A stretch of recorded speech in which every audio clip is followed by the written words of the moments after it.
need to head to Natlan next. Never called it a nation of dragons, but that description doesn't give us much to go off of. Exactly! Even when Inazuma was completely closed off, we still managed to run into people from there and other nations. Huh. Could it be that there are no humans in Natlan? Yes, yes! That look of surprise and excitement is perfect! Hold it right there. Now look at the camera, and big smiles on 3. Ready? Okay, just make sure you get Paimon's good side. Wait, hang on a minute! What's with the photo shoot, Charlotte? Well, I heard you two were about to leave for the next part of your journey. After everything you did for Fontaine, the Steambird simply had to follow up on a scoop like that. Oh, I have a feeling we're going to be short on material once you're gone. Oh, so you knew we were leaving. We don't need a big send-off. That's not really our thing. Yeah, that's definitely not your style, but we got to thinking. And, well, a little change never hurt anyone, right? We? All those obstacles we overcame side by side. Feels like it was just yesterday. Don't be a stranger now, partner. If you encounter any troubles along your journey, you need only let us know, no matter the distance between us. Partings are inevitable, of course, but distance makes the heart grow fonder, right? One thing will never change, though. We'll always have the memories we made together during this time. Whoa, you're all here!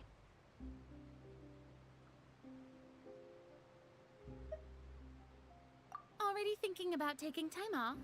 Any excuse for a party, huh? But yes, you can count on us. We wouldn't let you miss out on all the fun. Well, in light of your impending departure, shall we take a photo together? Ooh, great idea! We even have a professional photographer with us. Charlotte, would you do us the honor? Leave it to me. Just give me a moment to set the camera up.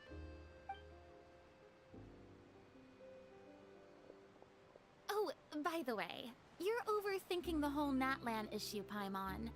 Natlan has human inhabitants and its own unique culture, just like Fontaine. It's just that, because of their local customs, the native people choose not to leave. They're not unwelcoming to outsiders, though. People travel there for business and leisure alike, and usually return with nothing but good things to say. Many members of the Spina have visited in the past, too. Well, that's a relief. Hopefully we don't get swept up in any major drama this time.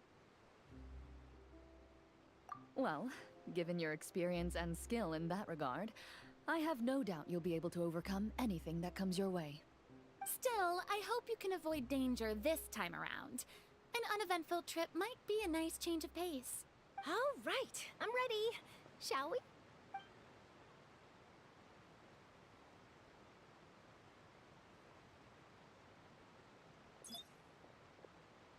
Well then, traveler.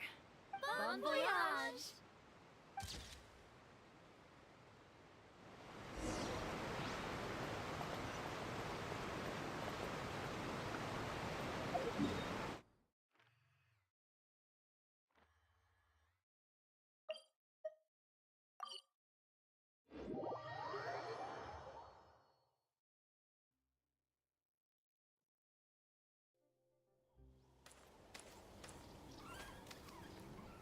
Wow! So this is Natlan! So many strange mountains, and so many animals Paimon has never seen before! Doesn't look like there are any cities around here, though. Where should we start? Good idea! Finding people means we can learn information about the local Archon.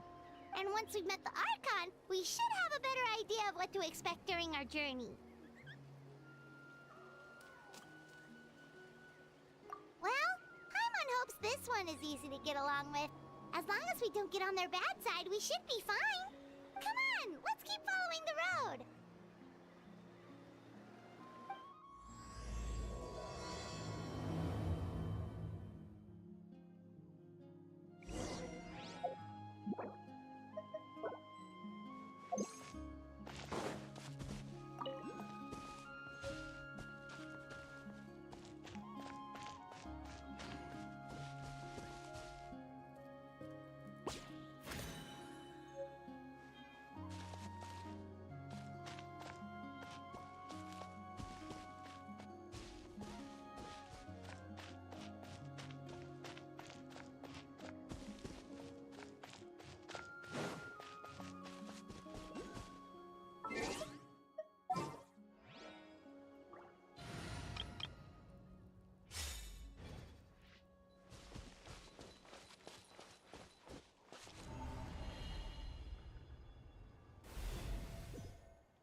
fight!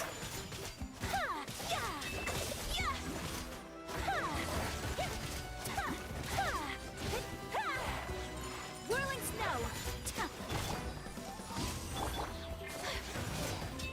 Yeah! Hold the line. Ta! Yeah! Yeah! Ha!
pictures on the walls.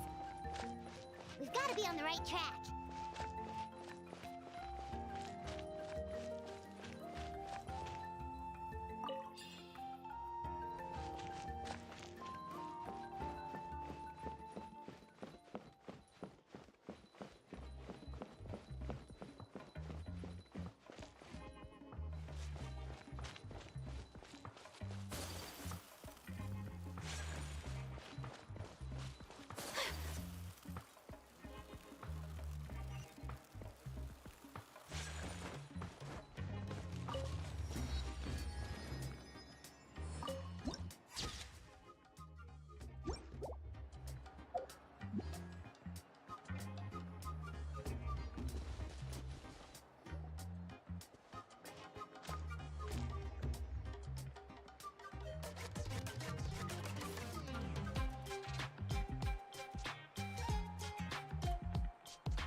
I'm sorry, Kachina. I know it's not right for us to go back on our word like this, but Kempoa and I have to do well during this pilgrimage. You can't seem to find other people to join our team, and we don't have time to sit around and wait. But if you two leave, I'll be the only one left. We really are sorry, but you still have plenty of chances. You're young, and you bear an ancient name on top of that. We're just ordinary tribal warriors with years of battle under our belt and no glory to show for it. Not to mention the physical toll of all that fighting. We're no longer in our prime. We barely had a chance last time, remember? We can't expect a better result with even fewer people. Pilgrimage registration closes tonight. This is our last chance to switch teams. Well, alright. I guess it is what it is. I just wish I was stronger. I'm nothing compared to the other ancient name bearers. But never mind. Guess this is just par for the course as Uthabiti, huh? I'm sure I'll figure something out. Well, if we do well this time, there's still a spot for you at the victory feast. Yeah, even though we're not participating in the competition together, we're still friends, aren't we? Of course. Anyway, you guys should get going before it's too late. Go form a really strong team, okay?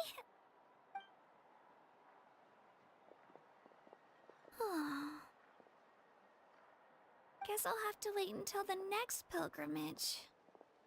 Looks like that little girl over there was just abandoned. Wonder what happened. Oh, she looks so sad, too.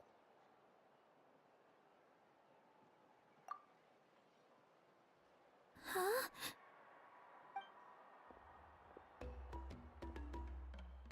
Oh, gosh, I'm fine.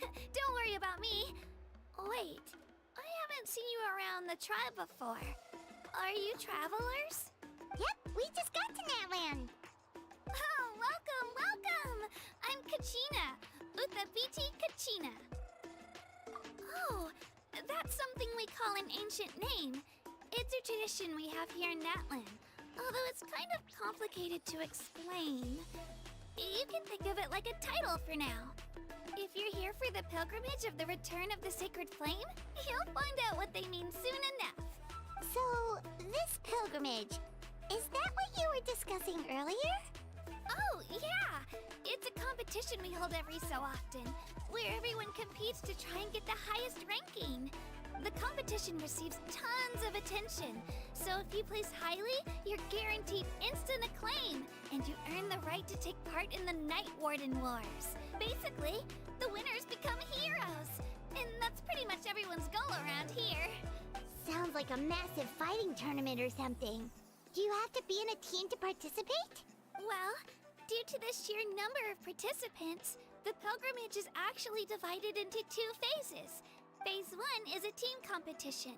Usually, an ancient name bearer serves as the team captain and leads their team in various battles around Natlan, with the goal of capturing Sacred Flame. Oh, and an ancient name bearer is just someone with one of those titles I mentioned earlier. Someone like me. Once the team competition is over, the participants from the winning teams qualify to take part in individual one-on-one matches. Yeah, the scale seems pretty huge. Wait a minute. If ancient name bearers lead the teams, that means you must be a team captain. Sure am. Although, I don't exactly have any team members anymore. The key to winning is in the strength of the team captain. That's what everyone says. But, the difference in strength between bearers can practically be night and day. So, their decision does make sense. I'd feel the same way if I were in their shoes. All ancient name bearers have to take part. It's our duty. So if no one wants to be on my team, then I'll just go it alone. At worst, I'm looking at a few extra scrapes and scratches. I'm not great at fighting, but I always manage to get back on my feet in no time. Psst, Traveler. Based on the direction of this conversation, Paimon thinks it might be time for us to do our thing. Yep. Time for the next phase of our journey to start for real. What are you guys talking about?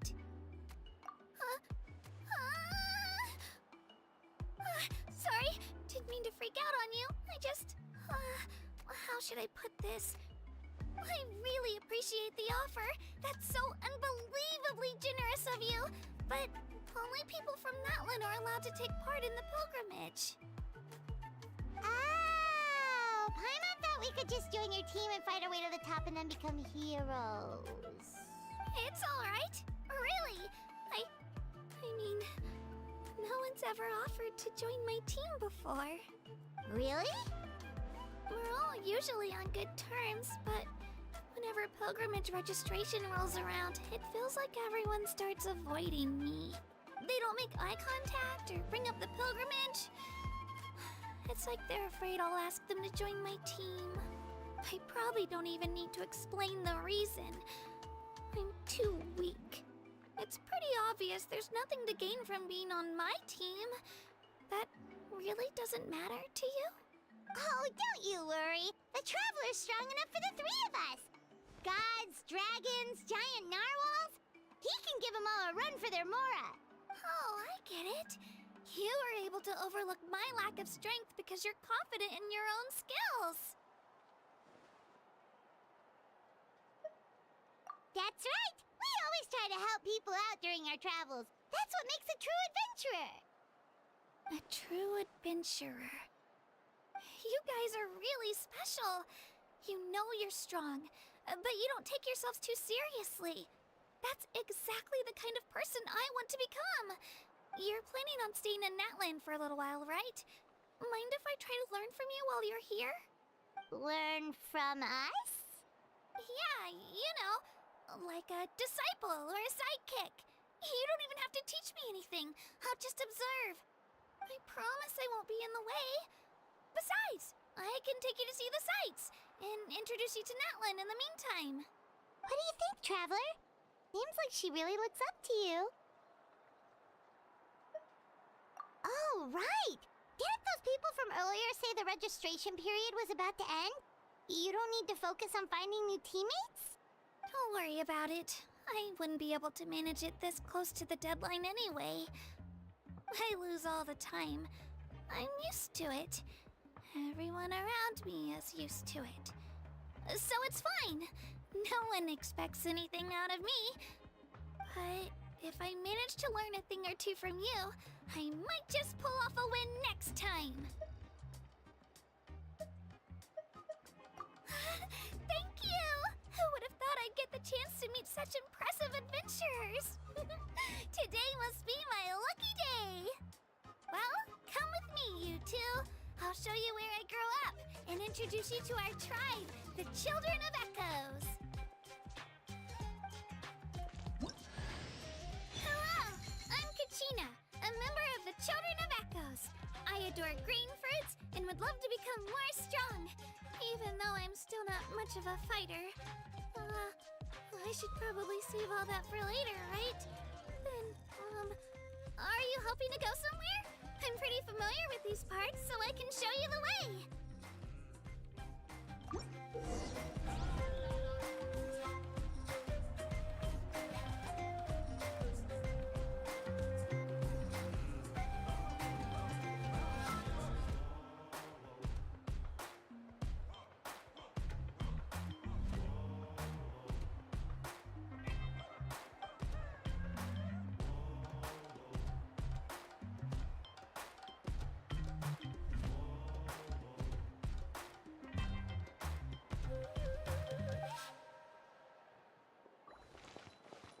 blade embraces its duty.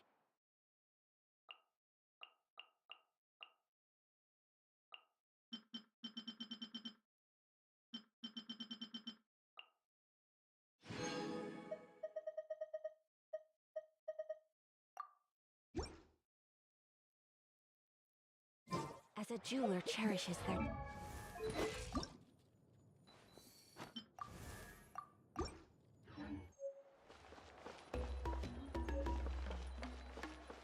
Whoa. That thing over there looks super intimidating. You sure it's not gonna fall off?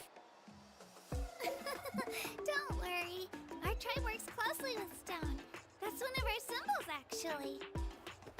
It's not going anywhere, I promise you.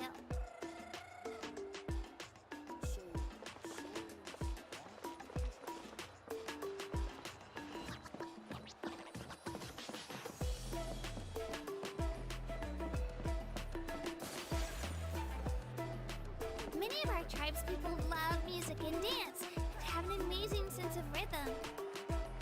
In the past, Outlanders have come here just to study our culture and exchange views. My parents wanted me to learn dance, but I wanted to become a warrior instead.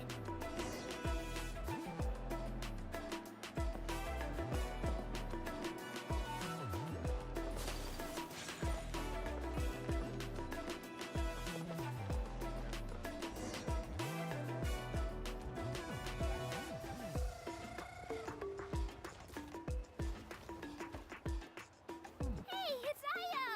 Come on, over here!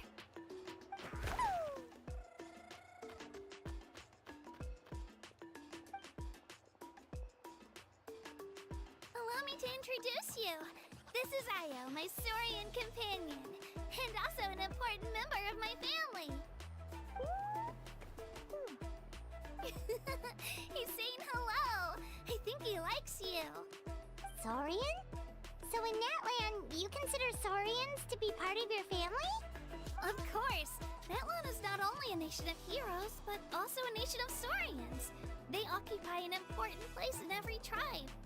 Outlanders always seem to think of Io as my pet, but that's not the case at all. Io and I go on adventures together, but he also has a Saurian family and a place to stay of his own.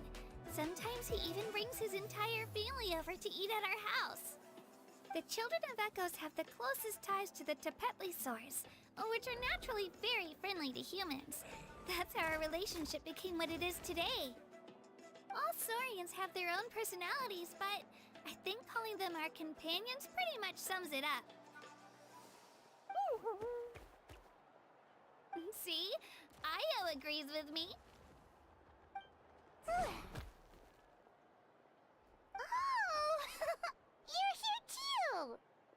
No way! You have a Saurian companion too! Oh, what a sweet little thing! I think your friend here will get along with Io just fine. Alright, you two go have fun. I've got some important business to handle, and then I'll be right back. No mischief, okay? And you better not go leading your new friend astray, or I'm telling your parents.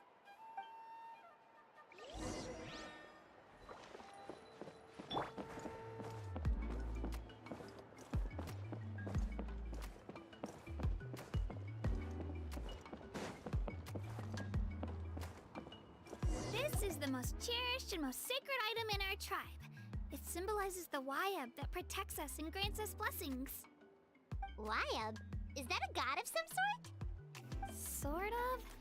We believe the Wayab dwell beneath the earth, while the Pyro Archon hails from above.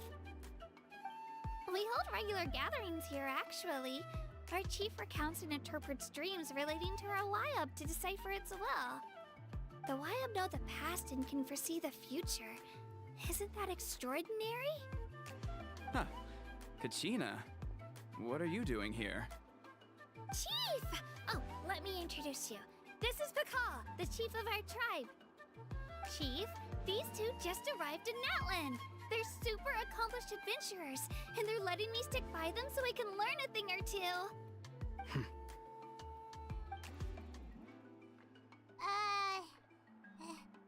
Hello? Kachina is a child of our tribe.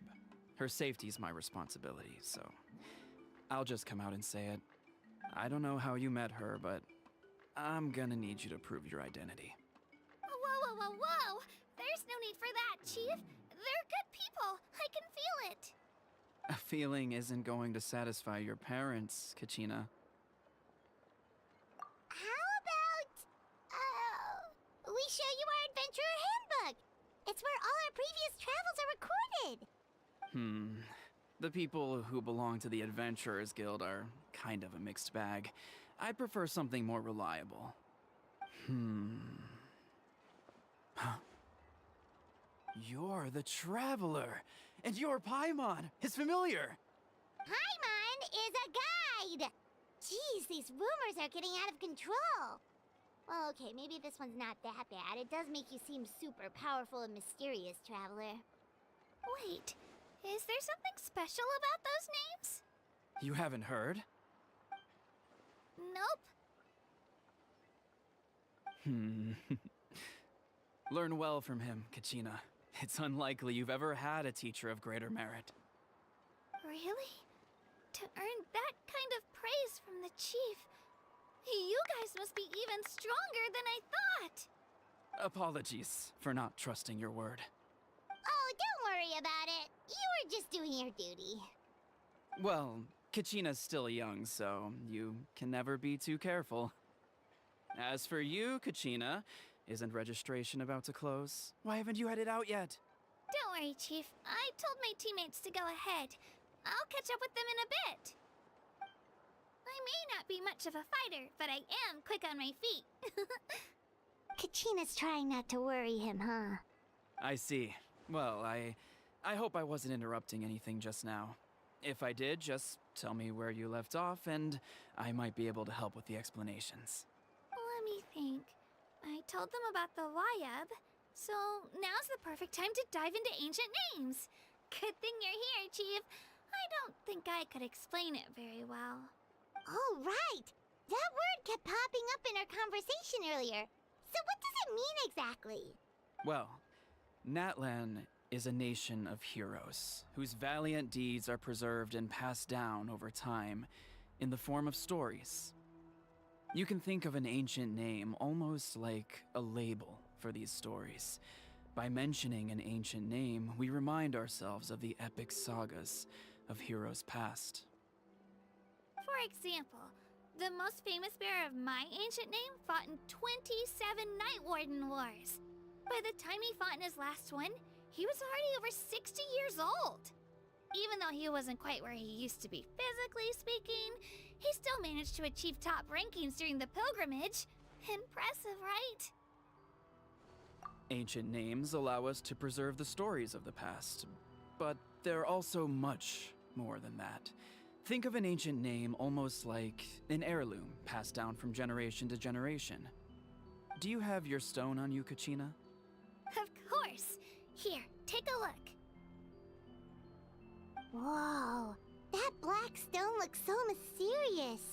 It's like there's something shiny inside it.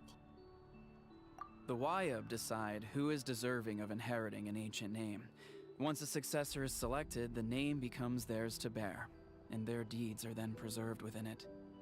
As time passes, ancient names come to represent the heroic deeds of more and more bearers, and their value becomes even more profound. In turn, the accomplishments preserved within it serve as an inspiration for the next generation of successors. Just like me. I'm still not sure why our Wayab chose me of all people.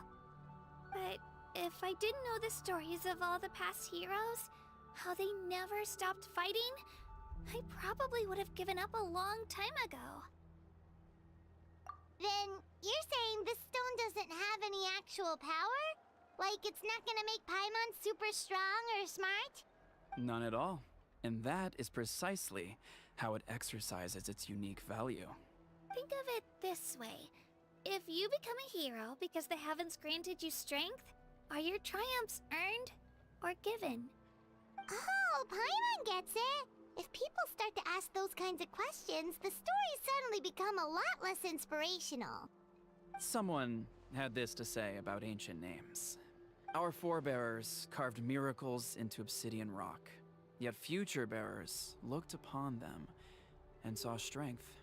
The miracles of the past become the motivations of the present. The limitations of the past become the breakthroughs of today. That's more or less the gist of it. So there's no rush, Kachina. Many people struggle to understand the Wyab's judgment after receiving an ancient name. As long as you never stop trying to improve your abilities and surpass yourself, your time will come.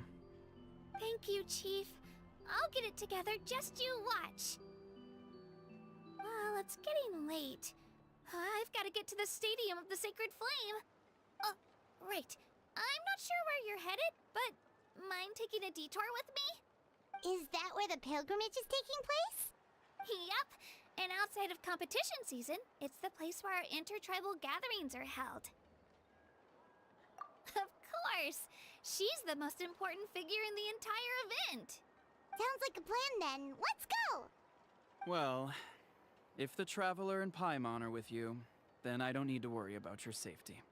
Be on your way now. Alright, we're off! See you later, Chief!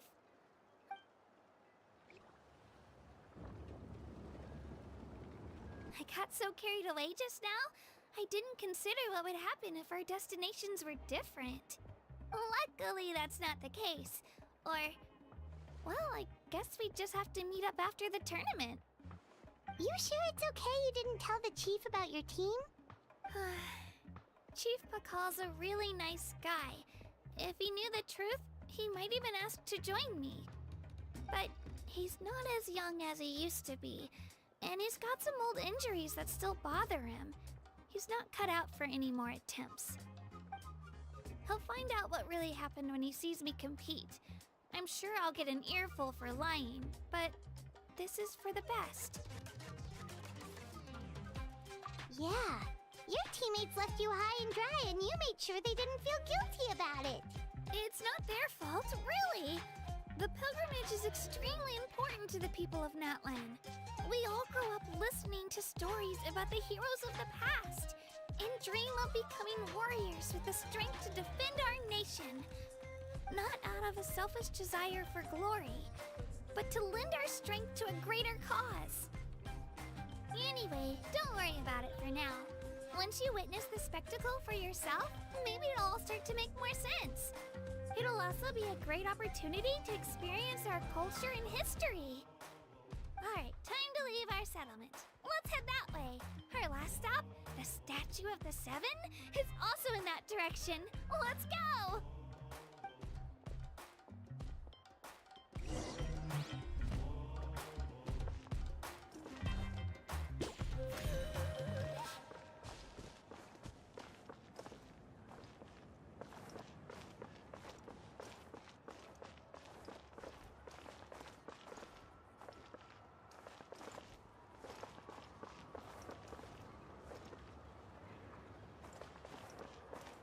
Time to go.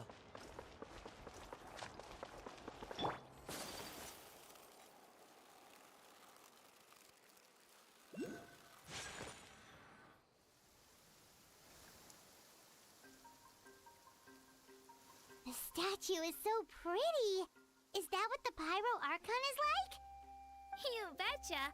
Beautiful, effortlessly confident, and absolutely awesome.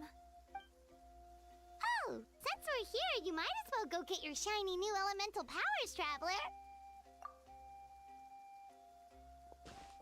Huh?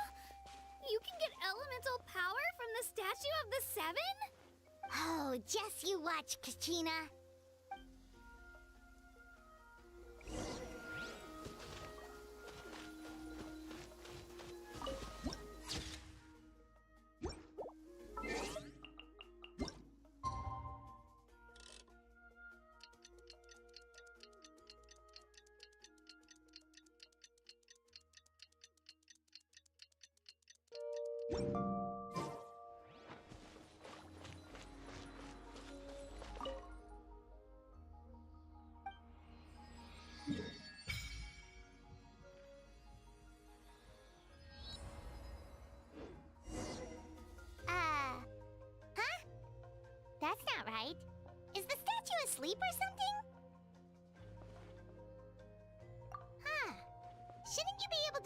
fireballs or summon flame pillars by now? Strange. Must be something unique to Natlan. Sorry, Kachina. We got your hopes up for nothing. No, it's all right. If anything, I'm even more curious now. Were you really able to gain elemental powers just by touching the Statue of the Seven? That's something only vision bearers can use.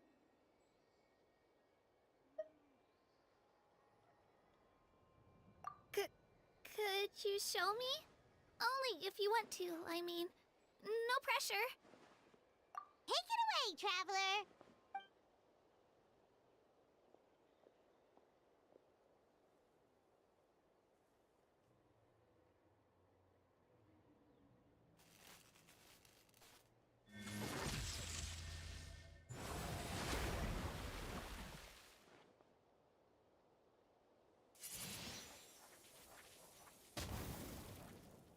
Wow! Different elemental powers! Wielded by a single person! I've never even heard of something like that! Let me give it a try!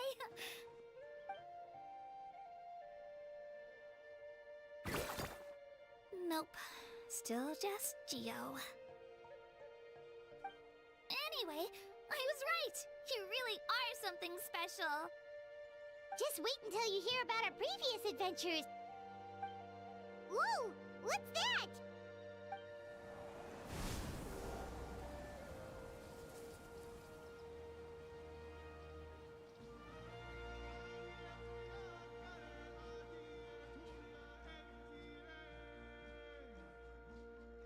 Oh, that's a cuckoo soar. They fly high and fast, and they're always full of energy.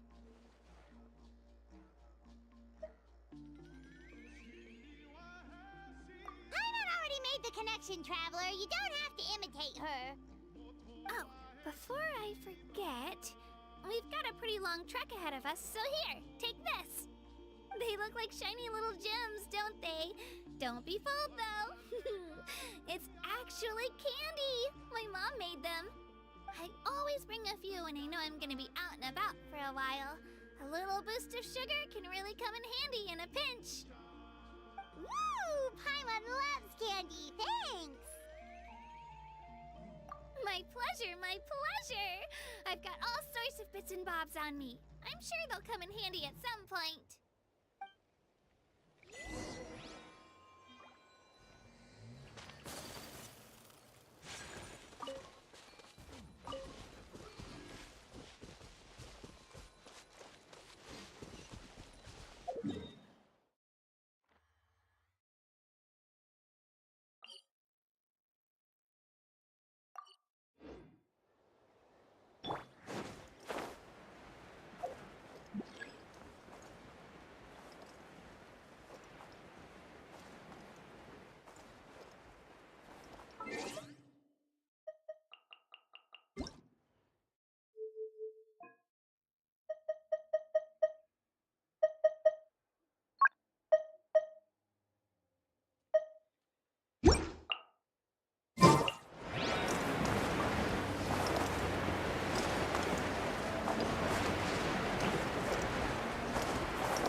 Follow the wind.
We've come a long way. How does a break sound? Great idea! All this sightseeing is making Paimon hungry. Oh, are you all out of candy? I've got some more if you want. I've also got bread, drinks, fried rice, roasted apples. Whoa, you're practically a walking cafeteria! I just like bringing a lot of stuff with me. As my mom always says, it pays to be prepared. They only come in handy every so often. But hey, better late than never, right? Huh? Is everything okay, Traveler? Seems like you've got something on your mind. Yeah, that was so weird. It has to mean something, don't you think? Actually, you know what? It could be because our Archon is different from the rest. Different how? Well, I heard that other nations' Archons live a long time and belong to a class of extremely powerful beings known as gods. And that's not the case in Natlan? Not at all. Every Pyro Archon in Natlan was an ordinary person before taking on the role. Huh? A human serving as an Archon? Is that even possible?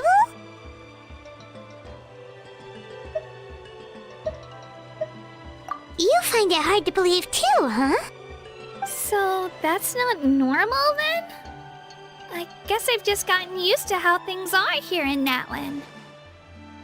Well, based on what we've seen, that's not usually how it works. It can't be that easy for a human to become an Archon, right? Pretty sure the Pyro Archon's the only one who can answer that. I do know this, though. Even after becoming the Pyro Archon, the person in the position still grows old and requires rest. The statue of the Seven may look a lot like our current Archon, but that has to be a coincidence. Countless people have held that title over the years. Oh, I should also mention, the pilgrimage is actually how we select the Pyro Archon. Anyone can claim the title, you just have to prove your strength. So the contest is all about how strong you are. That's right. We believe performance in battle is the most comprehensive test for a future Archon. Plus, when someone emerges victorious, it's hard to argue with the results. Our current Archon achieved an overwhelming victory. The result was obvious from the beginning. Don't just take my word for it, though. Even the tribe elders said they've never seen an Archon with such strength before. But it's just as Chief Pakal said. Today's limits are tomorrow's breakthroughs.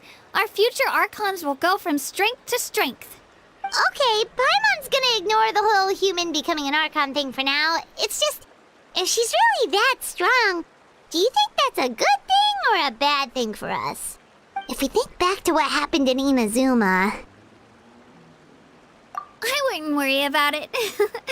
Our Archon's a wonderful person and very welcoming to guests. I think you'll get along great. Yeah, you're right. It's not like we're planning on causing trouble either.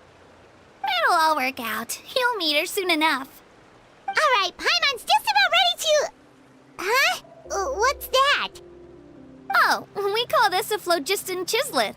Good things happen if you infuse it with phlogiston. Sorry to disappoint, but only people from Natlan can use that power.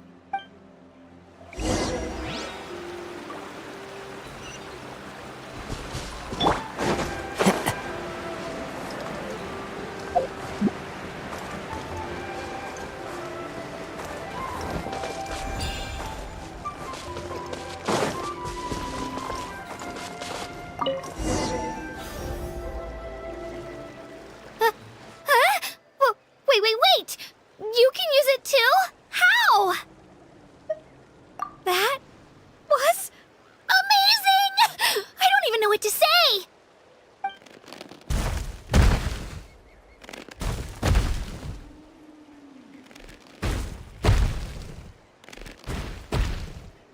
Wait, look behind you. Something's coming. What do we do? Is something after us? Should we get ready to fight? We're fine. This here is Toto. Hiya, Toto.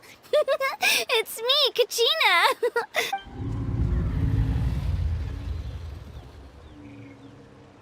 Well, aren't we looking lively today? Did the chisel floor you over here? Warm, isn't it? Oh, so it was just a friendly saurian. That's right. There's quite a few of them around here, and Toto's the friendliest and gentlest of the bunch. He's always hanging around these parts. I swear he does it just to show off to any Outlanders that might come this way. Don't let his size fool you, though. He's just a big softie.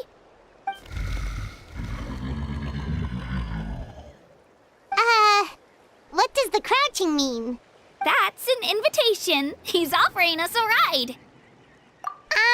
Paimon's not so sure about this. It's kind of scary, don't you think? He's huge! Oh, good point. You guys have fun with that, then. Paimon will just float alongside.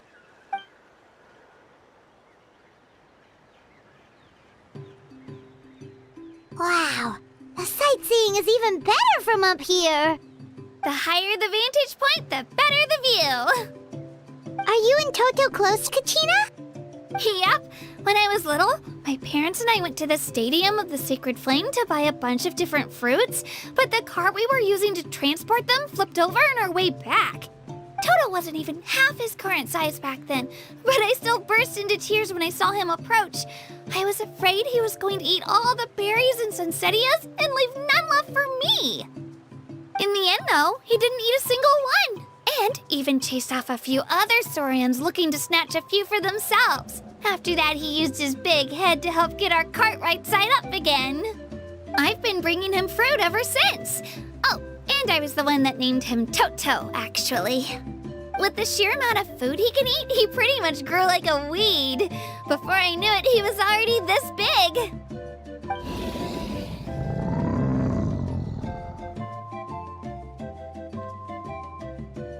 Oh, look over there! That's our destination! The Stadium of the Sacred Flame. You can let us off here, Toto. Thanks for the lift.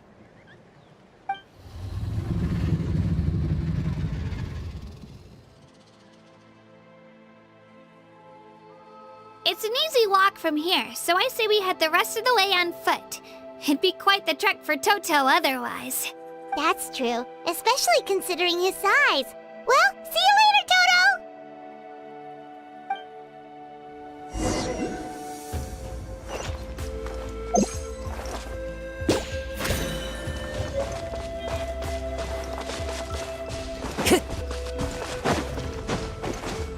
Time to go.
One with nature.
it.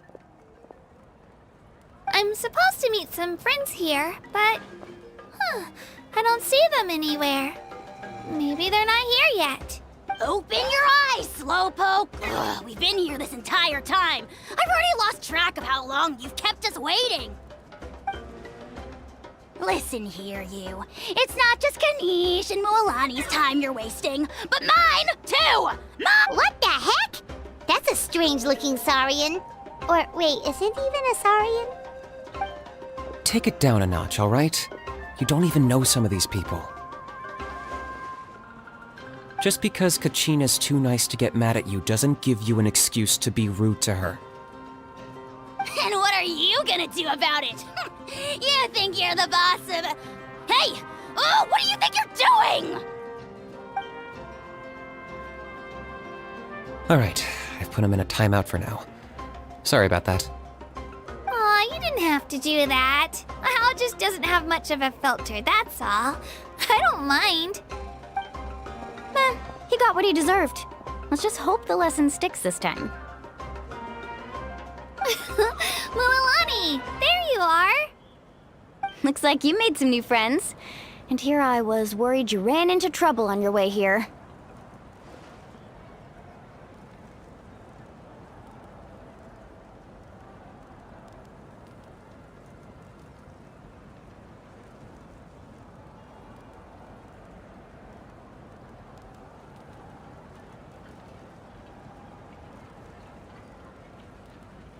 Hello, Paimon's Paimon.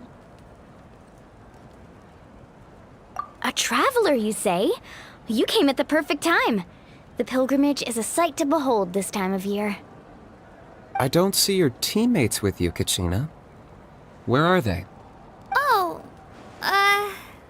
they went to join teams with a better chance at winning. So you're saying you've been ditched? Again. That might give them an advantage during the team stage, but it all comes down to individual strength sooner or later. Yeah, well, I couldn't even promise them we would make it through the team stage. The outcome of the team stage usually depends on the ancient name bearer, after all. Hey now.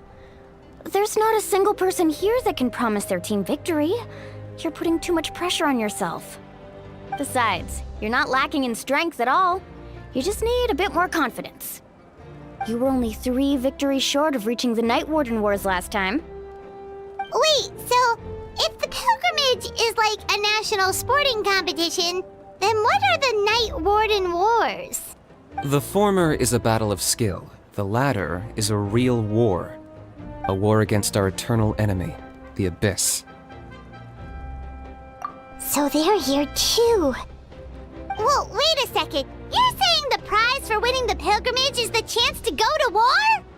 That's not too far off. That's why it's called the Night Warden Wars. The pilgrimage chooses the strongest warriors among the tribes, and those warriors fight to repel the Abyss in defense of our homeland. Their names and deeds are then recorded in epic tales passed down over time. That is the highest honor you can achieve in Natlan. Yes, but that's the nature of war. Danger comes with the territory. Resisting the Abyss is our duty. But we're not alone in this fight. We also have the blessing of our Archon, which allows for our safe return. It's something we call the Ode of Resurrection, which does exactly what it sounds like, basically. Resurrect people, you mean? Yep, so it's not so scary, really. Our Archon's blessing gives us the courage to keep moving forward. Let's go register. We don't have much time. Wait, what about you, Kachina? You're not really planning on competing solo, are you? We really wish we could help, but we're not from here, so it doesn't seem like we can take part. There's no threshold to the number of participants. With the sheer number of teams, it's practically guaranteed chaos. No matter how strong or experienced the warrior, victory is never assured. In a situation like that, it's always better to have someone to watch your back. Oh, how about this? When we register, why don't we ask if these two can have special permission to participate? Odds are the answer will be no, so if that doesn't work, well... I only have a few teammates this time. If someone else could take them, then... You're not asking me to lead your team, are you? Look at you, mind reader. So, what do you say? With how strong you are, it would practically be an upgrade for my teammates. Fine by me, but doesn't that leave you and Kachina as a team of 2? There's a world of difference between that and flying solo. Besides, we're a formidable duo. I bet our new friends here will agree that 2's always better than 1, right? Oh, you mean us? Haha, you're right. 2 is definitely better than 1. It's just like the old saying we have here in Natlan. No one fights alone. But what if I drag you down? Listen to yourself. You'd be hard-pressed to find someone in Natlan who can beat us when we're together. Hearing you say that does make me feel a little more confident. Still, teams rarely contain more than one ancient name bearer. People are definitely gonna think of us as cowards. The rules don't forbid it, so who cares what they think? It's not like they left us any other option. Well, I'll leave you to break the news to your soon-to-be former teammates. I'm not good at stuff like that. Oh, I know. They deserve to hear it from me anyway. Just give me a second, you guys. We can go sign up together once I'm done.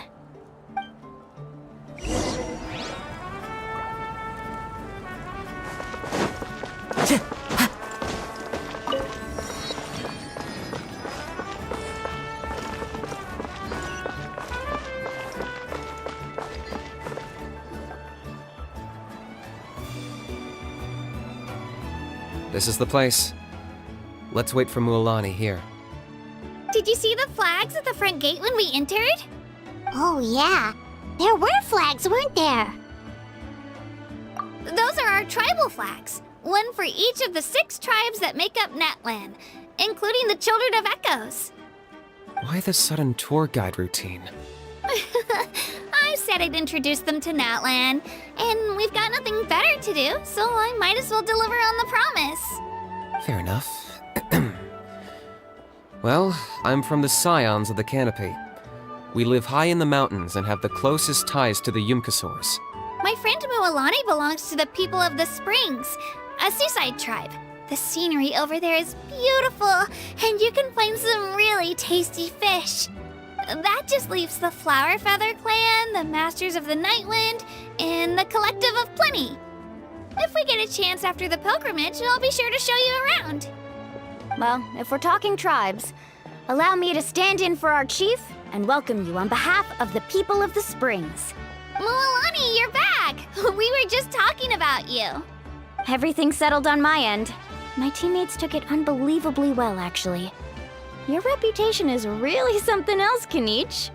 They probably just didn't see any drawbacks to your proposition. We're saying the same thing here. You, my friend, are a formidable competitor, and they recognize that. Anyway, thanks for waiting, you guys. Let's go register. Hello there. Here to register for the pilgrimage? That's right. I wanted to ask, though. These 2 travelers are very interested in the competition. Any chance they could take part? I'm sorry, but only people from Natlan are eligible to participate. You couldn't make an exception just this once? This traveler is a renowned adventurer. He's more than skilled enough to participate, and I'm sure the audience would be interested in seeing what he can do. It's not that simple, Miss Mualani. Even a single exception sets a dangerous precedent for countless interested parties in the future. The purpose of the pilgrimage is not only to select strong warriors, but also to collect contending fire from the battles. This is the fire that fuels the sacred flame. Natlan is only safe from the invasion of the Abyss, while the sacred flame burns eternal. Oh, so there's another purpose for the tournament. That was the initial purpose, actually. Every participant, whether they win or lose, contributes to the defense of our nation. That's what makes it such an honor to take part. Exactly right, Mr. Kanich. Contending fire can only be produced in battles between people of Natlan. Outlander participation would inhibit the production of this fire, which could in turn jeopardize the sacred flame. Oh, so it all comes down to the contending fire. well, you can still enjoy the event from the stands. I'll try to get you some good seats. That would be great! Tourists like us are better suited to being spectators anyway. Bill, there's something Paimon was wondering, actually.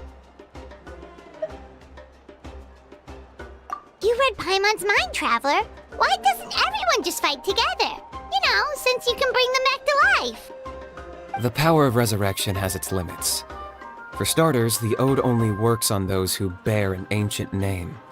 That's also why ordinary people who emerge victorious in the pilgrimage aren't sent to fight the Abyss. It's for their own protection. Although, they're still afforded the same honor as those who triumph over the Abyss in battle. That brings us to the other condition for resurrection. Not much to this one, actually. Just one word. Victory. Victory?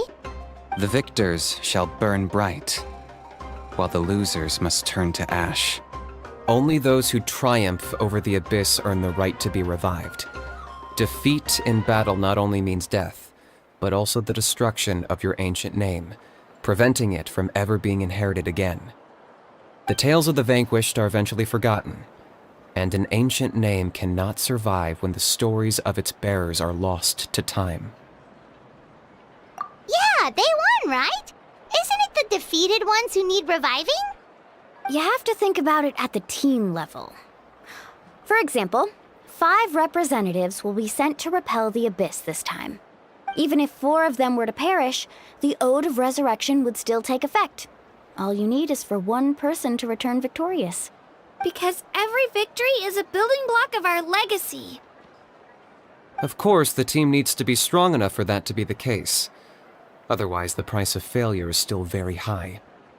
That's why the first stage of the pilgrimage is divided into teams, to instill in us the importance of working together. No one fights alone. That is what we believe. A lone warrior is one whose defeat is final. This all sounds pretty dangerous. Well, that axiom is meant to be a warning as much as a source of inspiration.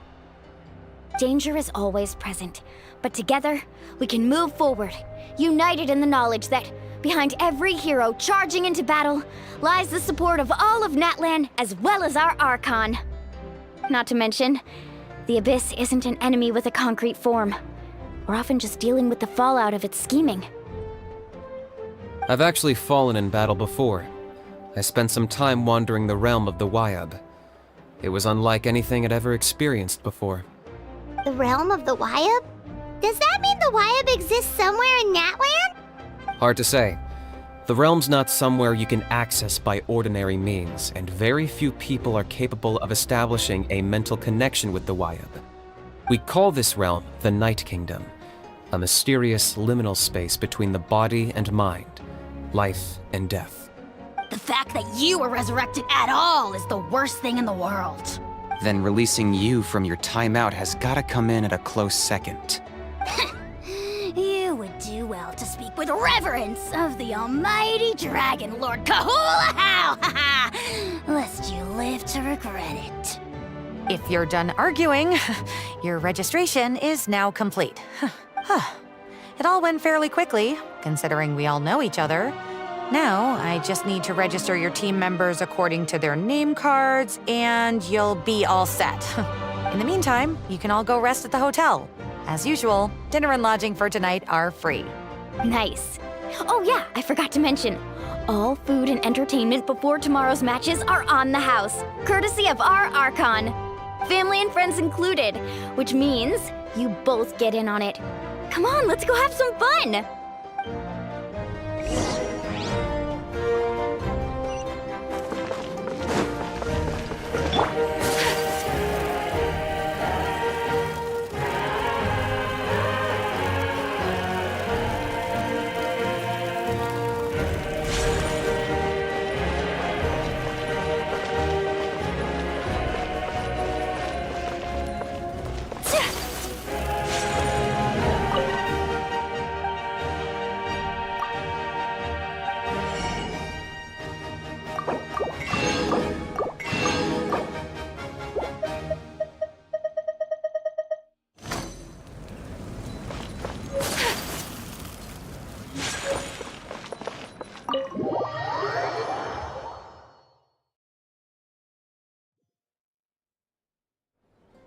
Dig in, you guys. Eat as much as you want.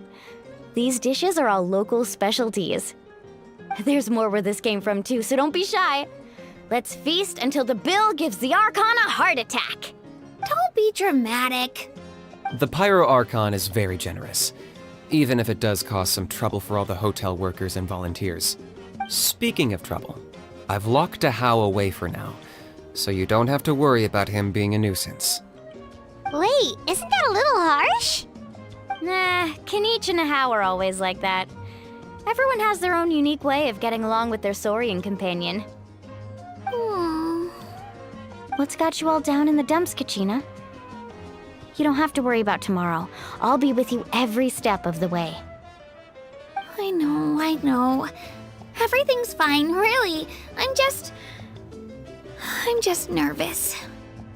I can't keep using my age as an excuse. I have to get stronger. I have to prove to people that I'm not trying to avoid the Night Warden Wars. You don't have to prove anything to anyone. You know your own heart. So stop beating yourself up over other people's opinions. If they don't think you deserve to bear your ancient name, they can take it up with the Wyub. Trust me, Kachina. The Wyub see something special in you. I just hope it's not the fact that I can take a few punches. Yeah, I'm on a 7 or 8 pilgrimage losing streak. My ranking has been improving little by little, but still no wins. To be honest, losing 7 or 8 times isn't even a lot. Maybe other people can't see your improvement, but your performance still isn't something to scoff at. Yeah, didn't you say you got really close before? It's just... what if I don't even make it through the team stage this time? Hey, have a little faith, will you? You've got me on your team. Stumble, and I'll be there to get you back on your feet. Run into someone you can't beat, and we'll face them together. I know you've never tasted victory, but you trust me, don't you? Alani, you're the best. I trust you. I definitely do. And you're right. I've got to pull myself together. I still don't know why the Wyub chose me to inherit an ancient name. But I can't be the only bear who's ever felt this way. If they can keep at it, so can I. Not to mention, the fact that your ancient name has survived until now means all your forebears managed to honor its meaning. Otherwise, it would be lost to us by now, shattered by defeat in battle. That's right! And you'll have us rooting for you too! No. It should be the other way around. I was clearly the one who asked to learn from you. But still... thanks, you guys. Jeez, now I'm crying again. Everyone has been so nice to me today. I'll win this time for sure. I won't let your support go to waste. Oh, right. I should eat something. My mom said I need to keep up my strength for tomorrow. Nice to see your game face back, Kachina. Thanks for encouraging her, you two. It's easy for people to only see how she has a lot to learn, so it isn't often that she meets people willing to treat her with patience. Don't you worry. We've seen how kind and hardworking she is. We can already tell she's a wonderful person.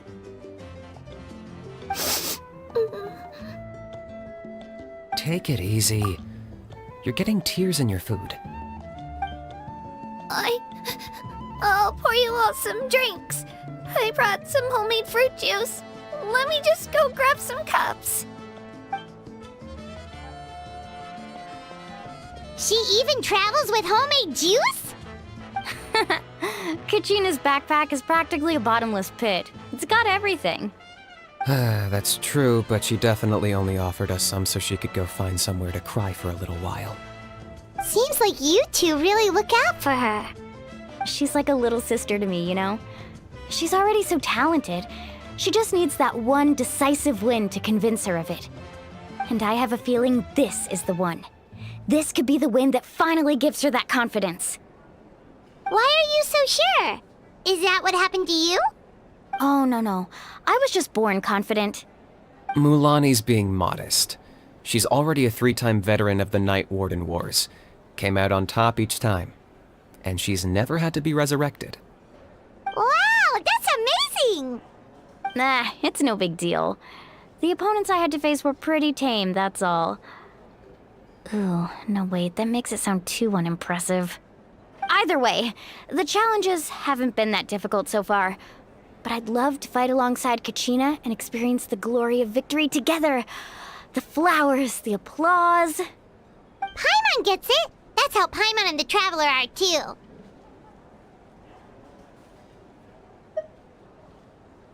Of course! Just think about it, Traveler! Where would you be without your guide? Drinks are here. Better try them while they're still fresh. Feeling better now, Kachina? Me? I'm totally fine. Really, I promise. That was just nerves earlier. I'm gonna get some meat in my system, then head out to get some exercise. Wanna be nice and loose for the tournament tomorrow. I'll come with you. Just don't go overboard, okay? The last thing we need is for someone to oversleep. We've got an early day tomorrow. If only we had a friend who never oversleeps. Alright, fine. I'll make sure you guys are up on time.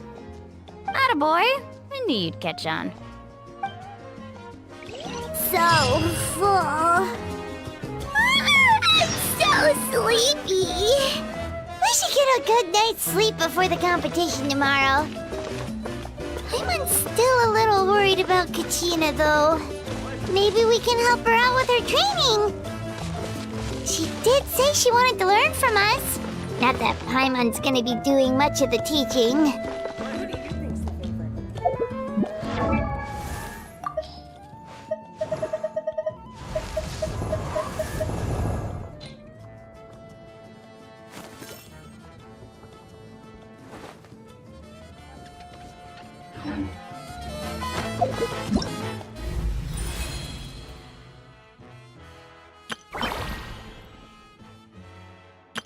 Whoa!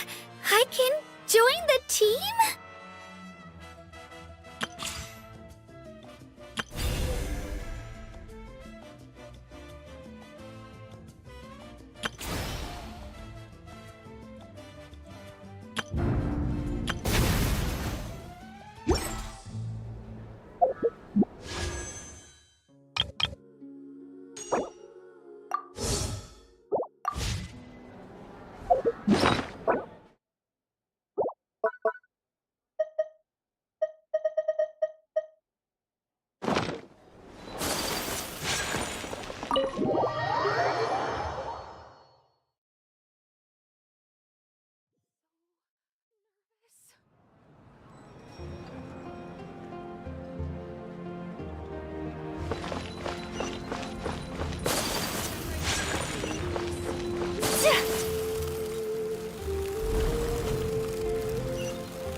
It's time to pull the trigger.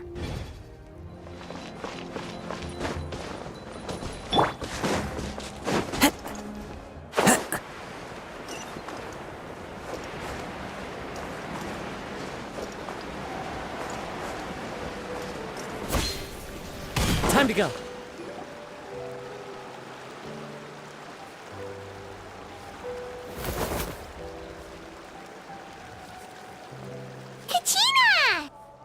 Oh, it's you two! I just finished training with Mililani. What's up? Well, you worked so hard to introduce us to Natlan, we wanted to return the favor. Wow, you guys are exactly like Kachina described. No wonder she's already your biggest fan. Guess I should make myself scarce, though. Kachina was the one who helped you out all day, so I don't want to intrude on your secret teachings. Huh? What do you mean? Observation?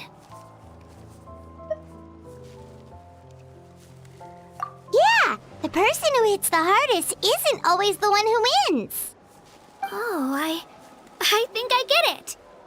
You're saying, fight smarter, not harder. Having the strength to win is just as important as knowing the right strategy. Atta girl, Kachina. Exploit your opponent's weaknesses while maximizing your own strengths, and you're sure to find opportunities to turn the tides in your favor. You're right. I just need to focus. When I get nervous, I forget to assess the situation and end up rushing in without a plan. Mind sticking around a little longer, Mualani? I want to try out some new moves. Sure. Thanks for taking the time to teach me, you two. I won't let you down. Just give it your best shot.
Morning, Traveler.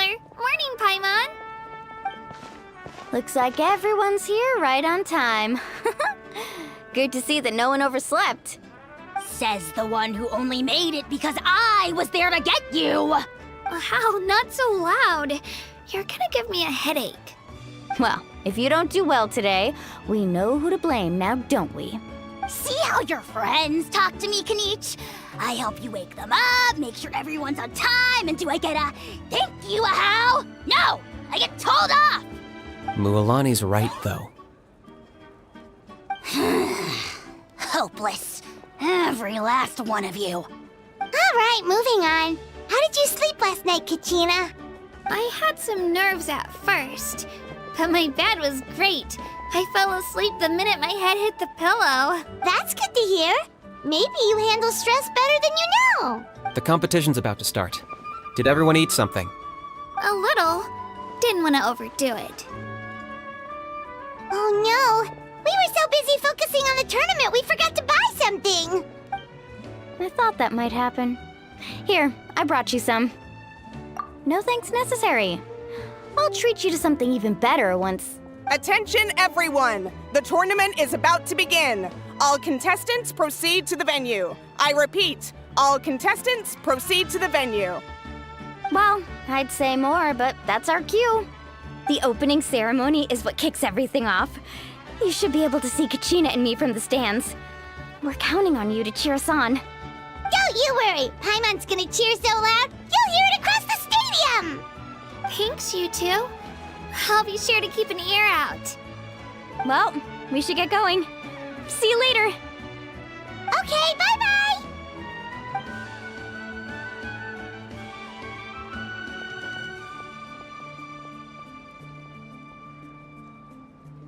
Attention, everyone! The tournament's about to begin.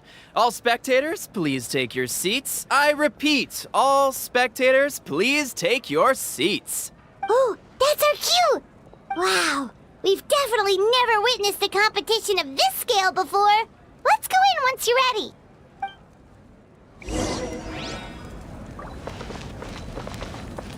Entering the Stadium of the Sacred Flame, you won't be able to leave the arena once the tournament begins.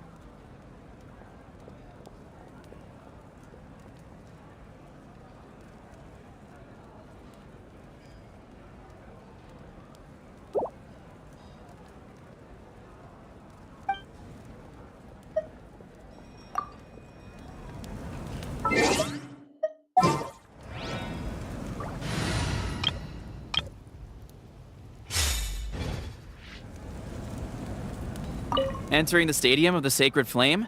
You won't be able to leave the arena once the tournament begins.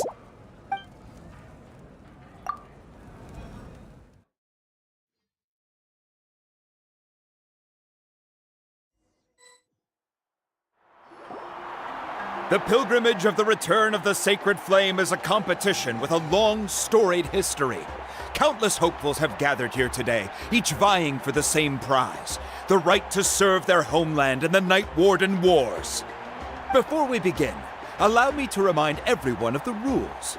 Today's tournament begins with the team stage, before advancing into individual competition.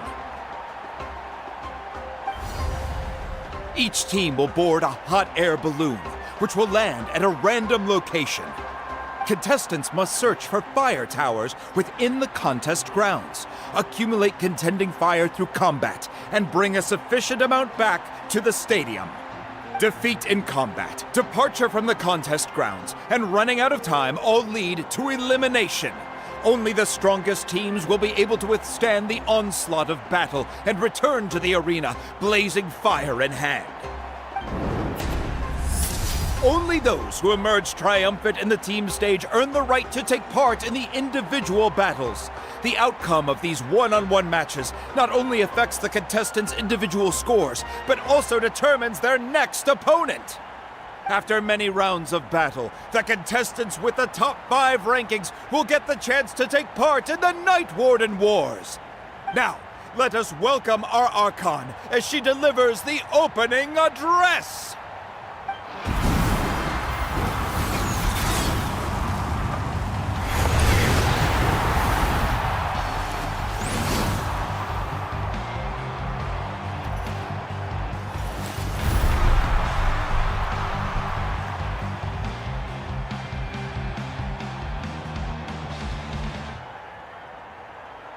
Skill, strategy, fortune, form.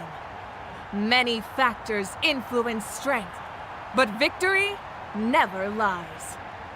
The pilgrimage is not merely a trial to determine the strongest among us, but also a stage upon which to showcase your individual growth. Today marks the beginning of yet another legendary saga. One written in the triumphs of the victors. So, without further ado, let the games begin! So that's the Pyro Archon? Is it just Paimon, or does she seem kind of intimidating? Kachina said she was friendly and welcoming, but, how did she come to that conclusion? Yeah, but it would be kind of rude to bother her during the pilgrimage, don't you think? We should wait for a better time. Oh, look! It's Kachina and the others! Well, folks, it's clear the contestants are already raring to go. The teams will now board their hot air balloons and make their way to the competition grounds. Chaska! Chaska! Yeah! Cool girl! Do it! Kick their butts, Itzna! Go, Mualani, go!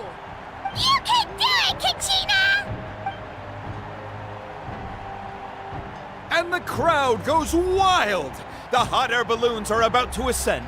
Contestants, prepare yourselves to take flight!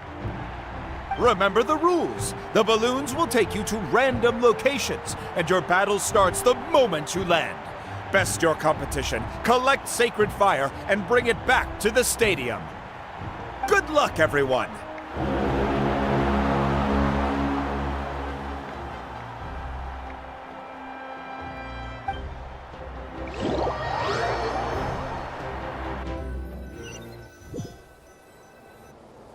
Guess this is where we're starting. Let me see. It seems pretty quiet around here. Looks like we get to ease ourselves into combat today. Let's head that way. We don't need to worry about avoiding other teams. Anyone that crosses our path can kiss their chances goodbye. Okay, I'll follow your lead. Just remember, don't hesitate. The team matches are all about keeping the energy up. So let's do it! And with that, the pilgrimage is now underway. Time for the contestants to give it their all! Oh, a fire tower! And an unoccupied one from the looks of it. Be on the lookout for an ambush. Careful, we've got company! All right, Kachina. Let's finish this fast. Looks like we've got ourselves an easy start. Perfect timing. We've got to fight to generate contending fire in the first place. So let's go. Winner takes all, loser gets lost. Tide rises! Yeah!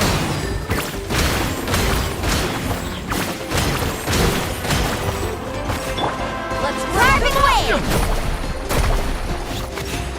Let's round them up! Faster! Tide rises! Yeah! Chill out! That was Right here! Let's finish this next time. We won! We're just getting started. Grab the fire and let's head to the next spot. Currently in the lead, we have Chaska, one of the contestants from the Flower Feather clan, really leaving her competitors. Amaru has taken out 6 contestants in a row! What a legendary competitor! But can his hot streak continue?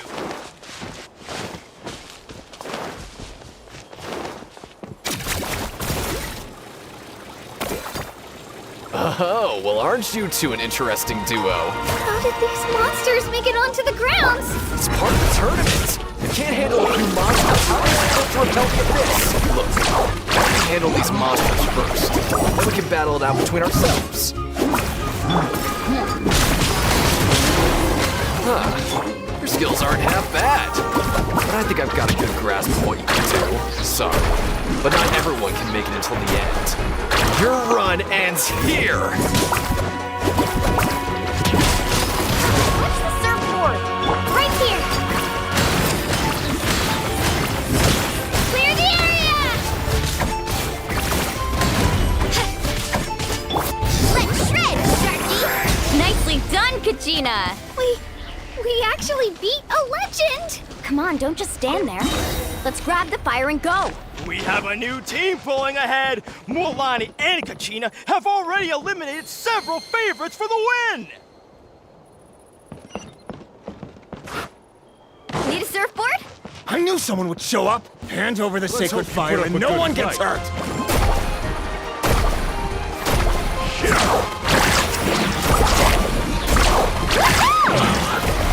Would you look at this? 2 favorites for the win! Itzna and Nkunga have run into each other. Looks like it's gonna be an early goodbye for one of these formidable competitors.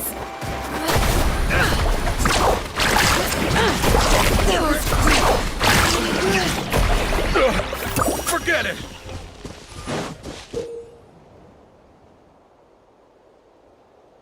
This mountain is huge. Is the next tower really all the way up there? It's going to take forever to make it to the top. Just leave it to me. I'll get us up there. Ah, we made it! Great work, Kachina.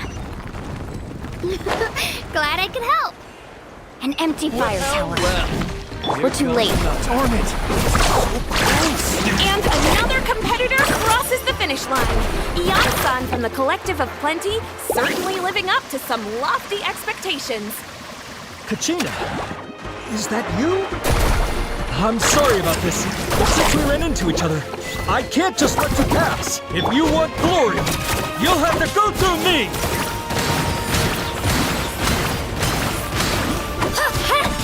Drilling down!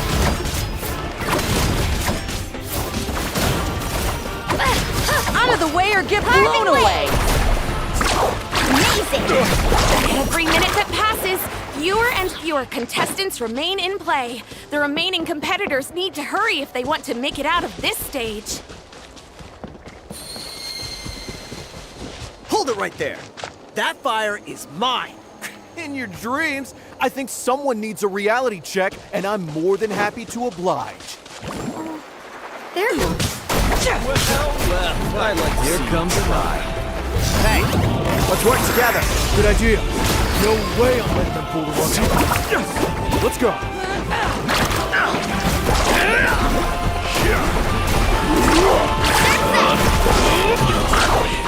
This was new. Let's finish this next time.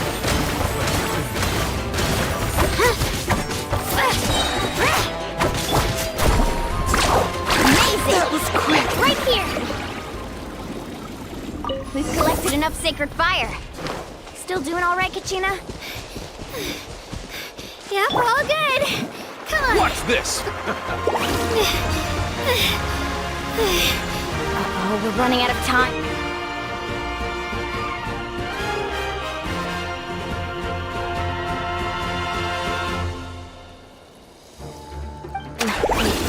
There's a spirit way over there. We can ride it back. Oh, we really lucked out. Just grab onto me, Kachina. I'm not sure if you remember, but people from my tribe can ride spiritways over great distances. It's all smooth sailing from here. Thanks, Milani. Hey, what are you thanking me for? We won as a team. There's no way I could have taken on that many people without you. Have a little faith in yourself. You're already a great warrior.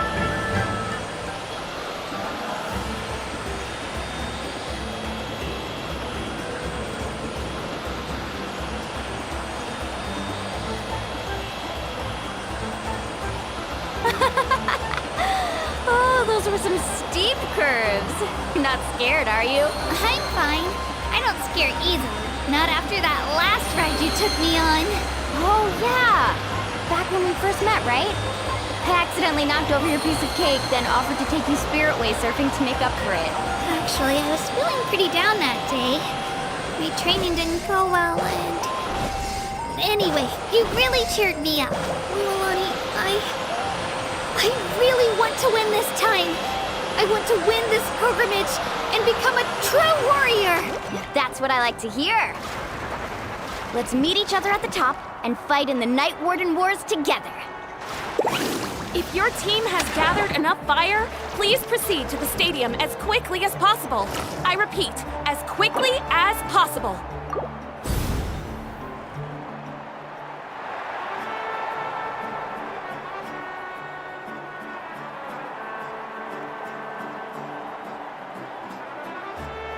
Congratulations, Milani! Congratulations, Kachina! You've successfully cleared the team stage. Amazing! Congratulations! Congratulations! Keep it up, Milani! Kachina! Milani! Kachina! Milani! Woo! Kachina! Mualani! You two can take a short break while the team stage comes to a close. We'll draw names to determine the individual matchups in a moment. After that, we'll proceed to the next stage of the competition. I wish you both the best. You two are assigned to different lounge areas. If you'll follow me, please, Kachina. Solo battle's next. And I was 3 wins short last time. I've got to do better. Just calm down, Kachina. You're in good form. You can do this. Hold it right there. This is the contestants' lounge. Unauthorized access is prohibited. We're contestants too. Let us through. According to my list, you're not among the individual match contenders, nor are you related to any of the remaining candidates. Well, we'd still be candidates if it was just based on strength. We only lost because 2 other contestants snuck up on us like cowards. If you could just go contact the referee, we'll wait right here for you to... Wait, you two are... Well, look who we have here. Remember us? Your little trick got us disqualified. Since we've crossed paths again, let's settle this once and for all. We'll see who truly deserves to advance to the next stage. Fight us! Right now? Don't mind him, Kachina. Tournament rules place you under no obligation to honor that request. A loss is a loss, and that's final. You! Don't just stand there! Get security over here now! Forget the rules. Isn't the pilgrimage about picking the strongest warriors? She just happened to catch us off guard. It was all luck. Exactly. Now's our chance to duke it out fair and square. Kachina! Who are you? Traveler! Paimon! What are you doing here? We just came to have a chat, and then all of a sudden these guys were threatening you! Huh. You're not bullying Kachina on our watch! Thanks, you guys. I don't know your names, but if you really want to face me, I'll allow it. It has to wait until after the tournament, though. I need to focus on the upcoming matches. I don't want to let my parents down, or any of the friends who helped me get this far. That's enough, you two. Being caught off guard is not an excuse. You think you can cry foul play when you face the abyss? If this behavior persists, you may find yourselves barred from future competition. Whatever. Let's go. Are you alright? You're not hurt anywhere, are you? No, thanks to you. To be honest, I totally blanked out just now. I had no idea what to do. Right. I'll show them what I'm made of. That sounds more like it. You can do it! I heard there was trouble. Has the situation been resolved? Yes. It was nothing out of the ordinary. A couple of sore losers coming to stir up trouble with the contestants. Some people are so obsessed with glory, they can't even bear the idea of failure. I hope you don't let them get to you, Kachina, because you'll need to get ready. Your match is up soon. That came up quick. Alright, I'm coming. Well, guess I'm off.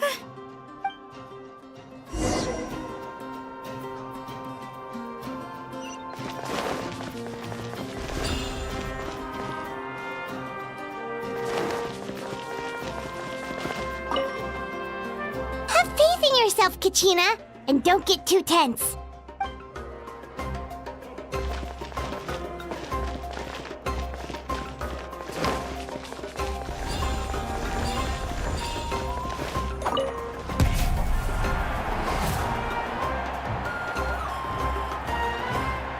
You must be Kachina. You know, people told me I got lucky in the draw, but I beg to differ. There are no coincidences in the arena. If you're standing here, it means you're strong, no matter what anyone says. So, I'm looking forward to seeing what you're made of. The team stage ended before I had my fill of battle. I hope you don't disappoint. Well, anything you want to say in return? I won't lose to you. Not when so many people are supporting me and cheering for me. And I really want to earn a spot in the Night Warden Wars. All right, our contestants have each said their piece. To your places, everyone. And begin!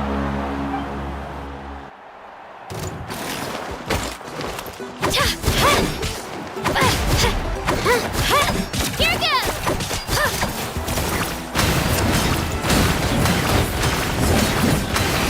Come on, you can do better!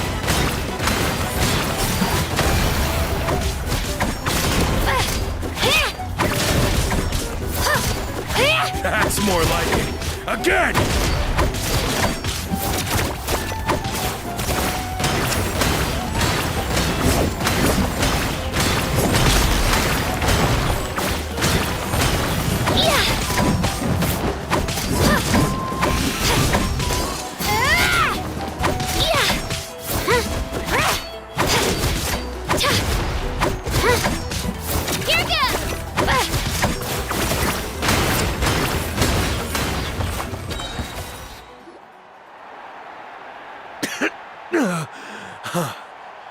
I actually lost.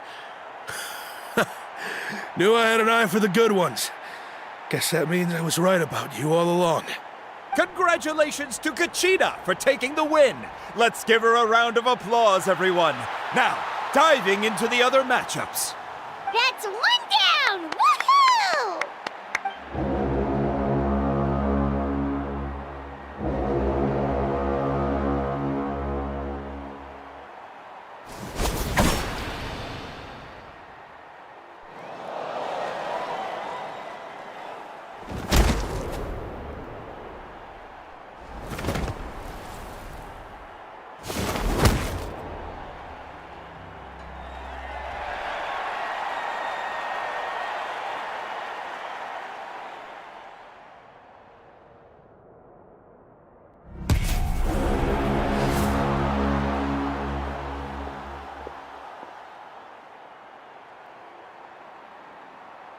Where do you come from, kid?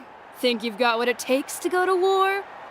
Hate to break it to you, but it won't be easy to get through me. And you are... You don't recognize me? Figures. Our generation's been in decline ever since Ateya and the others retired from the front lines.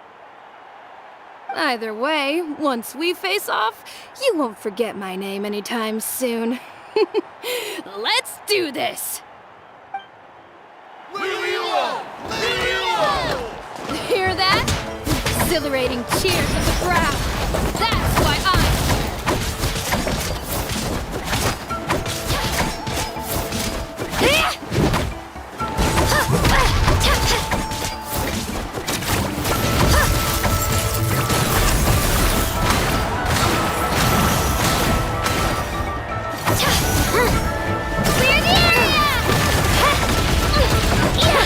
Mr. Looks like it's time to get serious!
She's strong.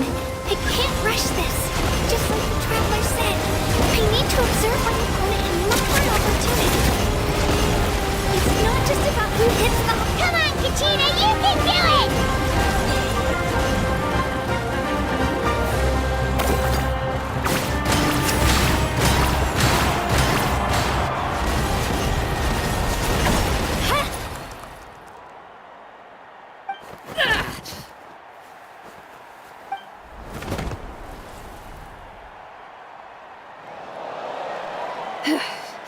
Gotta hand it to you, kid. You really impressed me. I take back what I said before our match. You've got what it takes, Kachina. Youngsters like you, you'll forge your own miracles. And it's Kachina for the win! We'll now head into a short break as our contestants prepare for the final round of competition.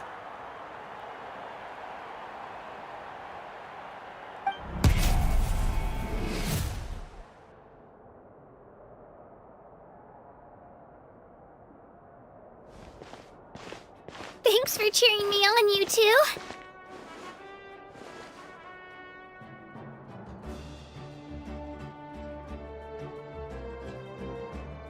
You were great out there! You faced a lot of impressive competitors, but they never stood a chance. I don't think I did too shabby either. I've never gotten this many points before. You ready for the last round, Kachina?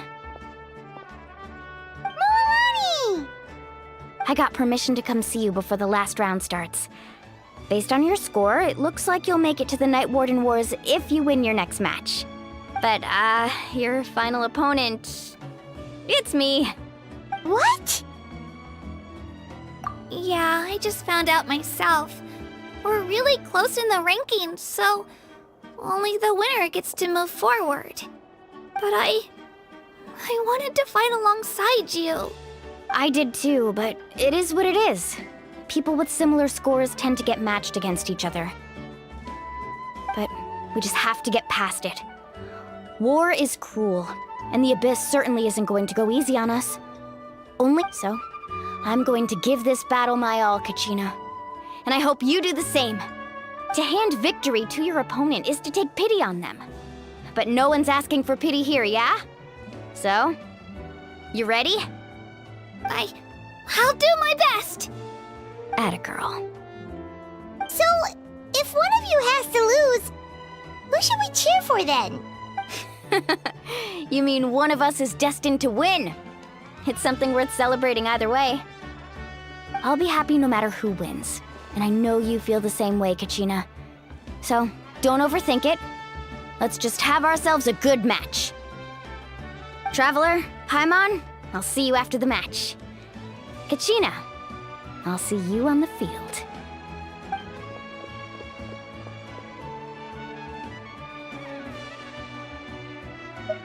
I've been training so long for this, and Moalani's helped so much. I'm going to show her that it didn't go to waste. Thanks for believing in me. I'll try believing in myself this time too.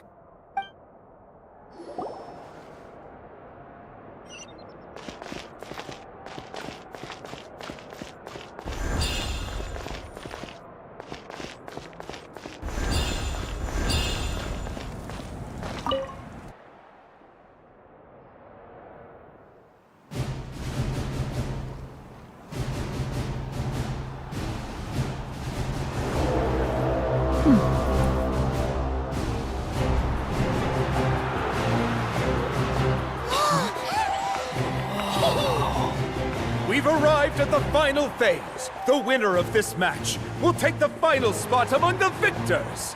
Give it up for a long-time contender and first-time finalist from the Children of Echoes, Kachina!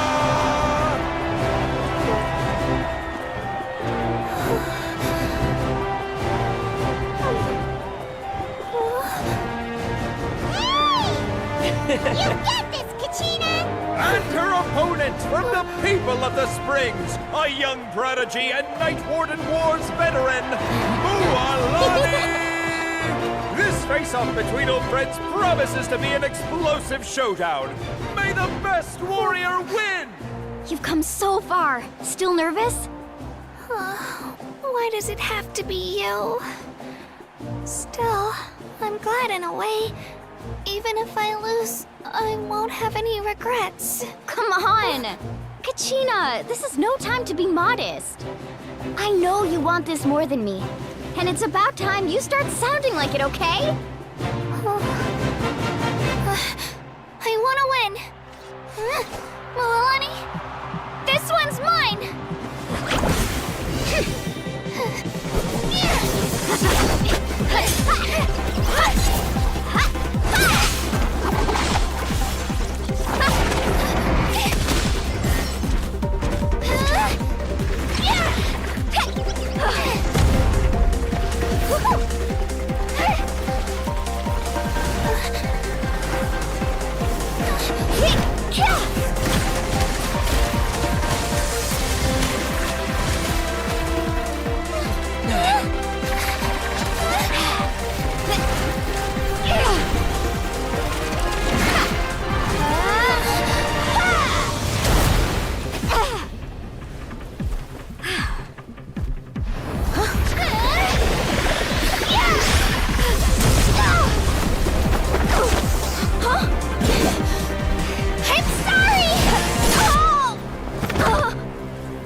Look.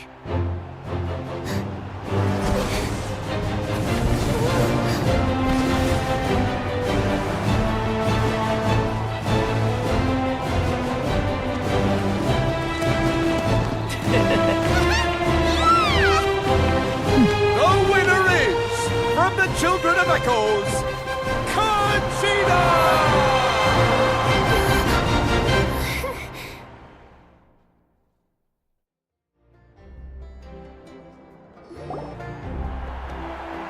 And with that, the winners of this pilgrimage have been decided.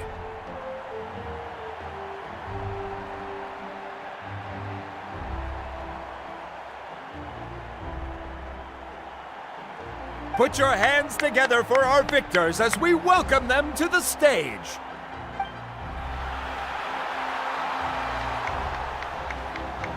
With her 6th consecutive win, Cheska of the Flower Feather Clan.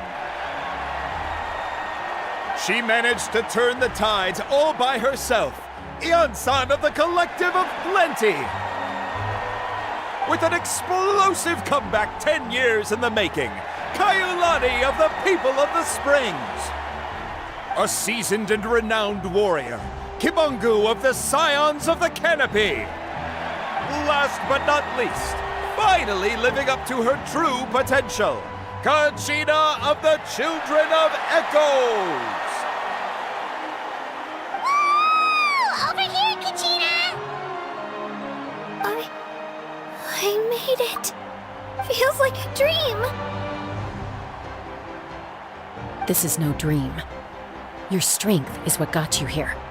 We'll be going to war together. It's an honor to fight alongside you, Kachina.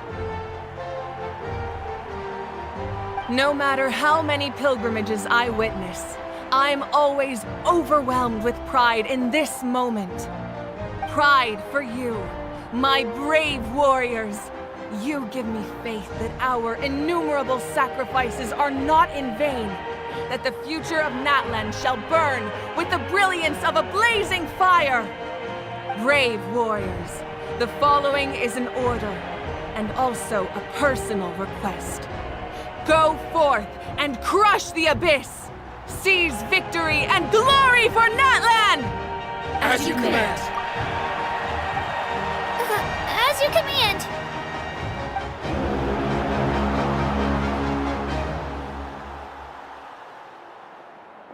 Traveler, Paimon, there you are! I wanted to thank you for supporting Kachina back there. She really has grown into a formidable competitor. She deserved that win. Not that it feels good to lose, but I'm happy for her.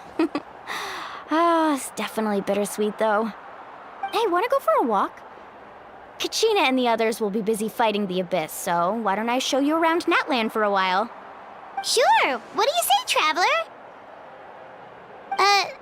Something on your mind? Listen, I'd be lying if I said I wasn't worried. But she's got experienced, powerful companions to take the lead. I'm sure they'll be fine. Glory always comes with a risk. If victory was assured, no one would take pride in it. She's not one to fall so easily. She bears the ancient name Uthabiti, after all. We just need to hold the fort while they're gone. Come to think of it, you've never visited my tribe, have you? Come on, I'll take you. The people of the Springs live alongside the Kaholasaurus. Our tribe is an ideal spot for some R&R. I'll take you to all the best spots. You'll love it. Looks like you beat me to it. Kinich? I was planning on inviting you to visit the Scions of the Canopy. Most of the adventurers that belong to the guild come from my tribe, so I figured you might be interested. Hey, first come, first served. You snooze, you lose, Kinich. Yeah, you were first. Still, Traveler, Paimon, feel free to stop by if you ever have time. You're always welcome. Yeah, thanks for inviting us. All right, let's pack up and head out.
Aerial assault!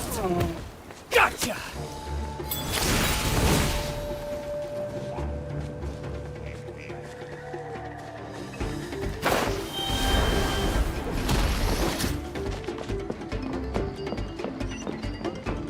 Gotcha! Laid bare.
Off we go!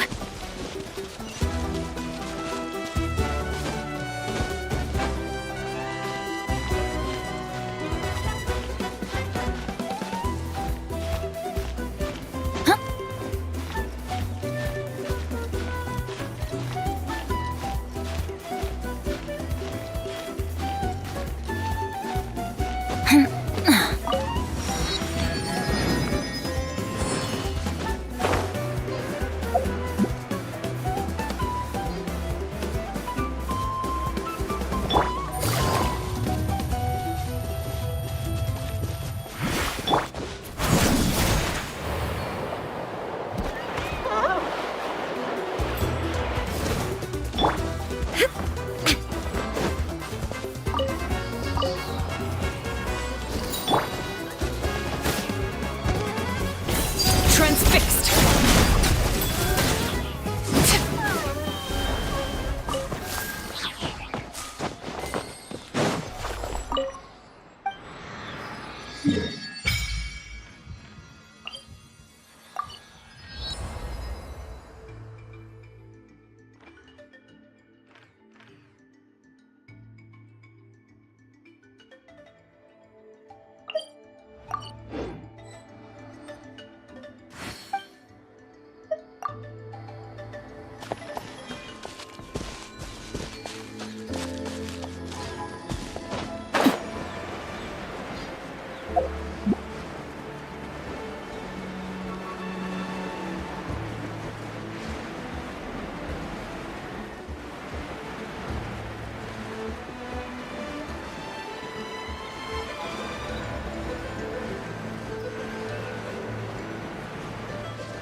Put up a good fight. Take a seat.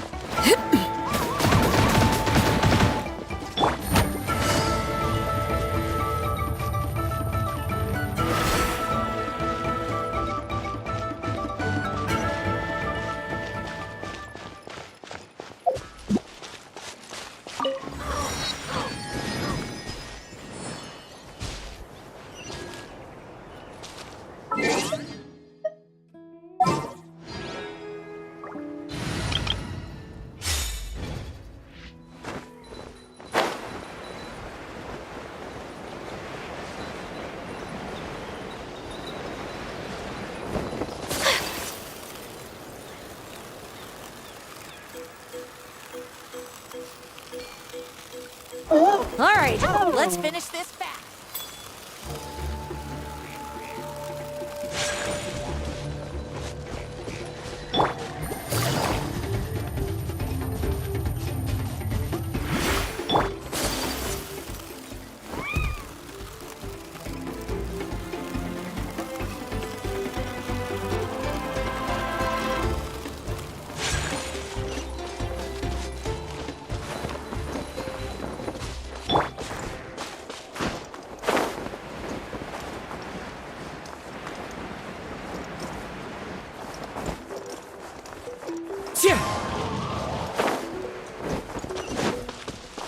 Time to go.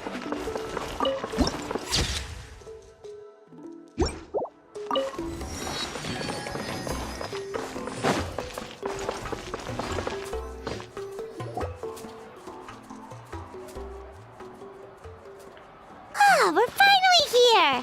So this is your home, Mualani? Paimon can't wait to have a look around.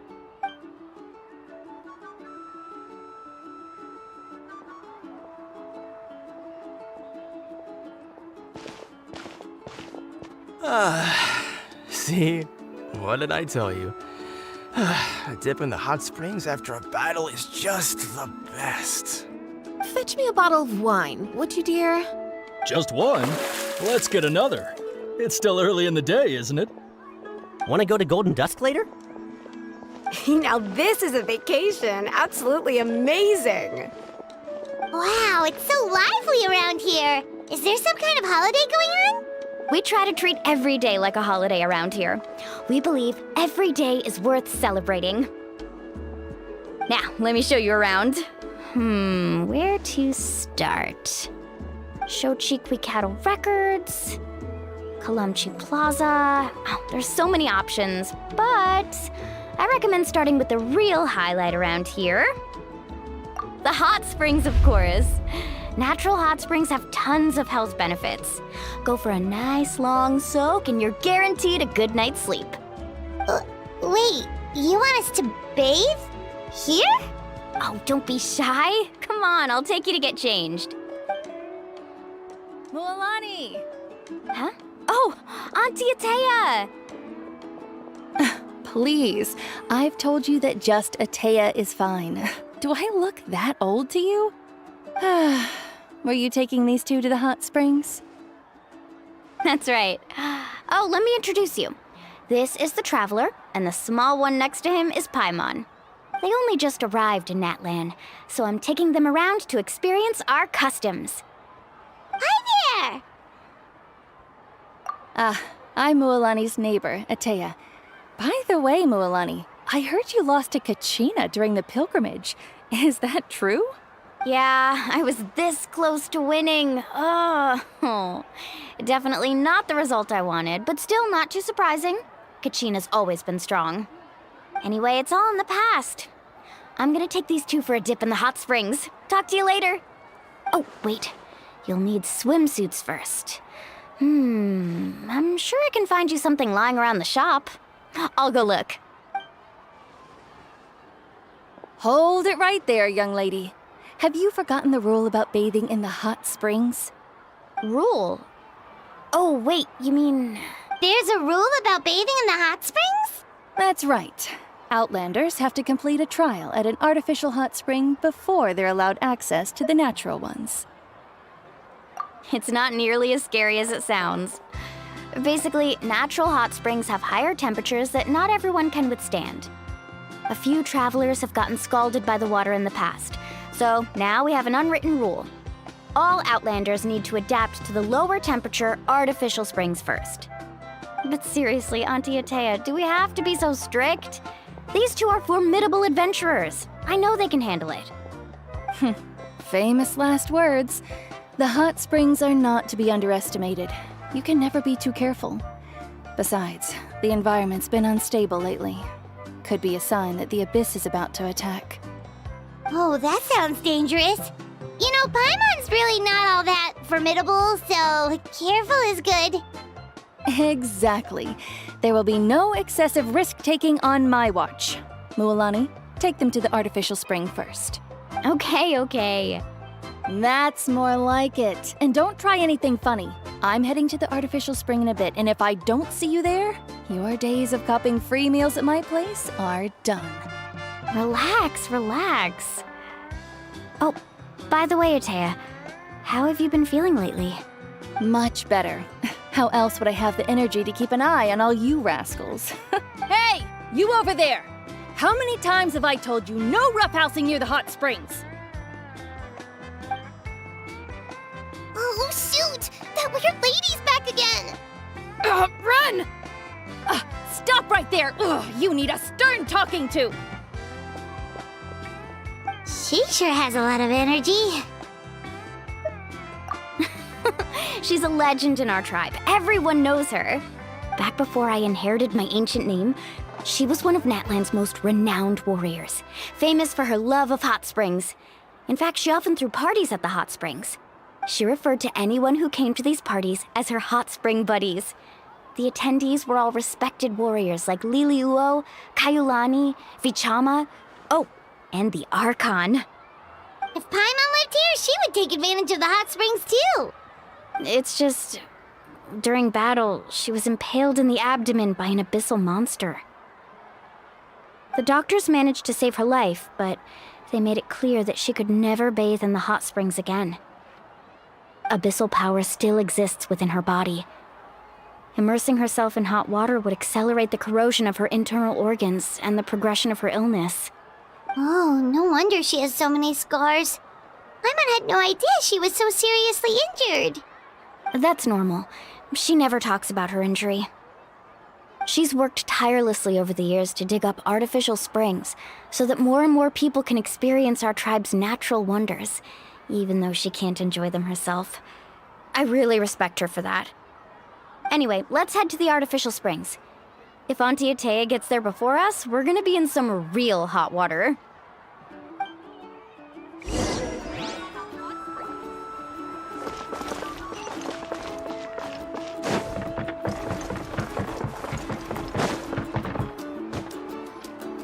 Oh, I see. That's a great idea. I like it. See, I told you the chief would agree. Well, let's get moving then. We can't let a word of this slip to anyone else. Hey, Amina, Hikaru, Marukao. You three seem particularly cheerful today. What's the occasion? Oh, Mulani, you're back. Who are these two? This is the Traveler and Paimon, two very important guests. I wanted to take them to the natural hot springs, but Auntie Atea caught us, so we had to come here first. Oh, what a coincidence! We were just talking about her. We think Auntie Atea's illness has taken a turn for the better. Really? How can you tell? Okay, so while you've been busy with the pilgrimage, we noticed that she's been visiting the hot springs alone at night. Specifically, the hot springs in the cave to the north of our settlement. I'm sure you know the one. Apparently, she used to go there a lot before they became abandoned for some reason. She could never come into contact with hot water before, and now she's visiting the hot springs every night. I mean, it's pretty obvious what that means, right?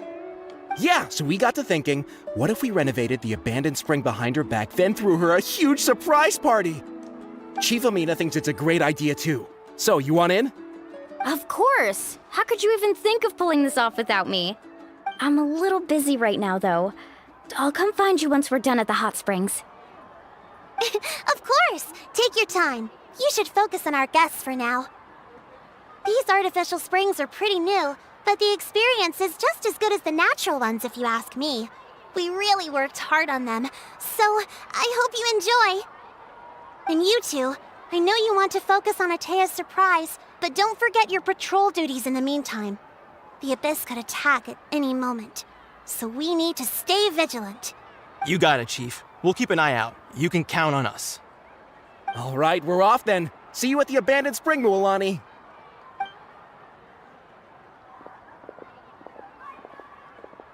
I'm also gonna head out. Have fun! Finally, it's hot spring time! Oh, I already arranged swimwear for you guys, by the way. Come on, I'll show you to the changing room.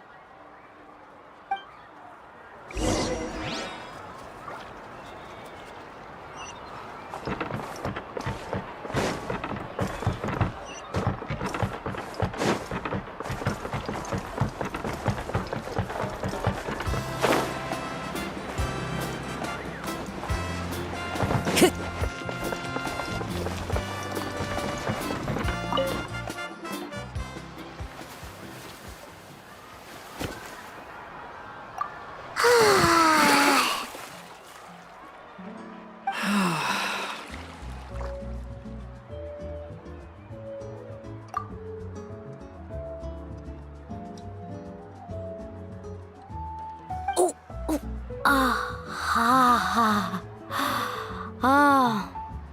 So, what do you think? Can you feel the warmth relax every muscle in your body? Yeah, it's so nice. The steam is warm too. The first time I came to the hot springs, there was no calming effect whatsoever. I was such a little ball of energy, the moment my parents looked away, I ran off to the high temperature pools. It was actually pretty funny looking back on it. They were absolutely frantic, looking for me all over, until finally they saw my head slowly poke out from under the water.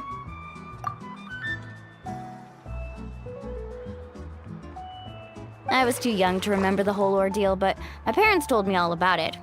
A natural-born swimmer, my mother called me. Just like her, I taught myself how to dive underwater the first time I ever went swimming. So feel free to go for a swim. I'll be right here if you need rescuing. Okay, here goes nothing. Auntie Atea, you really came to check on us? Of course. And I'm glad you listened. I brought you all some milk and snacks as well. I'll just leave them here.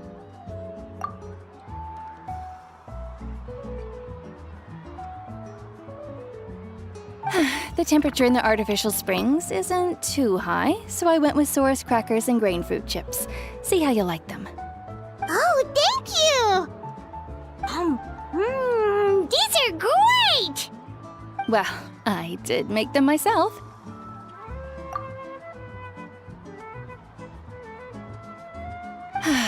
Very few young people know how to truly appreciate hot springs, so listen carefully. The temperature of the hot spring not only determines the type of snacks you should choose, but also the amount of time you should spend in the water. To bathe in a hot spring is to completely empty your mind. As such, swimming around the pool is incredibly disruptive and impolite, and something you should absolutely not learn from Mualani. Hey! All right, looks like you were able to adapt to the temperature, no problem. You should be able to switch to the natural springs then. Well, I've got to get going. Oh, and make sure you drink your milk. I'm looking at you, Mualani. I still remember how you used to pour it into the water when you were little. That better not happen again, whether I'm here to catch you or not. Okay. Paimon didn't think you were the type to do something like that. I remember thinking I'd totally get away with it too. But turns out milk is pretty easy to spot when you pour it into clear water. Not my best work. Some people get dizzy if they stay in here too long. You guys alright? Paimon's fine, just a bit stuffed. Looks like you two are naturals. Oh, by the way, I have to leave you on your own for a little while this afternoon. I'm gonna help the others fix up that abandoned spring. I certainly don't trust their aesthetic tastes. Who knows what will become of the place if I leave them unattended? In exchange, though, I can recommend a couple of shops that are worth a visit. Huh? Yeah, she brought us snacks and taught us about the hot springs. We want to do our part too. Friends are supposed to help each other out. We'd feel bad otherwise. Well then, the more the merrier. All right, we should get going. Let's organize the best hot spring gathering Natlan's ever seen.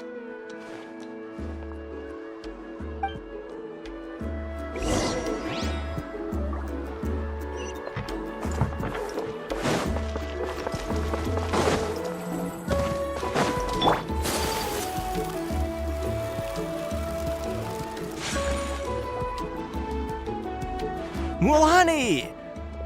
Wait, you brought our guests too? We're here to help.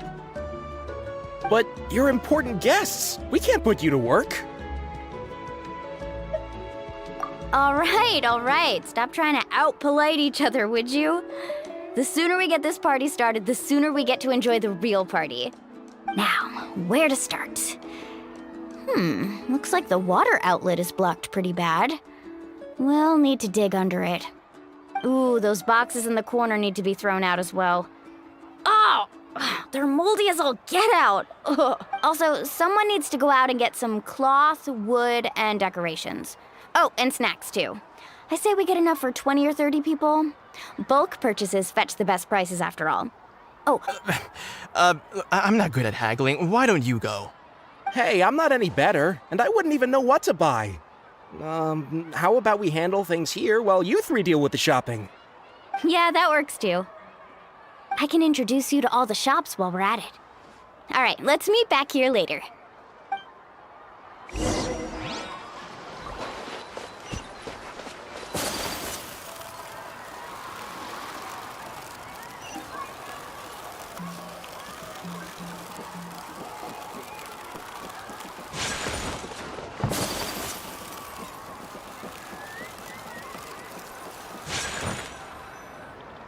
Hey there, Yellowpath.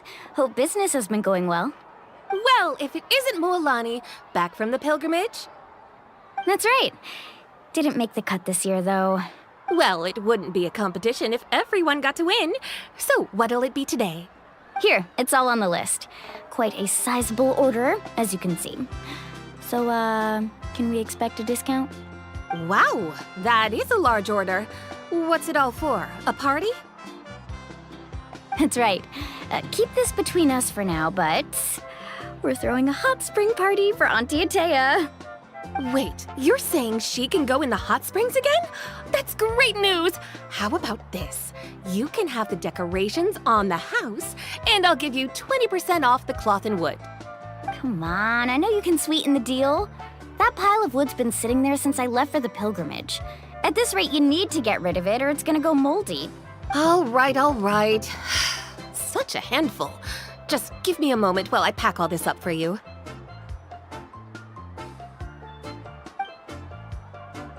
Wow, that was amazing, Mualani! All in a day's work. By the way, Yellowpath, are these 2 stones for sale? Interested? They won't come cheap. I'm not planning to haggle this time, I promise. Package them separately, would you? Nope. Kachina likes shiny little trinkets, so whenever I come across something like that, I always buy it for her. I'll hold on to them for now. It'll be a nice little surprise for her when she returns victorious from battle. I'm sure she'll like it. All right, that should be everything. If you could just double check, make sure nothing's missing. Let me see. Huh? What's this crate of juice doing here? That's on the house. 7 years ago, when the Abyss attacked our tribe, Atea saved my brother's life. She never asked for anything in return, but I could never forget what she did for my family that day. So, send her my regards, would you? And have fun! Oh, we will. It's gonna be a party to remember. Thanks a lot, Yellowface. Well, that's our shopping done. Let's head back.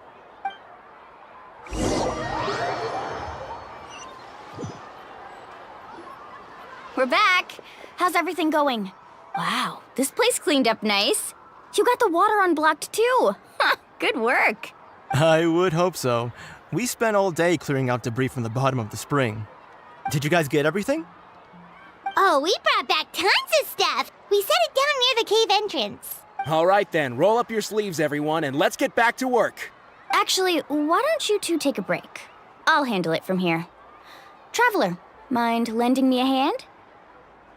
So, I was brainstorming on the way over, and I'm thinking we could draw something on the wall over here, and the snacks and drinks can go over there.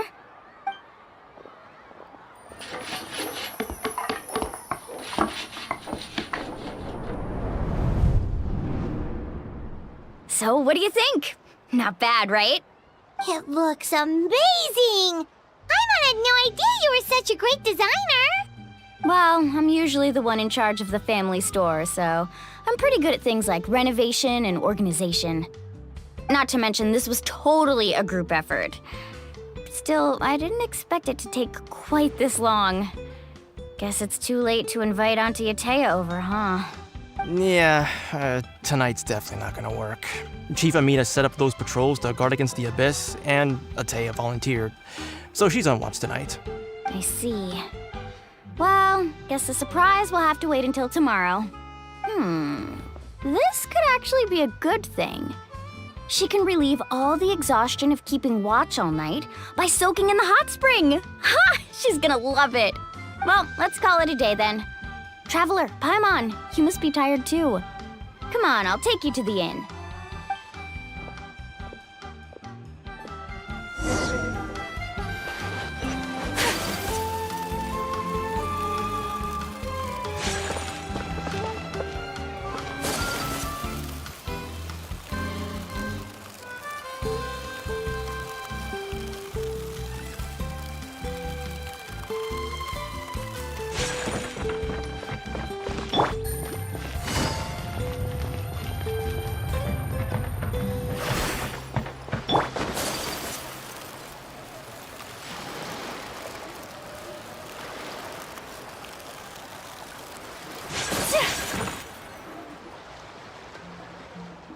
All right, this is it. Get a good night's sleep, okay? I'll see you tomorrow. Yep, good night! Paimon's exhausted. We really went all over the place today, didn't we? Anyway, we need to be well rested for the party tomorrow, so let's head inside.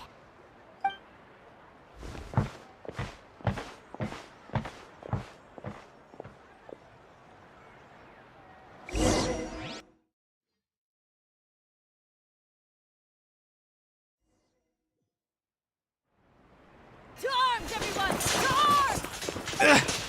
Why now? Huh? What's with all the noise? Traveler, Paimon, wake up! Mualani? What's going on? Where did all these monsters come from? It's the Abyss. Our patrols are trying to drive them back as we speak. Come with me. I'll take you somewhere safe. Mualani, a little help over here. We can't hold them back much longer. One moment. I'll be right there. Couldn't have said it better myself. Hang in there. We're here to help.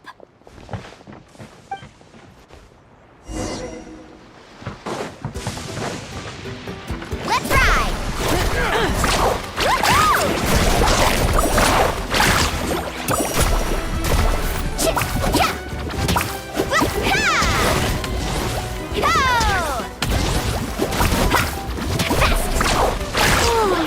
Have they been contaminated by the Abyss? No, they are the Abyss. Destroy them!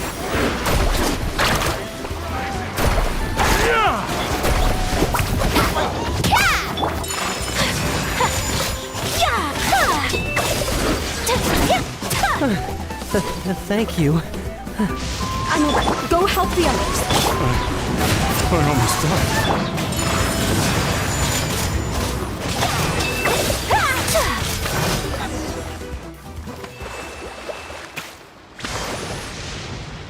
We've cleared out most of the monsters over here. Thanks for your help. It would have taken me ages on my own. Looks like we're still in for a long night, though. We still have no idea where these creatures are coming from. Let's go ask Amina.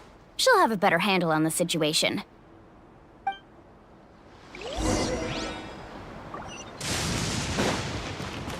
Let's ride!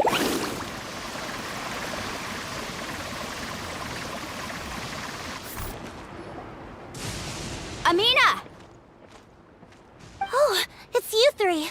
Thank you for helping clear out those monsters. We were prepared for an attack, but we didn't have enough people to prevent them from breaking through our defenses. No casualties so far, though. Where'd they come from this time?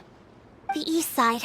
We've pinpointed the position of an abyssal pylon, but we don't have enough manpower to take it down. An abyssal pylon? What's that? A kind of gate created by the Abyss. One that allows monsters from the Night Kingdom to enter the physical world. The only way to end the attack is to destroy the pylon as soon as possible. Otherwise, the endless hordes of monsters will exhaust our defenses. Exactly. That's what I'm most concerned about. Their numbers suggest there might even be multiple pylons in the area. We're searching for them as we speak. All right, we'll go seal off the one to the east. Traveler, Paimon, can I count on your help again?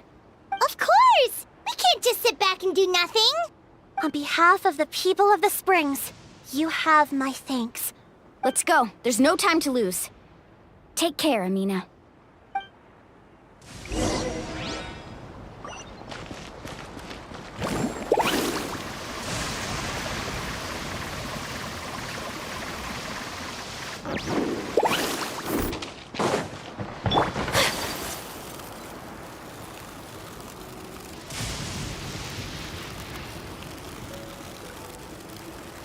Mualani, is that the pylon? That's it, all right. Come on, let's get rid of...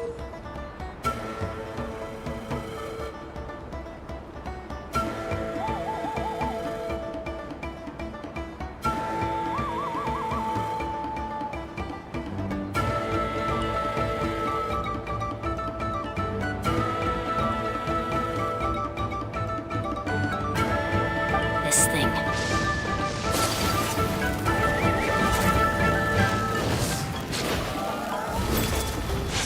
Take flight!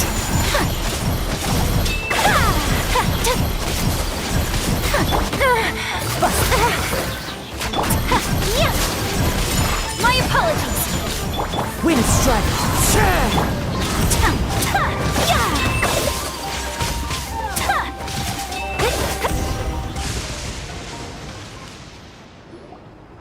Whew! That should do it, right? I don't see any more monsters, so... looks like we're in the clear. Do these attacks happen a lot? Must be hard on your tribe. Yeah, it makes things hard sometimes, but that's how our ancestors have always lived. Besides, the Abyss doesn't care how difficult our lives are. Fighting back is the only option. Come on, we should head back. Huh? What are you looking at? Is there something over there?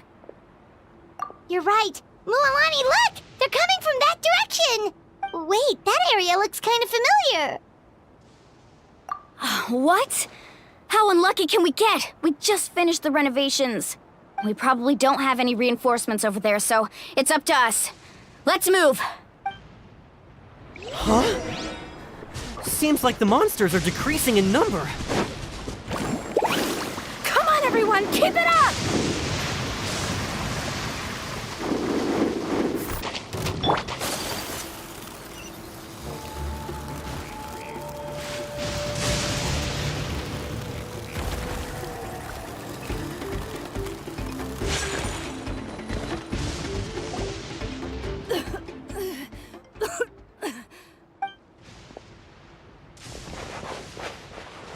Ateya, what are you doing here?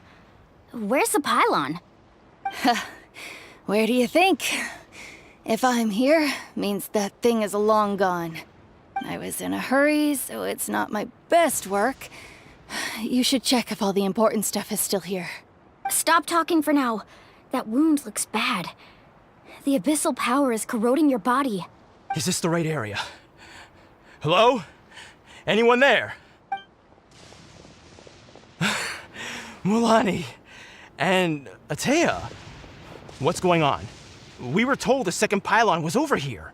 Ateya took care of it, but she's injured. Quick, someone get a doctor! All right, stop fussing. Don't you think I know my own limits? The main thing is they didn't destroy anything. This is a beautiful hot spring, by the way. I can tell how much work you put into it.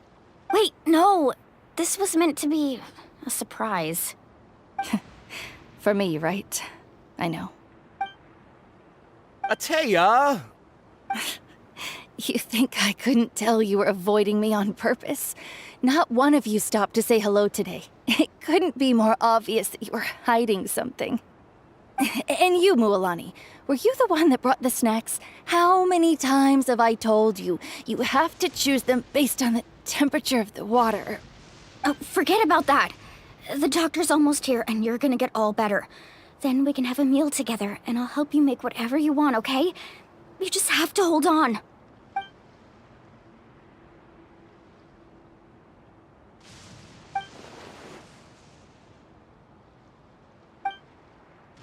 The impurities in the elemental energy we embody repel each other. What? The crystal has been purified? When? The anguish he feels has brought him to tears. I also came across a teardrop crystal. Can you purify it? Ateya! Atea! Wait, what do you mean?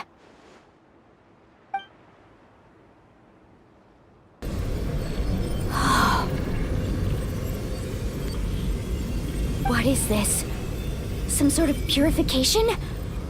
The abyssal power, it's being cleansed away! How can that be? I never knew that was even possible.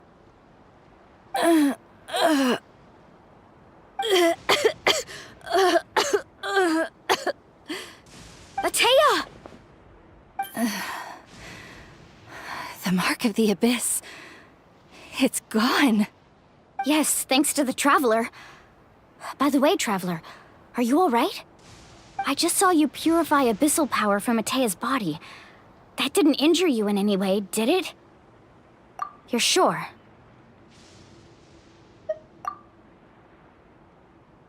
Good. Good.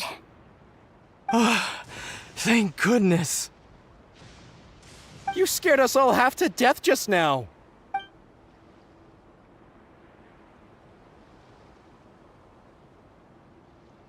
All right, everyone, head back and get some rest. We'll meet here tomorrow. We'll celebrate Atea's recovery and our triumph over the Abyss. And most importantly, we'll show the Traveler and Paimon how grateful we are for their aid. Let's make it an occasion to remember. Dismissed! Got it! Got any other secret powers I should know about? But seriously, you really came through for us tonight, so thank you. Paimon almost forgot you had that ability. You used it back in Mondstadt to cleanse Dvalin's tears, didn't you? That was some quick thinking, Traveler. Huh? You look like something's bothering you. What's wrong?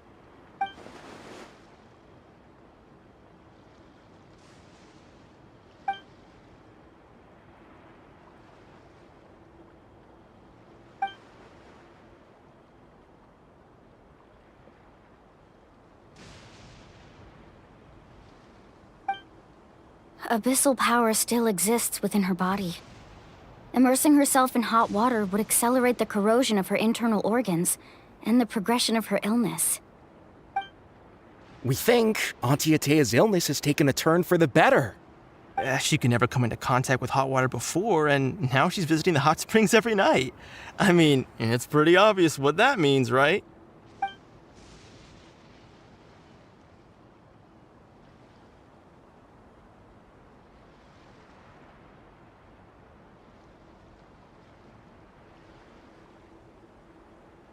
Hello?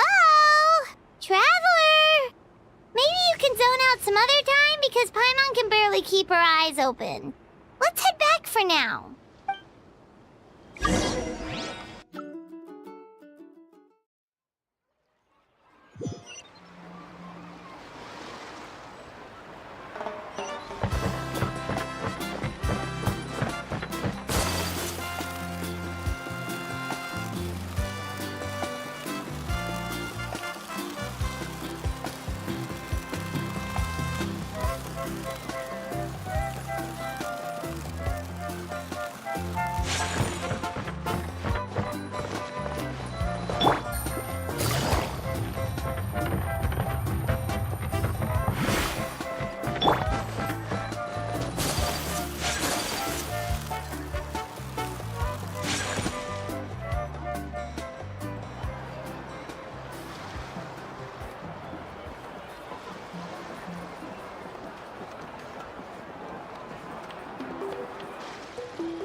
Not interested in hanging out with the other kids? Snacks not to your taste? Hot spring temperature too high? None of the above, huh? I heard you were the one who cleansed the abyssal power yesterday. You sensed it, didn't you? I was hoping to keep it a secret for a few more days. Didn't want to ruin the celebrations and all. But looks like it was no use. Hey, kid! Who, me? Yes, you. Come on. Let's go for a walk. Hey, where are you going? Did something happen? Just going to get some air. It's too noisy in here. You have fun. We'll be right back. Oh, and there are extra snacks in that box over there if they need replenishing. Baked them all fresh this morning. All right! Sounds great.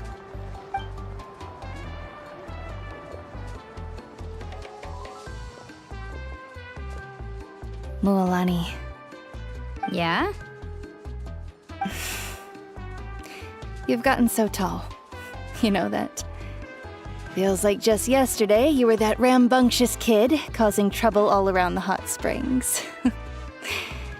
It's like all that time passed in the blink of an eye.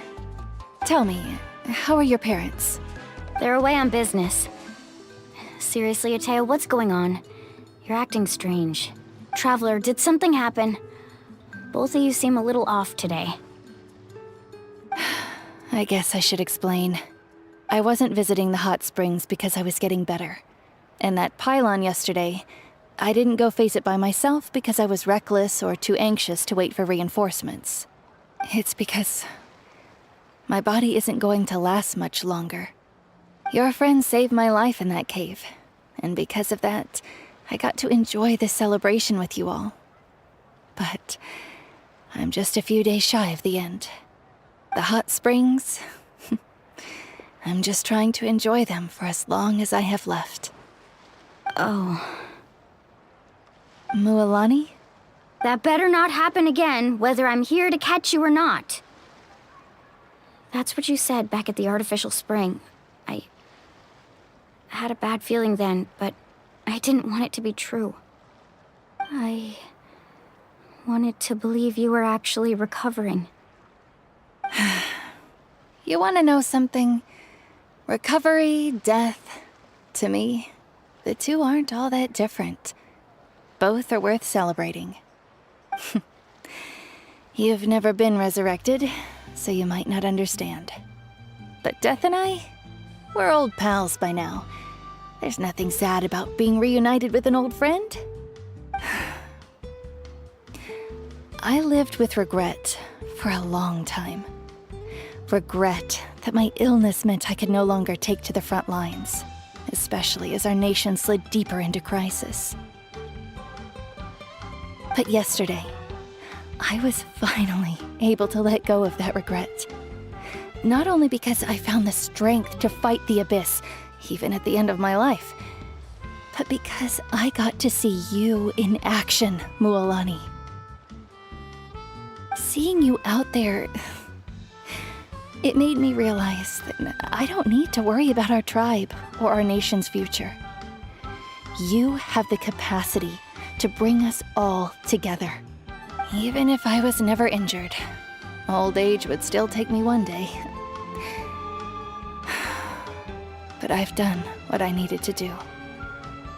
The future is in your hands now. Just remember, whether in life or death, I am always with you. I understand. Seems like you've given this a lot of thought, Atea. Thank you for telling me all this. I'll do everything in my power to protect our tribe, our nation, and live up to the example you set for me. Good. Oh, and if any of you have the chance to meet with the Archon, could you give this to her for me? A talisman I've carried with me my whole life.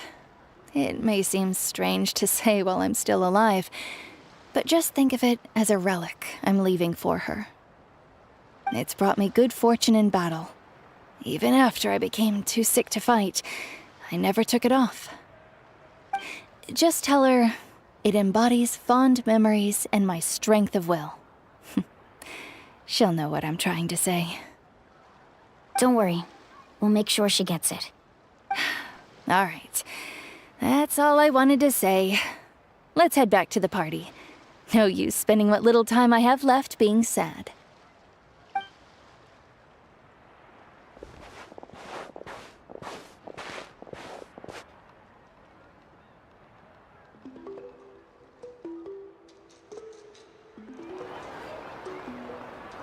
Traveler, Atea, Mualani! If you don't hurry up, there won't be any snacks left! Excuse me, what did I say about bathing in the hot springs on a full stomach? Hey, are you listening to me?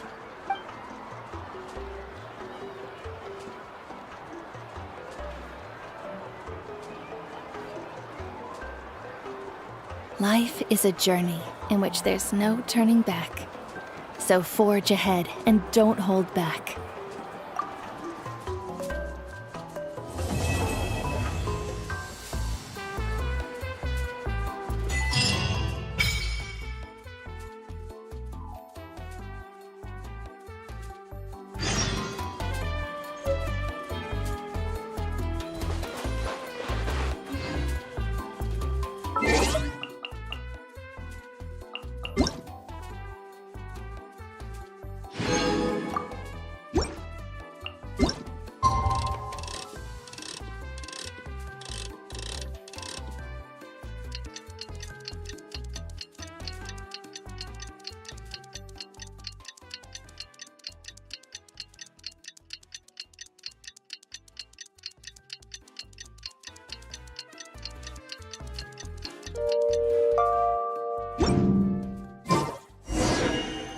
A blade embraces its duty.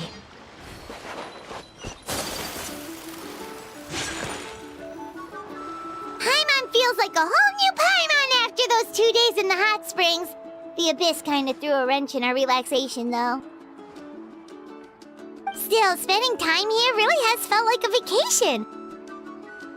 The Kaholasaurs are so nice and so fun to play with. Their bellies are super bouncy. Oh, and Atea's snacks were so delicious. She gave Paimon some for the road just this morning, actually. Yelling at some kids who got caught throwing stones in the hot springs, so not much has changed since we first met her.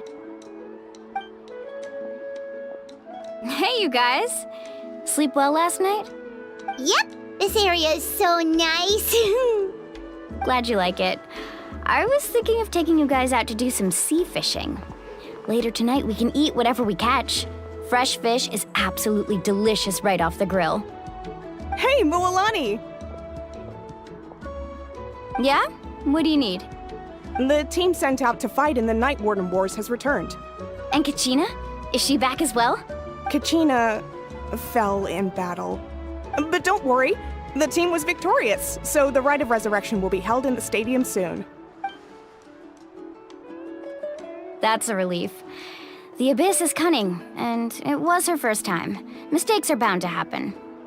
Exactly. She deserves to hold her head up high. All right, thanks for letting me know. We'll head out in a bit. Jeez, she sounded a little anxious there. Had me thinking it was bad news for a moment.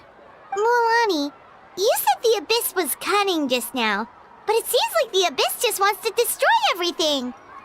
Like, think about all those monsters that attacked your tribe. If there really was some sort of cunning plan, wouldn't it make more sense to send them to attack Kachina and her small team? Not that Paimon wants them to be in any more danger, it's just... Relax, I get it. The Abyss is difficult to understand, that's for sure. At a glance, it certainly seems like the only goal is total destruction. The Abyss isn't a living entity after all, so what capacity for logic or planning could it possibly possess? But through our long history of fighting the Abyss, we've realized things aren't quite so simple. 500 years ago, the Abyss invaded Teyvat. You know about that, right?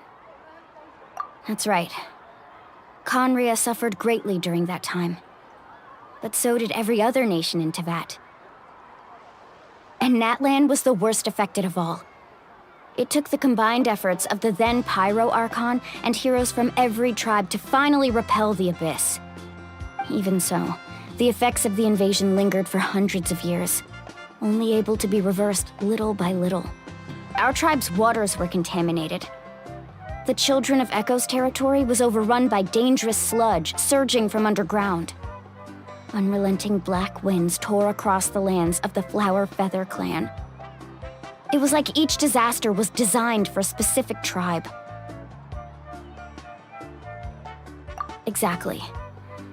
We once thought that the Abyss's desire for destruction was a sort of primal instinct, but its methods are, in truth, marked by intelligence. We now believe the Abyss has invaded the Night Kingdom, and has the capacity to read the memories of this land at any given moment. And that's how it became so dangerous and cunning, almost like it knows you inside and out. Yes, and that's why we've been unable to fully eradicate it, even after all this time. Luckily, the problems left behind by the Abyss have been successfully addressed by the various pyro archons we've had over the years. Now every tribe is prospering and things are looking up. I mean, just look at what we managed to do a few days ago. We totally fought them off.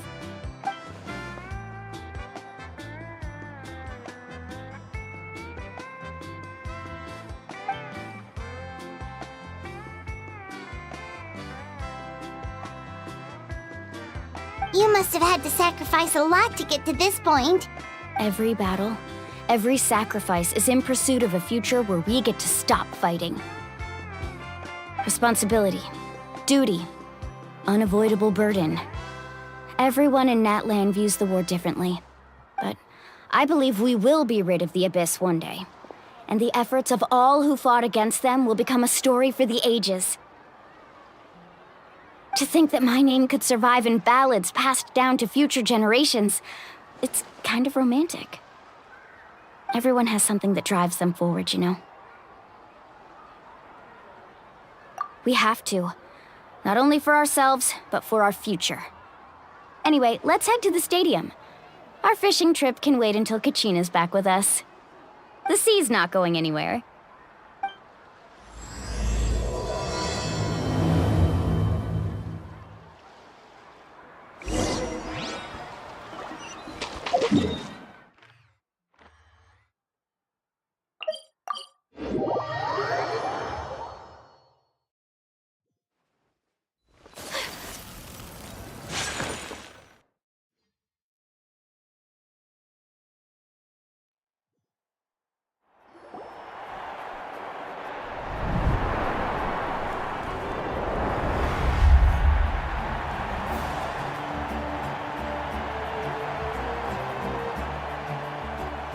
Whoa, this place is packed already!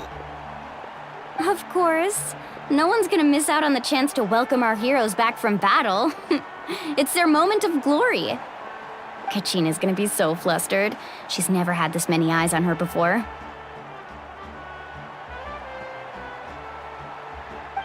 Yeah, she doesn't seem like the kind of person who likes being the center of attention. Looks like I'm just in time. Kanich, you're here! Yeah, a commission ran longer than expected, but I made it. I heard about the incident with your tribe, Mualani. Is everyone all right? Yeah, it's all taken care of. Our new friend here's got some tricks up his sleeve, by the way. He's just as strong as Kachina made him out to be. Hey, look! Is it about to start? That's right. Someone will come out and recite a eulogy, and then we'll sing the Ode of Resurrection together. Come on, let's find a spot with a good view. When the singing starts, just follow my lead and you'll be fine. Let's go somewhere higher up so Kachina can spot us.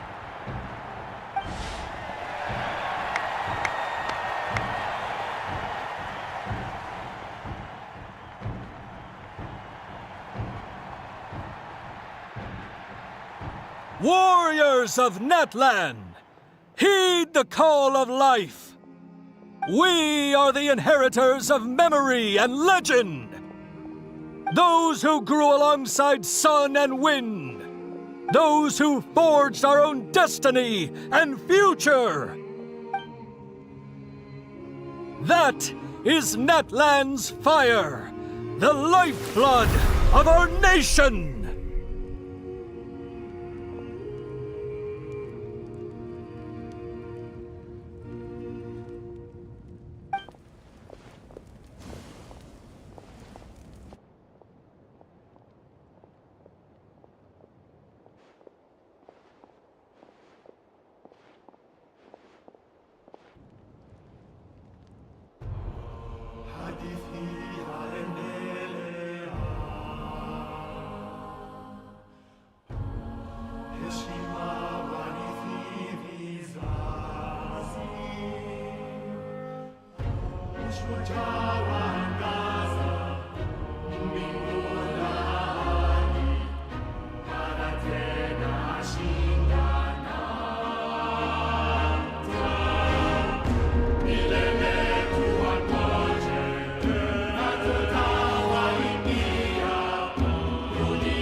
I could not find Kachina within the Night Kingdom, or locate her ancient name.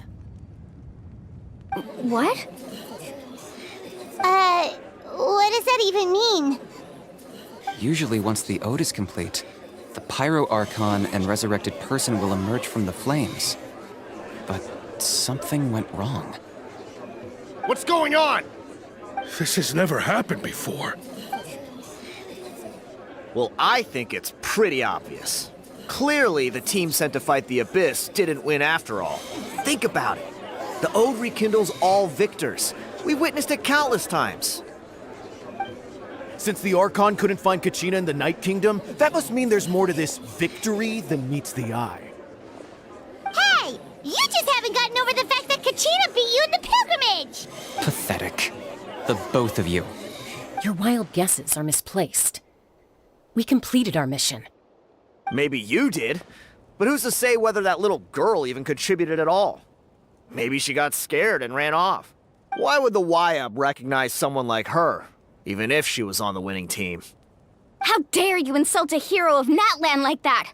Kachina sacrificed herself to repel the Abyss.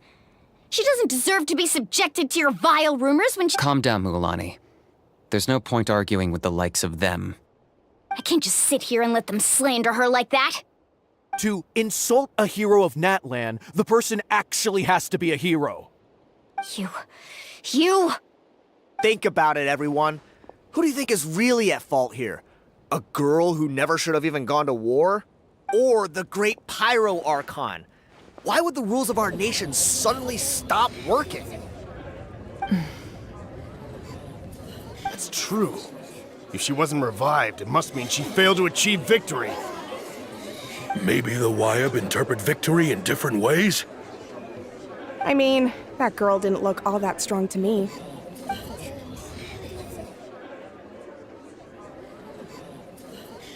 Kachina wouldn't have run! That's not like her at all!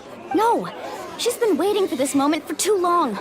No matter how daunting the situation, no matter how scared she might feel, she's always the first person to stand up and face it head on. We don't even know what happened. So don't you dare try to use this as an excuse to vent your anger or slander her reputation. Fine. We'll find out what happens soon enough. Then, we'll see who truly deserves glory. That's enough. There is no doubt about today's victory, or Kachina's part in it. She is a hero worthy of our admiration and celebration. However, the failure of today's ceremony is undeniable. Kachina has not been rekindled, and I offer you all my deepest apologies as I continue to investigate this matter. To prevent further casualties, I have decided to suspend the pilgrimage until this matter is resolved. What? No one is all-knowing. No one is infallible, not even myself. But doubt is a means by which we seek the truth, not a weapon we wield against others. I didn't mean it that way, Archon. If there are things you wish to clarify, then ask me directly. Doubt my answer if you wish. But now's your chance. You have concerns? State them. No, of course not. Even though I have said nothing to change your mind, then it would seem the truth never mattered to you at all. That guy doesn't even have the courage to answer the Pyro Archon's question. So much for all that glory talk earlier. I have a question, Archon. my friend Kachina. Do you have any idea where she is? It's extremely important to me. I know you said you were investigating the situation, but I'm sorry, that's not enough. I've already shared everything I know. If you want to learn the truth and rescue your friend sooner, you should join the investigation. So, what do you say? Of course I'll join. In that case, come see me in the speaker's chamber. We should join them. Oh, and if it's not too much trouble, could you drop by as well, Traveler? I'd like to have a chat. Rest assured, everyone, I'll keep the tribal chiefs informed on the progress of the investigation. Once again, I apologize for the outcome of this ceremony. If there are no further questions, let's part for now. Did she just ask us to come along? I believe she did. Let's go. I'd like to know what's going on myself.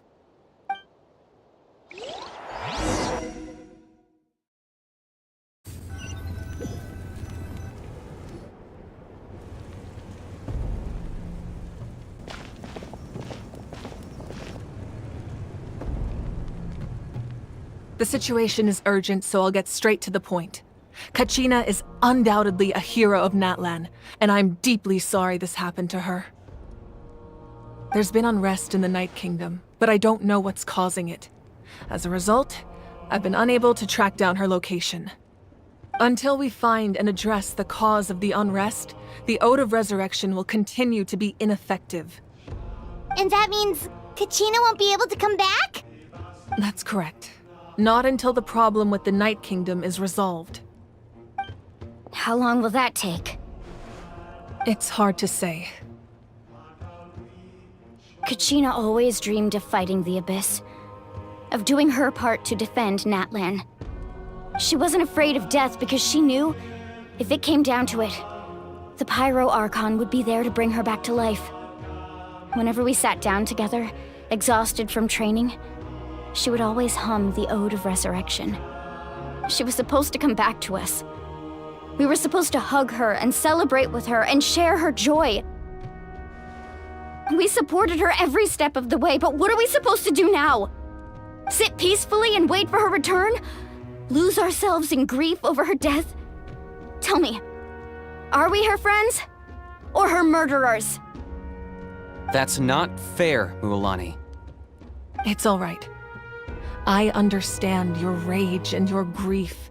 Kachina's life means a great deal to me, Mualani. Believe me, I want to bring her back as soon as possible. I would give you that peace of mind if I could.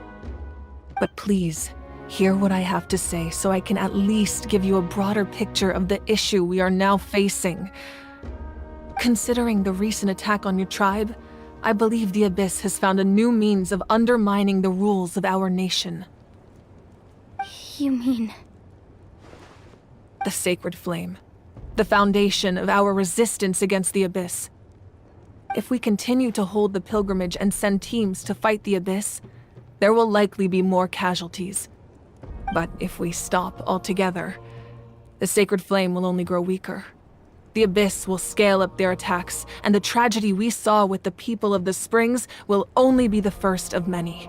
If we compare the two choices, the former seems to be the lesser of two evils. Sorry, I know that may sound harsh, but I bear the name Malipo. Weighing the costs is my duty. The raw truth can be cruel. But we need to understand it if we want to approach this rationally. But what would you say, Mualani? This is personal for you, and unlike Kanich, I dare say it's not a simple case of weighing up which course of action is less painful, is it? No. I can't choose between them, and I don't want to. Saying that one is preferable over the other is disrespectful to the people who suffered. You're saying it doesn't matter whether I suspend the pilgrimage. The consequences will be equally painful. Yes. What happened to Kachina breaks my heart. But I couldn't bring myself to sacrifice other people for her sake. And that is the crux of the problem. It's not simply a matter of choosing the lesser of two evils. Either way, there will be people who suffer. And the end result will be the same. Belief in the pilgrimage will waver. Once doubt has crept in, the people will no longer unite in battle against the Abyss. And that is exactly what the Abyss wants. Their ultimate goal isn't to break the rules that make the Ode of Resurrection work. It's to destroy the people's faith in them. To prevent what happened to Kachina from happening to anyone else, we need to suspend the pilgrimage. So that is my current plan. And in the meantime, I've made efforts to strengthen each tribe's defenses. Then, we have to find another way of strengthening the sacred flame to keep the Abyss at bay. This won't be easy. I'll need time to figure out the best approach. I understand your anger, Mualani, but I hope that provided some clarity at least. Wow. Hyman thought things were gonna get heated for a second, but the Pyro Archon took the time to explain everything so patiently. I owe you an apology, Archon. I let myself get carried away earlier, and I'm sorry. You're right. We need to focus on finding solutions. We could always hold the pilgrimage without sending a team to fight in the Night Warden Wars. That way, we would still be able to fuel the sacred flame. I've considered that, but the two events have nearly always been linked. Without the chance to fight the Abyss, pilgrimage rankings lose their prestige, and competitor numbers will drop. With fewer participants, the amount of contending fire produced will decrease, and the vicious cycle will continue indefinitely. So, essentially, the Abyss is taking Kachina hostage. You've learned about the concept of ley lines during your travels, yes? The Night Kingdom is something similar. Staying there for a short period of time shouldn't have an effect on the person. But with the Abyss in the picture, it's a different story. Your sense of self will be devoured until eventually you become one with the Sea of Souls. Imagine pouring a cup of water into a rushing river. You can try to scoop up another cup, but there's no chance it will be the same water you had before. I won't sugarcoat it. That is the danger Kachina is currently facing. Just like you said, Archon. Both of these problems need to be addressed. You can focus all your efforts on dealing with the Sacred Flame. I will go search for Kachina. The Abyss poses the same threat to you as it does to her. It is very possible you will not return. Knowing that, do you still choose to go? Kachina's waiting for us to rescue her. That's all that matters. I failed to protect her during our campaign, but I can make it up to her now. I choose to go as well. Traveler? What do you think?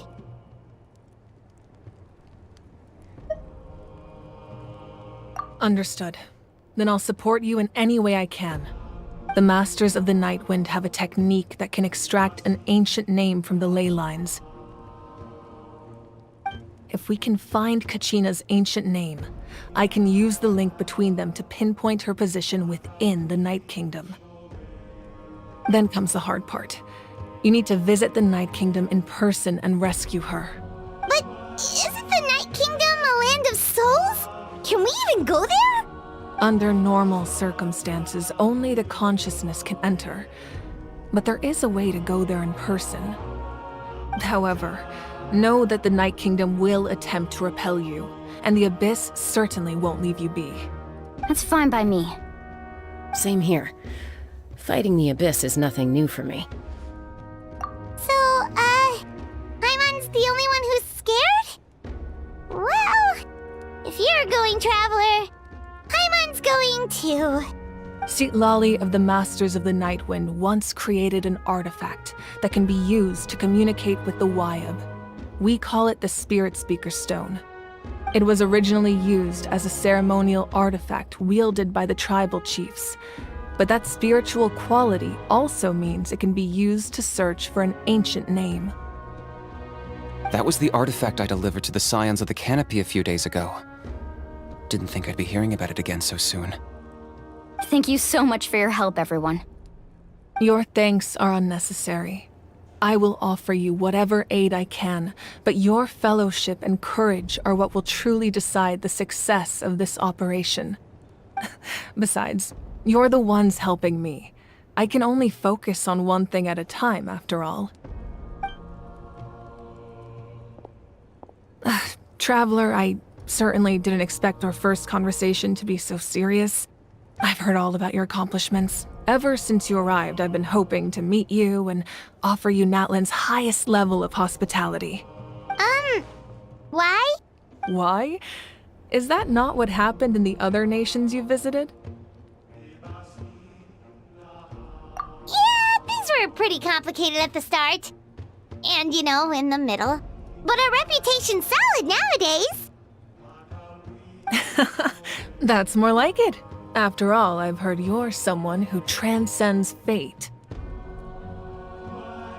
Perhaps even more than you can imagine.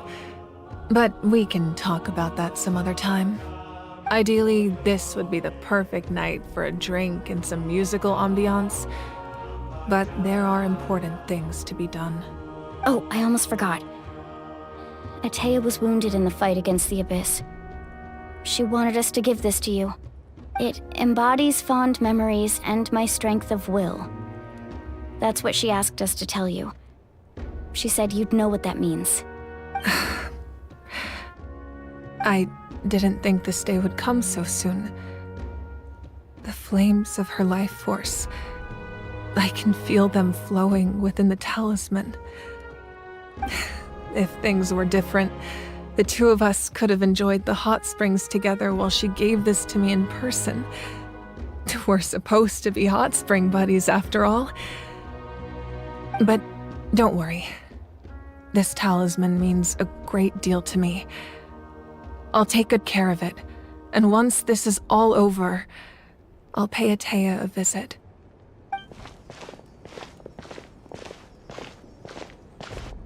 You said you didn't want to jeopardize the production of Contending Fire. But that's not at all why you decided to suspend the pilgrimage, is it? You're right. Even now, the production of Contending Fire is far from sufficient. The gradual corrosion caused by the Abyss has resulted in a massive shortage of pyro energy, and we're currently at the breaking point. As things stand, the pilgrimage is a lost cause. Suspending it allows us to save our strength to defend the tribes. The Abyss has brought catastrophe to Natlan, and Kachina's disappearance in the Night Kingdom is a direct consequence of that. We can't let the general public know that. No. If the public learned that Natlan's destruction was close at hand, there would be immense panic. But if I said nothing at all, they would have continued to question the integrity of Natlan's heroes. Another simple choice. The latter was clearly the better solution. But you chose otherwise. I have never subscribed to the belief that the right choice is the one with the fewest sacrifices. Let's go. There's still a way for the sacred flame to last a little longer. You mean? Yes. Come with me.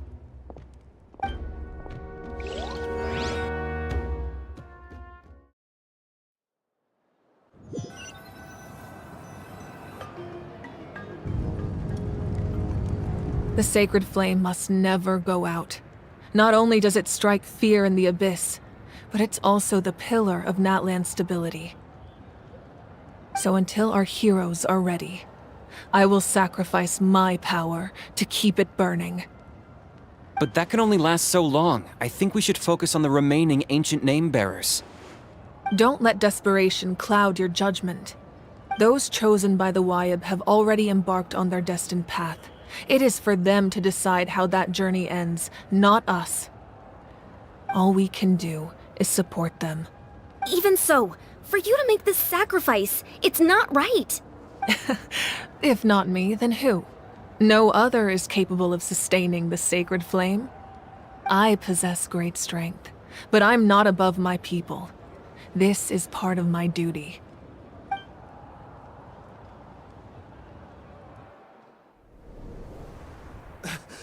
Archon, it's the Fatui!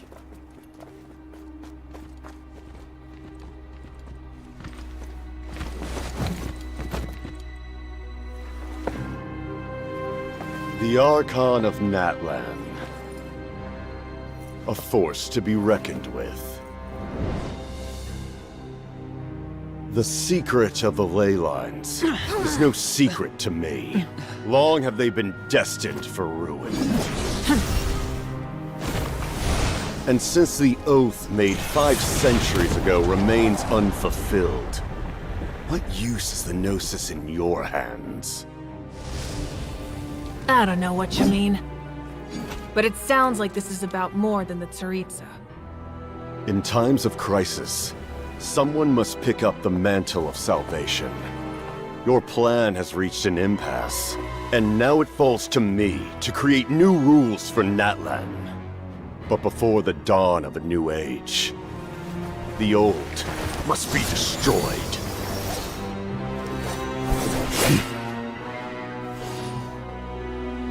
I assume that's the end of your speech? Good. People like us. Let our blades do the talking!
Masters of the Night Wind. Send word! The captain and his followers must be apprehended.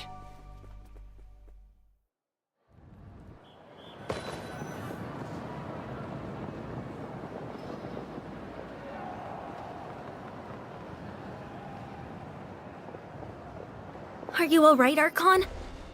He was a formidable opponent. Exactly what I would expect from the first of the Fatui Harbingers. I never imagined someone could match you in combat. If the Tsaritsa sent him here, why would he bring up what happened 5 centuries ago?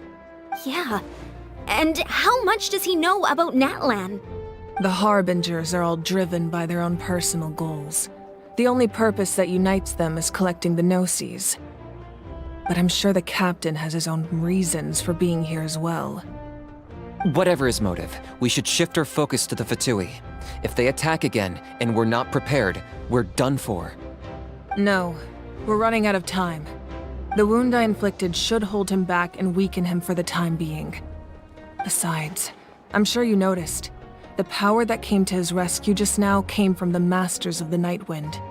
In other words, there are traitors among us. Not necessarily. This could prove to be a very valuable turn of events.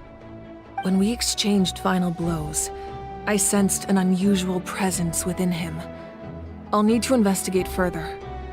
Kanich, go to the Masters of the Nightwind and look into who could have aided the captain. Speak to Lali. She should know. Of course, I'll head out right now. Do you still intend to... Yes, but fear not.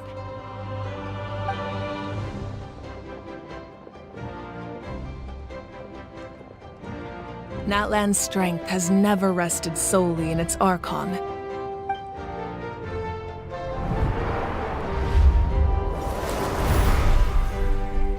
Together we foresaw the only path that leads to our nation's future. We must trust in that vision now.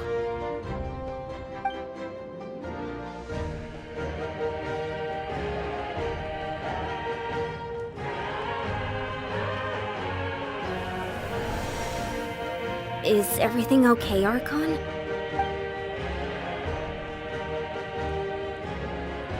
Completely fine. Just lamenting the fact that I never got a picture when I could still turn my hair into flames. Too late now. I just hope the others have a safe journey.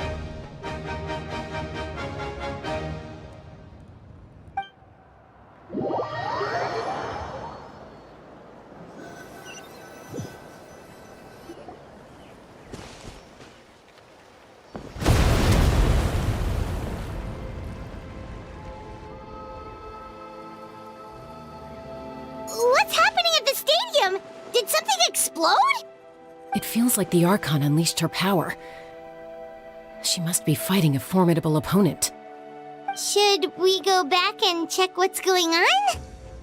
Have faith in the Archon. She wouldn't lose in a one-on-one confrontation. Once we find Kachina's ancient name, we'll head right back. Okay, let's just keep climbing. Paimon really hopes nothing goes wrong.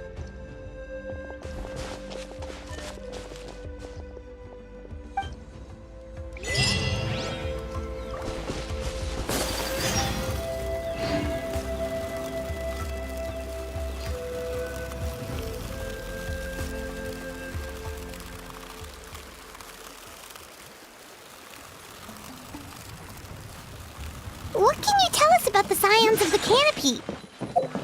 The tribespeople are very adventurous. Oh, kinda like us then! I'm not so sure. You don't strike me as the type to enjoy danger. The Scions of the Canopy are a bunch of thrill-seekers. They love extreme sports like rock climbing, rappelling, volcano parkour, or even bungee jumping without a rope while a Yunkasaur stands at the edge and uses its tongue to catch them. Sound like something you'd be interested in? Okay, that does sound different from our usual adventures.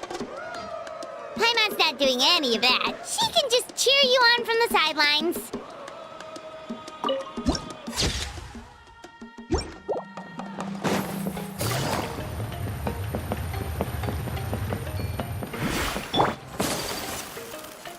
That's Wyna, the tribal chief. Let's head over to him.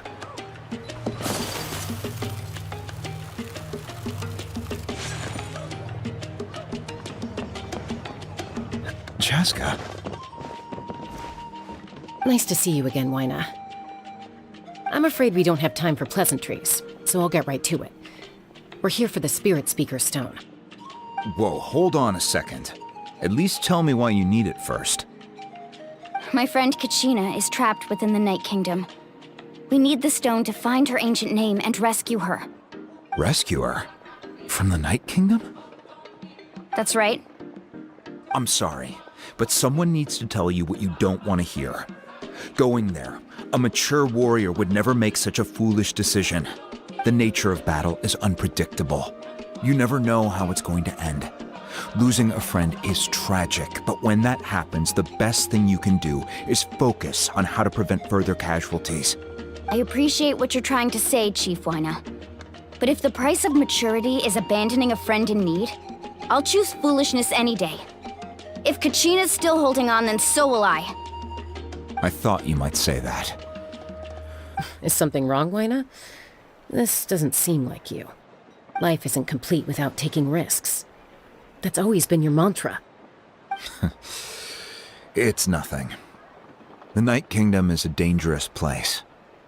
Can't blame me for checking if you were up to the task. If you're that determined, far be it from me to stop you. Here's the stone. Keep it safe, okay? It's not like we have a spare. Thank you. Huh. Seems like you two go way back. But aren't you from the Flower Feather Clan, Chaska? Oh, Chaska's a peacekeeper, so she's famous throughout the tribes. She's always the one people call to resolve conflicts, so we slowly got to know each other that way. Her younger sister Quichi's always hanging around our tribe, too. She's helped us out a lot in the past. Oh, you have a younger sister? Yes, I'll introduce you to her sometime. But let's get back to business. Waina, how do we use the stone? As you probably know, your intended destination is completely different from the real world. The Night Kingdom is like a river flowing with concepts, and the ancient name you seek is like a tiny fish swimming downstream.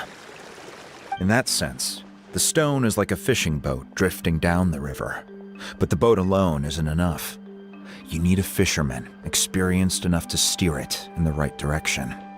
We couldn't do that ourselves? With a little practice, I'm sure you could. You have the strength and the talent. If you want to make sure this works, though, I could recommend someone to you. Who? Vichama, a legendary warrior and scout from our tribe. He's got a keen eye and a well-honed intuition. Even his ancient name means to seek. If you're fishing for a name, you're gonna want him on the boat. Vichama? Why does that name sound familiar? He's one of Auntie Atea's hot spring buddies. I've heard stories about him. Where can we find him? Ever since Malco passed, he spends most of his time gazing out at the scenery from the cliff tops. Follow the path that way, and I'm sure you'll find him. Thank you. We'll go look for him there. Good luck. I hope everything goes well.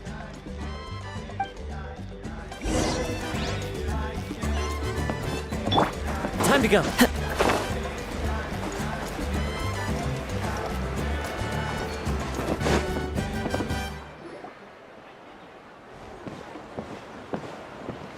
Someone admiring the scenery from the cliff tops. Ah! That must be him! Hello there, are you Vichama? That's me. Did you need something?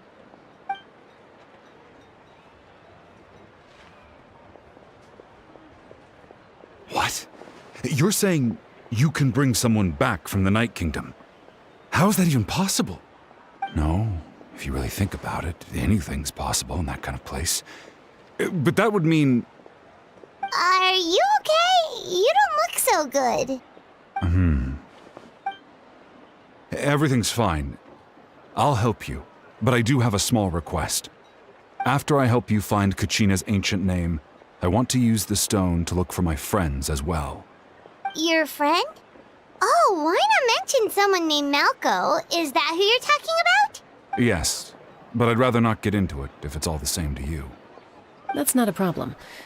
We agree to your request. Yeah. Since you're helping us find Kachina's ancient name, it's only right that we return the favor. Then we're agreed. Can I have a look at the stone?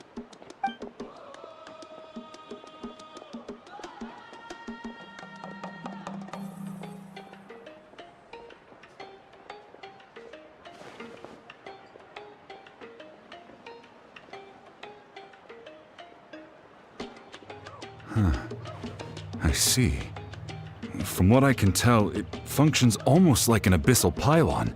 Both connect the Night Kingdom to the living world.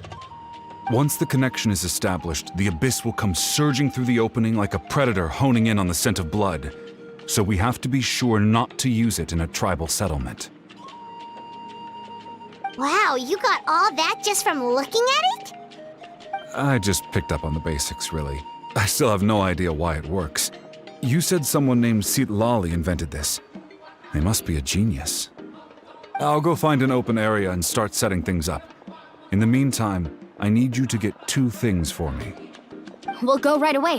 What do you need? First, I'll need some hook ropes. Pretty much every store around here carries them, so no need to go anywhere special. Oh, and I need to build a net out of them, so make sure you get a good amount. Wait, are you saying you're going to use a real net to catch Kachina's ancient name? How does that work when one's tangible and one's not? By creating something tangible in our world, like a net, we can create a connection to a corresponding concept in the Night Kingdom. Basically, I'm going to use the concept of a net to catch something equally intangible, an ancient name. Oh, I see. What about the second thing you needed? Right. I need two chunks of obsidian. Once we bring the ancient names into our world, we'll need a place to store them. Normally, you can only get obsidian from the Children of Echoes, but I heard there's a traveling merchant from that tribe around here somewhere, so maybe you can try your luck there. Gotcha! All right, let's split up. See that clearing? Let's meet over there when you're done. Oh, and you can send someone with me if you want. In case you're worried I might take the stone for myself. What do you think, Chaska? There's no need. Lena spoke highly of you. That means you're trustworthy. I appreciate it, even though that doesn't mean much to me anymore.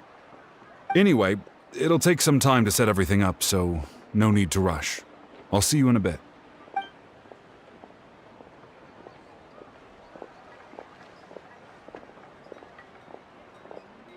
What an odd guy. He seems so defeated, but also really invested in the stone at the same time. I don't have any more insight than you, Paimon. Let's just focus on the preparations for now. Hang on, Kachina. We're coming for you.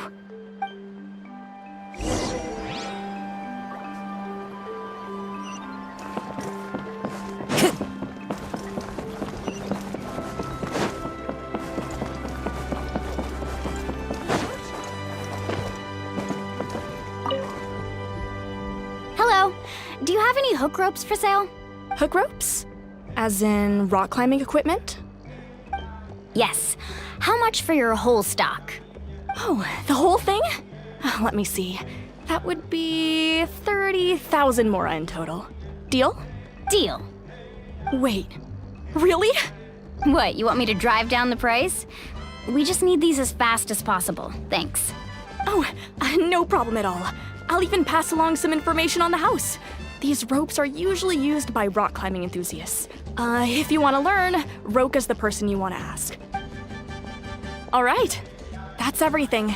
Here you go. Now we need the obsidian. Let's go talk to the traveling merchant Vichama mentioned.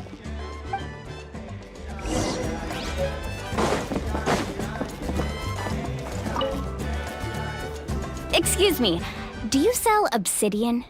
Why, yes. I've got a chunk for sale right over there. Perfect. Is that the only one, though? We actually need two. That might be tough. Tell you what, I'll take a look through these boxes over here and we'll see what we can find. Thank you so much. We'll wait here.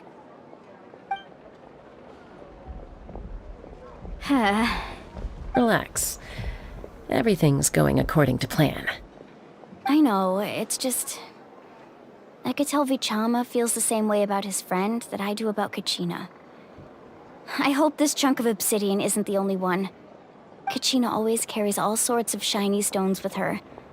If I was the one trapped in the Night Kingdom, she'd have a whole pile of obsidian ready in a heartbeat. Well, would you look at that? I did bring an extra. Here you go, young lady. How does it look? Perfect! Thank you. How much do I owe you? If you hadn't shown up, these stones would have just sat here collecting dust. I'll take 3,000 mora for both. Here you go. By the way, I heard you mention Vichama just now. You running an errand for him, then? How's he doing? Malco's been gone for 5 years now. It's about time he started to move forward. Do you know what happened between them? I heard about it in passing while I was out drinking one night, but I don't know all the details. Vichama and Malco grew up together, and even made a name for themselves together. Malco was an amazing fighter, capable of knocking out multiple opponents in a single hit, while Vichama excelled at scouting and analyzing the battlefield. The two made an excellent team and managed to beat back the Abyss several times. 5 years ago, they both emerged triumphant in the pilgrimage and were placed on the same team to fight the Abyss. But on the eve of battle, the Abyss launched an attack on their tribe, and Vichama suffered an injury to his leg while attempting to rescue someone. Then what happened? The team agreed that he couldn't fight the Abyss in his condition. Vichama didn't argue. He knew going to the front lines with an injured leg would make him a burden in battle. So they raised the issue with the Pyro Archon, and she agreed to let him stay behind. It's just, Melko and the others ended up facing hordes of abyssal monsters in numbers that far exceeded anyone's expectations. The team made an error in judgment, and they fell to the onslaught. Vichama went into a deep depression after that. He blames himself for everything.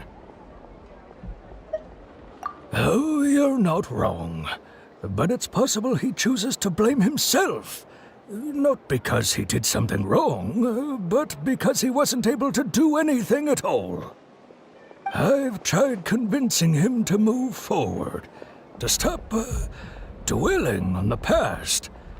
But the shadow of Malko's death hangs over him still. The Abyss has caused so much suffering, and some wounds never heal. I wish there was something he could do to make himself feel better. But... anyway, that's the gist of it. Maybe you could help him talk things through sometime. I would really appreciate it.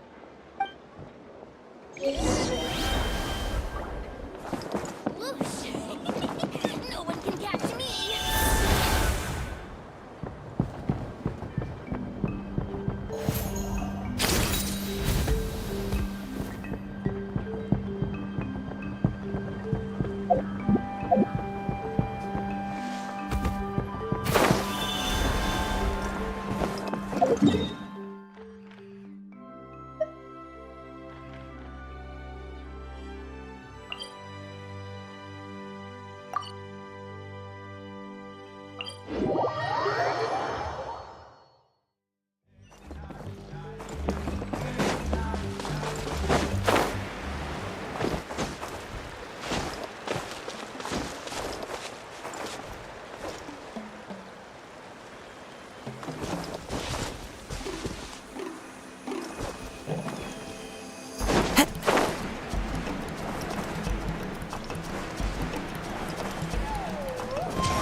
Did you get everything?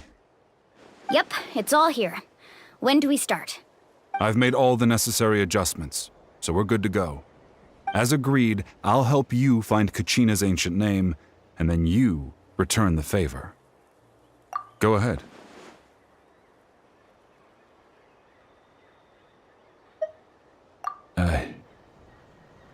Yes. After Malko fell, I scoured the battlefield to see what happened.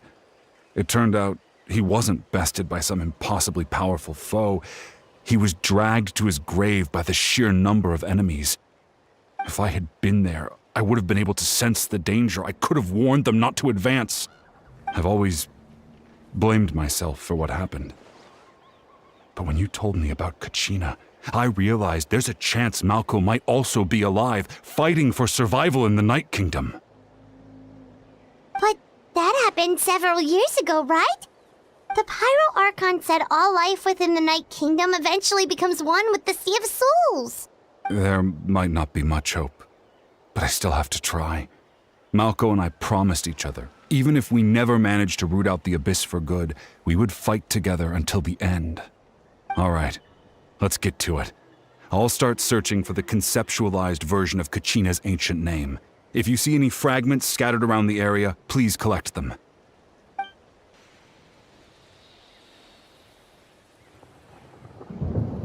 Make sure you prepare yourselves for battle. As I said, the stone will link the mortal realm to the Night Kingdom. The Abyss will likely emerge in response. Look at that golden thing! It must be one of those fragments Vichama mentioned. Let's get closer!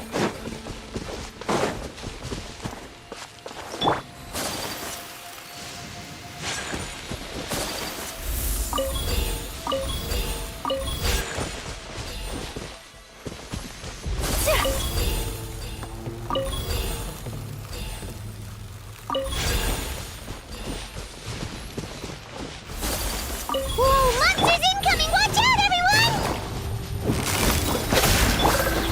To the wind. Whirling snow!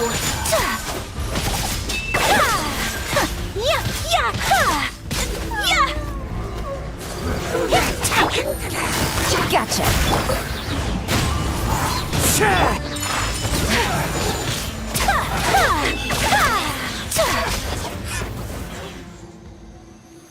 How much longer, Vichama? Not long! We're getting close!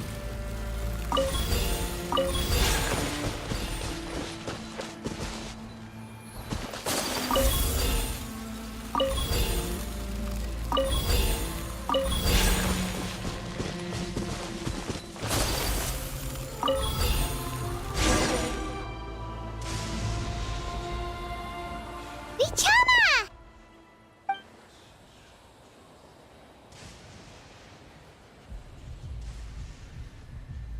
Quick! Take it!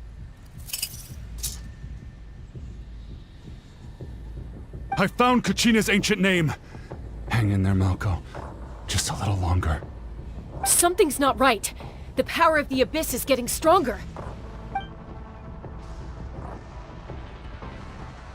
The Abyss is corroding his body.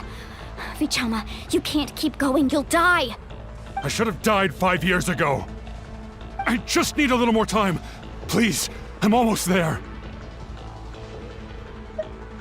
Thank you.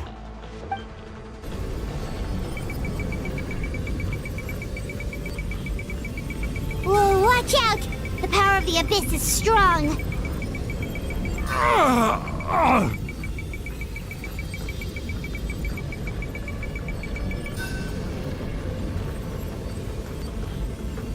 This power. Hanging in there? Malco. No! Why can't I find him? Why? We can't wait any longer. Pull him away from the stone, Mualani. I already tried, but the power of the Abyss has him in a chokehold. It's like he's tied to the stone with an invisible rope. In that case, we have no choice. I'm sorry, Seed Molly. Get back! Chaska, wait!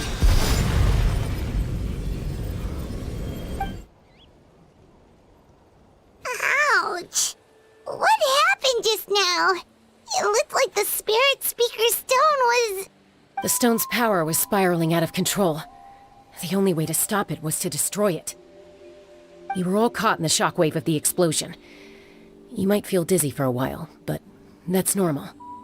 Give us a heads up next time, will you? You're lucky we managed to dodge it in time. I thought I said to get back. Yeah, barely a second before you made it go poof. Not everyone has your reflexes, Chaska. We were this close to getting dragged into the explosion. Okay, I'll be more careful next time. At least Kachina's ancient name is still in one piece. Wait, where's Vichama? Vichama! Vichama! I couldn't find Malco's ancient name. It must be completely gone by now. Once your ancient name disappears, there's no coming back. From the very beginning, I knew there was a slim chance, but still. And now... it's too late to save him. From the minute he left that day, it was already too late. Vichama. I'm sure he's heard enough condolences over the years. Let's just give him some space. Huh? What's that in your hands, Vichama? It looks like something's glowing! Huh? This is...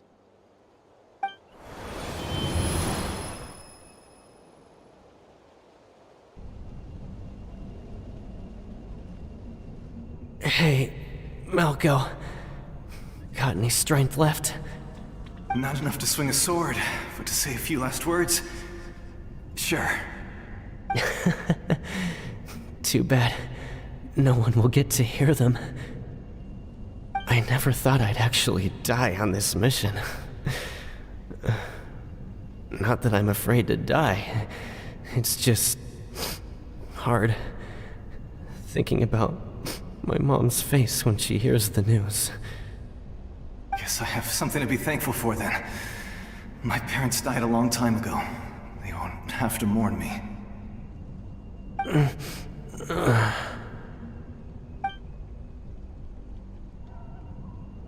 Pisak! Always had to beat me at everything, didn't you? Right to the end, you were never one for goodbyes. Maybe you're right. Maybe no one will get to hear our last words. But just in case... Vichama... I'm so glad you didn't come with us. Don't be sad. Just... keep on living. For the both of us.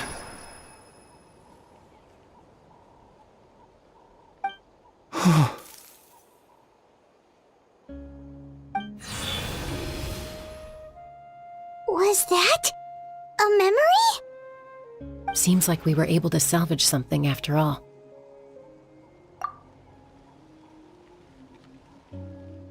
Of course.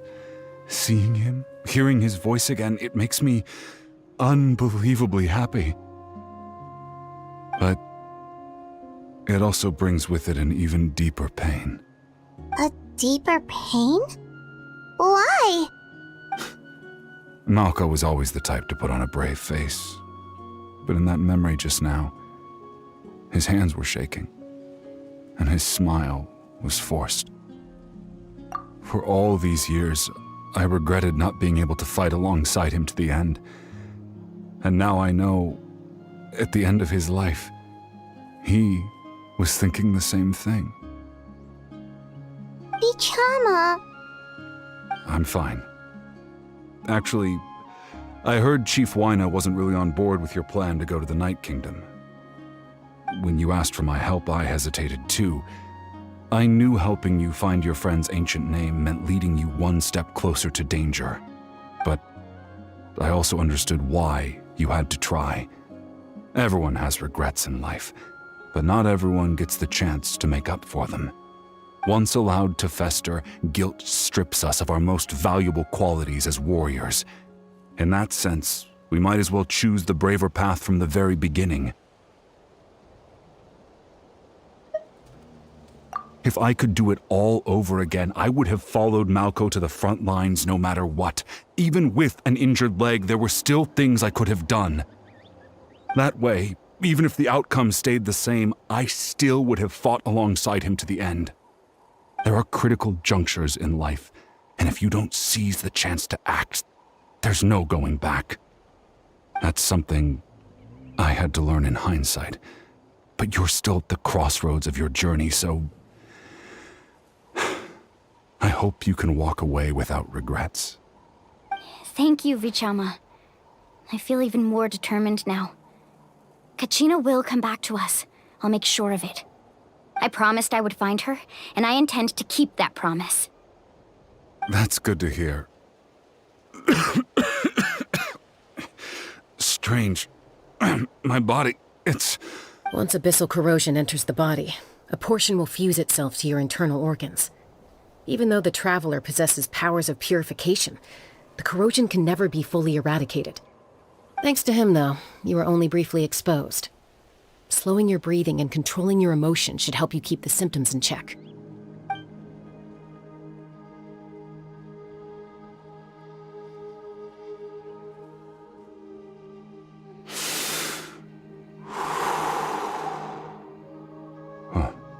That does make me feel better. You seem very knowledgeable about all this. Just speaking from experience, that's all. Anyway, we've recovered Kachina's ancient name, so we're off to a great start. Let's get Vichama back to his tribe and tell Wyneth the good news. Oh, and apologize for destroying the Spirit Speaker Stone. We had no choice, though, so he'll probably understand. Right?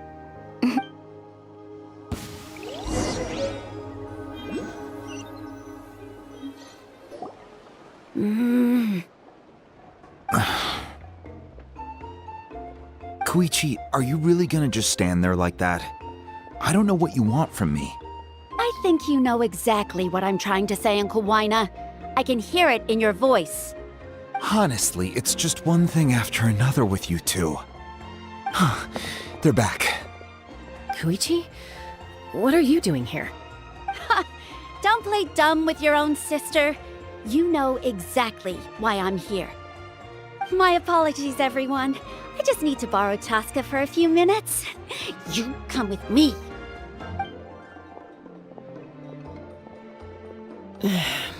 I'll be just a moment. Who was that? Koichi, Chaska's younger sister. Although the two aren't actually related by blood, it's kind of a long story.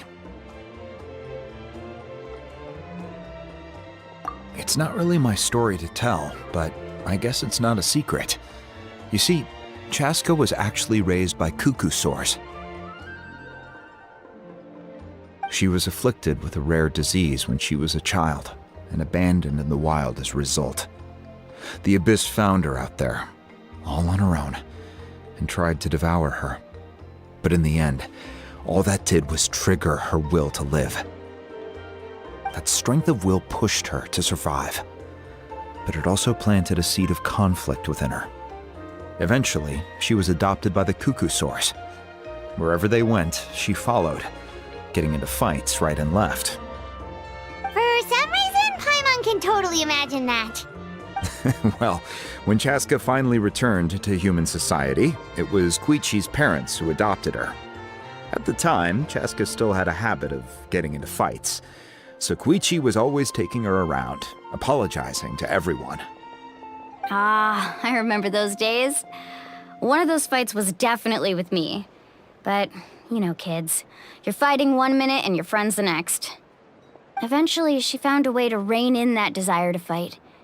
And now she's who people call to resolve conflicts. She's known as the Peacemaker.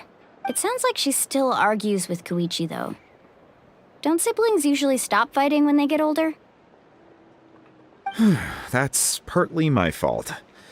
Koichi asked me to stop Chaska from doing anything dangerous, but you probably know by now, once Chaska makes up her mind, there's no changing it. Oh, I get it. No wonder you tried to talk us out of going to the Night Kingdom. Chaska even said that wasn't like you.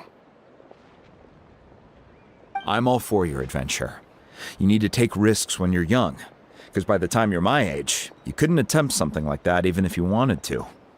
Better try now than live with regrets later. That's what I say. Still, I can understand where Koichi's coming from.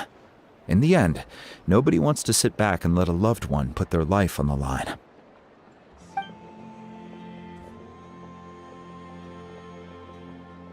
All right, it's just the two of us now. You have 1 minute to explain yourself. I don't have anything to say. You don't have to approve, but you should know I only do what's necessary. That attitude is exactly the problem. It's like you don't care. You try to sneak off to the Night Kingdom behind my back and then play it down as if it's just a trip abroad.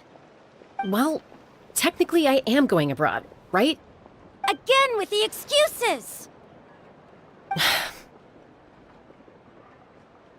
We agreed, didn't we? There are 4 levels of danger. If it's not something urgent, you can only engage in level 2 danger and below. You can only go up to level 3 if a situation is so dire there's absolutely no alternative. But a trip to the Night Kingdom? If that's not a level 4, I don't know what is! And you were just going to sneak into the place without saying anything! What do you mean, sneak into the place? I always planned on walking in there with my head held high. You bought off Uncle Wina, didn't you? He promised me he'd stop you from doing anything dangerous. Oh, it's like he didn't even try. You feel like he went back on his word. What if I told you my mind was made up, and there was nothing he could have done? Not even by force. Oh, I knew it! So he did try to say something, but you didn't listen. This is important. If you were in my shoes, you'd make the same decision. You don't know that? I'm a doctor, and I handle logistics. If you're going to waltz into a dangerous situation where you could lose control at any moment, it's my duty to say something. All right, whatever. Anything else? Oh, What do you mean, anything else? Why don't you reflect on what you've done and promise me you'll stay put? Time out. Is this one of our normal arguments or a serious one? Chaska, does it sound like I'm joking? Then... you need to know something. What happened to Kachina was partially my fault. I can't leave her there to die. That's not who I am. But the person you become when you lose control, that's also not who you are. That's a different issue. You said it yourself. A person is only as good as their morals. If I want to live in Natlan, I need to display qualities that make me worthy of this nation. I've also told you that managing your condition is equally important. Sometimes you have to make sacrifices. All right, let's stop this here. If we keep going, I might actually have to get serious. And I think Wina prefers his roof attached to his house. Is that a threat? That sounds like a threat to me. Koichi! Younger sisters are supposed to listen to their elders. So, you're really going to go, no matter what I say? I'm supposed to be your sister. Then support me. I'll be back. All you have to do is wait. Chaska. So, that's it. Why'd you have to turn out to be so darn annoying?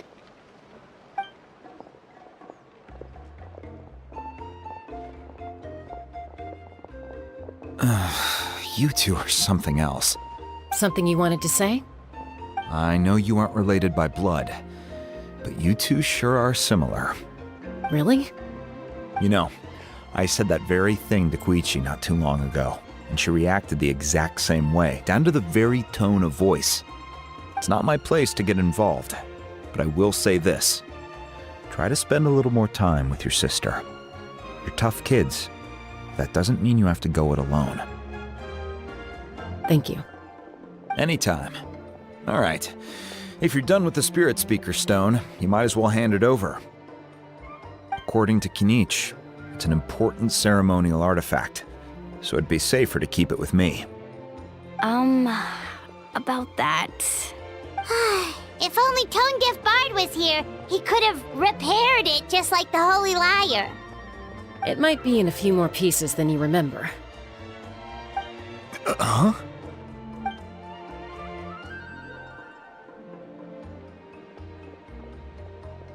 I see.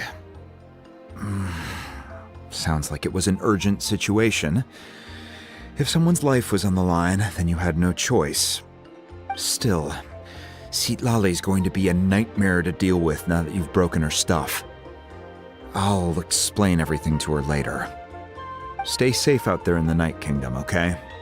I'll wait here for your safe return.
We're back! We found Kachina's ancient name, too! Well, it's fairly complicated. Let me give you the condensed version. The Fatui again? We can't go anywhere without them causing trouble. But what if the Fatui finds out you've lost your power? Won't they try to take advantage of the situation? That's why it has to be our little secret. No one else can know, or we're asking for trouble.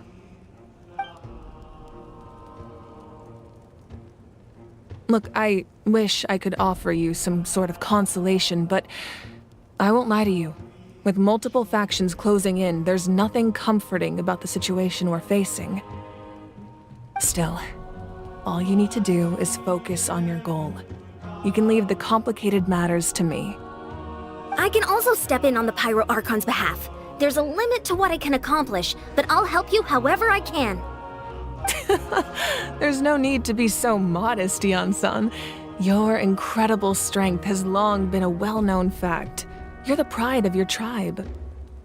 Archon, I'm sorry about before. You have so much on your plate, so much that you have to worry about.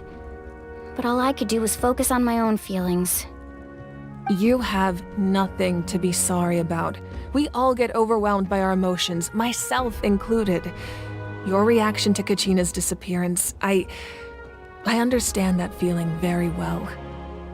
Well, now that we have Kachina's ancient name, let's go track her down. Follow me.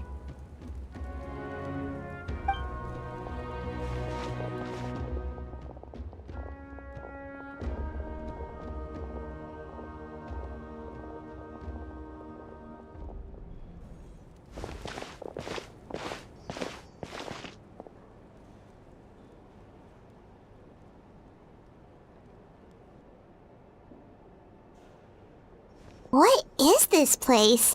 Hey, isn't that Atea's talisman? Good eye. This is where I store all the various mementos I've collected. Whoa. I've never seen this place before. There's so many things in here. It looks like there are items from every tribe. Collecting them must have taken a lot of effort. I suppose you could think of it as a hobby of sorts. In Natlan, everyone grows up listening to the stories of heroes. And physical items do a far better job of preserving those stories than our own memory.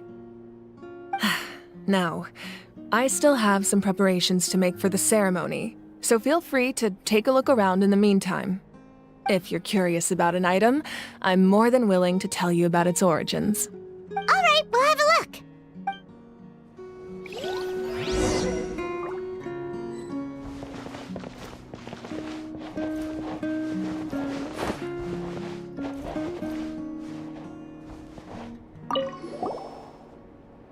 This is Atea's talisman.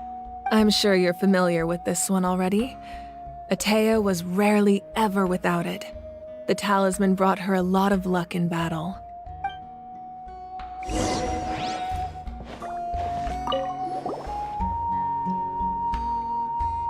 The powder still needs some time to settle, so let's wait a little longer. Well, what do you think of my collection? Do you feel like you have a better understanding of Natlan's culture now? Yeah, if each item represents a different story, seems like Natlan's really been through a lot. Does every item hold a special memory, just like Atea's talisman? That's right. The items in my collection actually serve a similar purpose to the ancient names passed down among the tribes. They demonstrate the true shape of time. The shape of time? Most people perceive time as a linear concept, almost like a straight line that can only move forward. We cannot change the past or predict the future. But there's also a different theory, one that I believe to be closer to the truth. Namely, that the past, present, and future all exist at once. At once? Paimon's not sure she understands. Let's say your journey ended right now. Thinking back on your experience in each nation, which one would you say was the most important? Exactly. Even at the end of your journey, the things you experienced along the way don't cease to exist. They become part of who you are. Take out a portion of that journey, and you would likely make very different decisions, and eventually arrive at a very different destination. The future is the same way. It exists even though it has yet to come to pass. We just lack the means to perceive it. Of course, there are those with the power to foresee the future. They simply call it by a different name. Fate. You're quite familiar with that concept, I would imagine. That does kinda make sense. The future hasn't happened, but already exists. Humanity excels at living in the present, but too often we forget the past and neglect the future. While the pilgrimage and the Night Warden Wars lead us to a better future. Only by uniting the people of Natlan across countless eras can we fight back against an enemy as formidable as the Abyss. To come up with such a set of rules, the first Pyro Archon must have possessed a level of insight I can only imagine. That's correct. At first, he was a mortal man with no special power. After he ascended to the Divine Throne, he used it to borrow power from the heavens and establish the rules of Natlan. Namely, a framework through which ordinary people can ascend to Archonhood. By holding the pilgrimage, we're able to determine the strongest among us, and when that person ascends to the Divine Throne, their inner flame will awaken. In addition, the Sacred Flame will grant them significant knowledge and memory of this land. After all, that's how I came to know everything I just told you. So, it all comes down to the power of the Divine Throne and the rules. Wait, is that a family portrait? Yes, that's my mother, father, younger sister, and the little saurians we raised.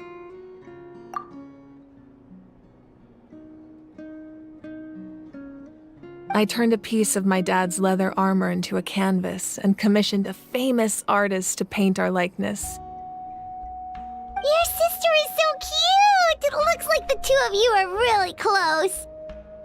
Paimon was having a hard time thinking of an Archon as an ordinary person, but seeing this portrait, it kind of makes sense now.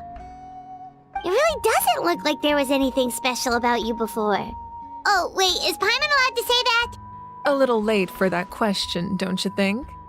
Sorry! Paimon's so sorry! Paimon's mouth works faster than her brain sometimes! It's all right. I'd never get upset over something like that. No matter what others may say, my past is a precious part of my identity. I'm forever proud of the life I used to lead. Becoming the Archon doesn't mean you sever ties with your family. The position just comes with a lot of responsibilities, so it impacts how often you get to see them. My father made the most delicious stew, so my sister would often bring me a large pot of his cooking, and we would sit on a blanket and eat it together. One time, we didn't close the door securely, and the saurians we were raising ran into the room and knocked over the entire pot. My sister immediately burst into tears. The two troublemakers were going for the meat, but when they saw my sister's distress, they froze on the spot. I still remember the way they laid there, sulking like a pair of children, even after making such a mess. It was frustrating, but in the end, all I could do was comfort my sister and move on. Wow. Isn't that what being a family is all about? I think about that story a lot, actually. As the Archon, I made a vow to defend this nation, and experiences like that, they remind me exactly what I'm trying to protect. Well, what happened after that? This portrait looks pretty old. Your sister must be all grown up by now, right? I believe she ended up working as an architect and artist. She built many houses and crafted many beautiful works of art. Anyway, that's enough about me. Now that the powder is settled, we can begin. Ian-san, Mulani, Chaska, over here please. Place the ancient name up there, and then we'll begin.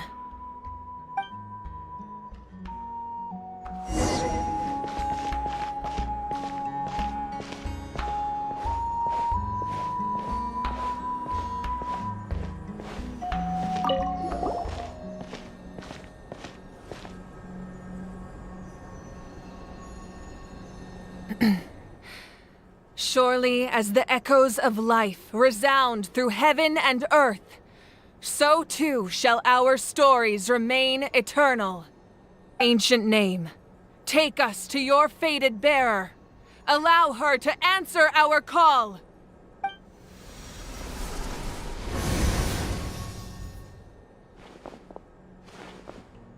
Am I hallucinating again? Kachina! Are you okay? Huh? I'm not seeing things, am I? Is the Abyss playing tricks on me again? It's okay, Kachina. It's just us. We're trying to find a way to bring you back. Everyone, you have to listen to me. I've been investigating the Night Kingdom this entire time, and I figured out what's wrong. The Wyab is being affected by the Abyss. I was waiting for the Wyab to send me back, but then this really strong monster came in and it almost killed me. The Wyab saved me, even though its power is weakening, so I've been hiding from the monsters while trying to find a way to help. The Night Kingdom has become a huge mess, though. I keep hearing these awful sounds and seeing really horrible things. Don't listen to those sounds, Kachina. The Abyss is trying to strip you of your sanity. All you need to do is stay safe and wait for us. We'll be there shortly. It's okay. I feel so much better now that I've had the chance to talk to you guys. You don't need to worry about me. I've never been strong or special at all, really. So I don't blame anyone for forgetting about me or leaving me behind. Just knowing you care is more than enough. I'll find a way back.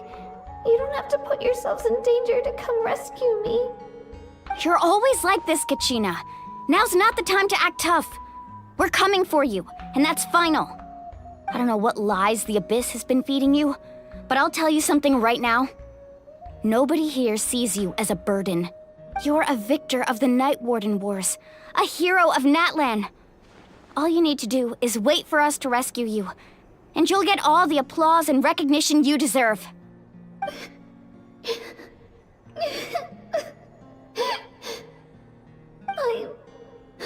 I'm really scared. Everything's so dark and creepy here. And I want to go home. Still, I don't want you to put yourselves in danger because of me. I don't want to hold anyone back ever again. All you need to do is place your trust in us, just like you always have. No one fights alone. We're not leaving you behind. Not ever. Yeah, we're so close. We can't call it quits now. Thank you. Be careful. Looks like we've lost contact. Now comes the most dangerous part. You have to traverse the Night Kingdom in your physical form. This entrance to the Night Kingdom was left behind after an abyssal invasion. Even a brief amount of time inside could expose you to corrosion. I know. I'm prepared for that possibility. All right, then I wish you all the best. I'll tell Koichi to be ready just in case. She's very experienced in dealing with abyssal corruption. That face you just made. Don't tell me you two got into another argument. No, I just feel bad for creating more work for her. I'll go with them too, Archon. The more people, the stronger the party. Thank you so much for your help, everyone. It really means a lot that you're willing to brave these dangers with me. And there's no time to lose, so let's get going. Now that I've lost my power, I won't be able to provide much practical support. But I can still keep an eye on the situation from here. Eon-san, I know it's unlikely, but if you encounter a situation you can't handle... That won't happen. I hope not.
So we're underneath Natlan right now? It looks nothing like Paimon was imagining. That's because in the distant past, Natlan was home to an incredibly advanced civilization ruled by dragons. Humans only established their own society after the fall of the dragons. So these are Saurian ruins?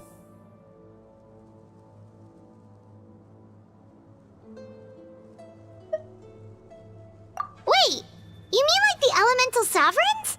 They had their own advanced civilization? Yes, a really long time ago. Very few records have survived until now, so no one really knows what the devices here are for. These ruins have been abandoned for a long time, but with the recent increase in Abyss activity, the installations around here have somehow been activated again. So what you're saying is, we're not in for an easy trip to the Night Kingdom. No. It's going to be obstacle after obstacle from here on out.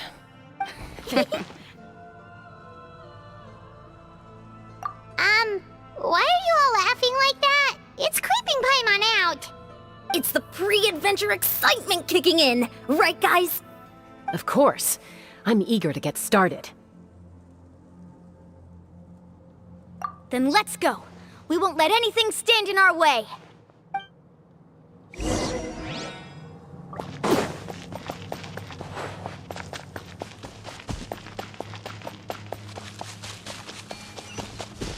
Seems like the road ends here. How should we get across?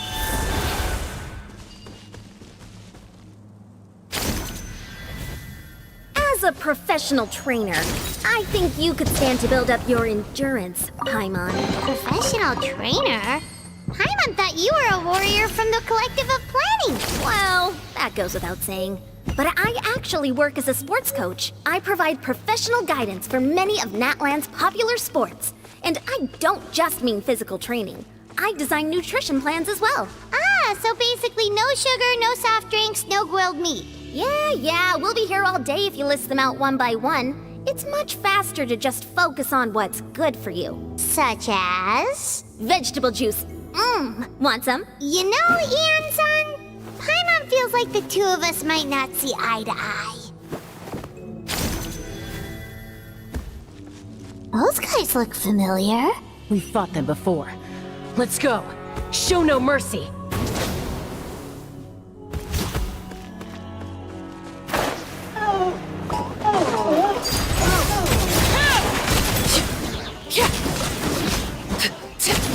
Witness my rise. Overruled.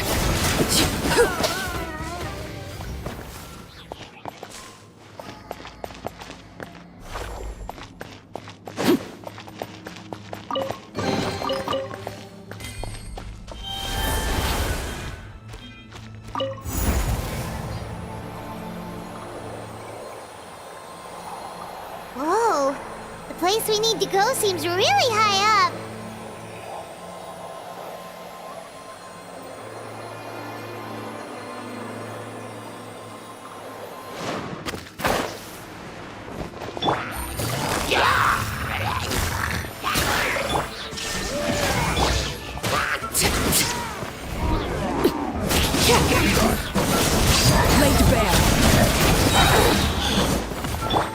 Quietly now. Game's up. Fun's over. Take it easy.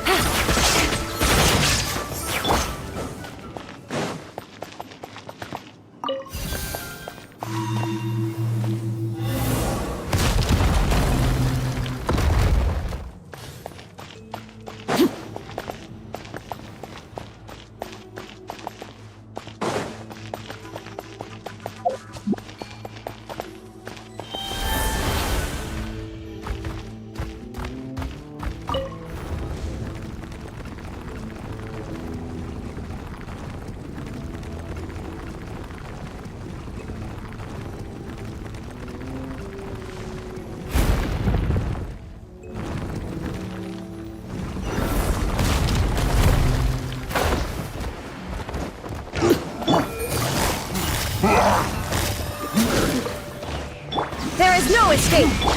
Overruled!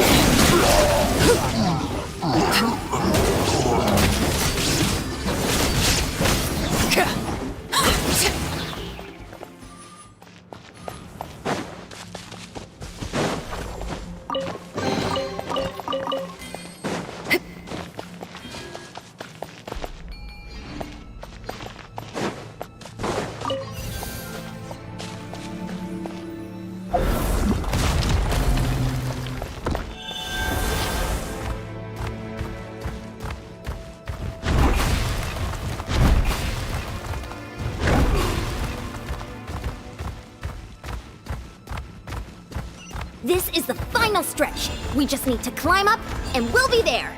Nothing to it. Easy for you to say.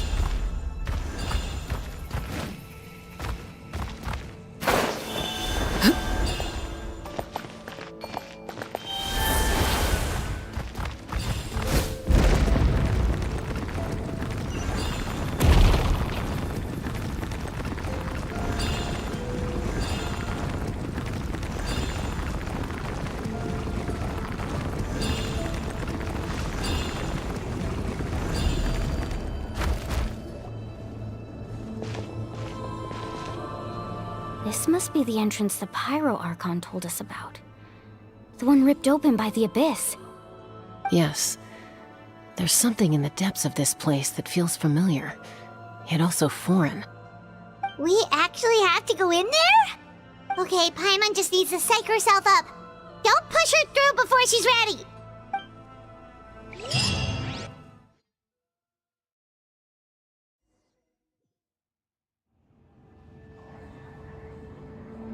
Hey! You don't have to drag Paimon! You're pulling too hard!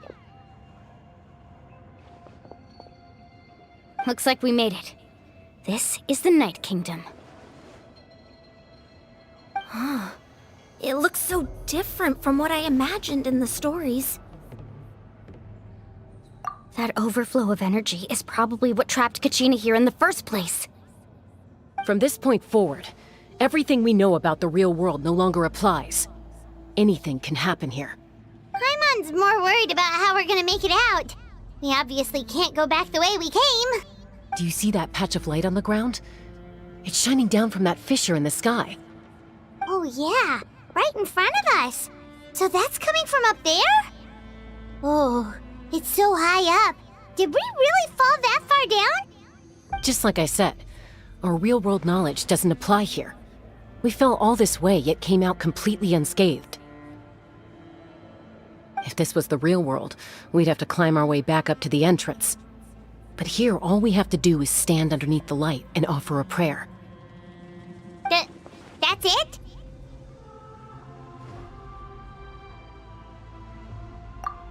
Right. We still got a job to do. So that means all we need to do is find Kachina and bring her to this location. Exactly. This light is streaming in from the real world. It's a link between the two realms. The terrain looks difficult to navigate. And the visibility's not great either. How are we supposed to find Kachina in these conditions? Yeah, these floating black things don't look super friendly either.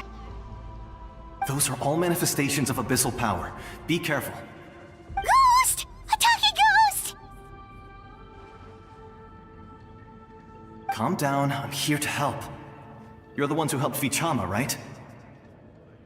Yes, I'm Vichama's friend, Malko.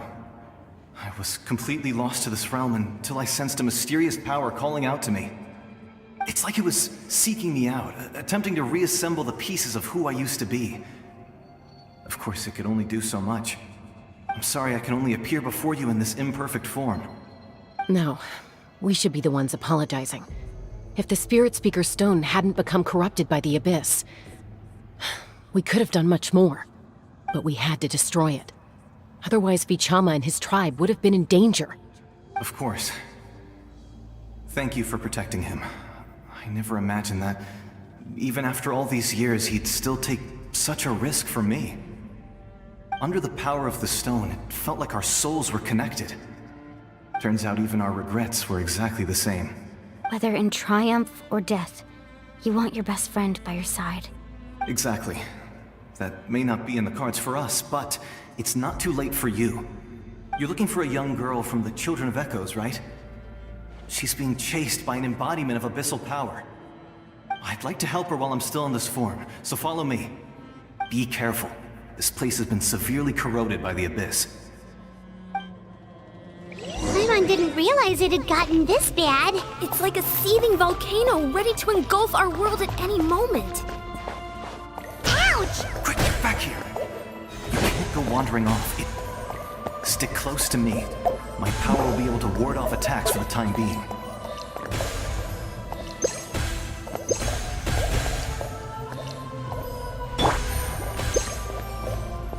We won't be able to keep this up.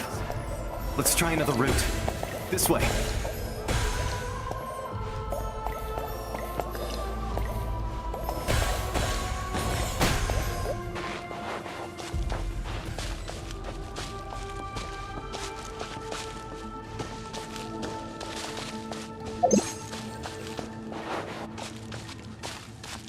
Not good.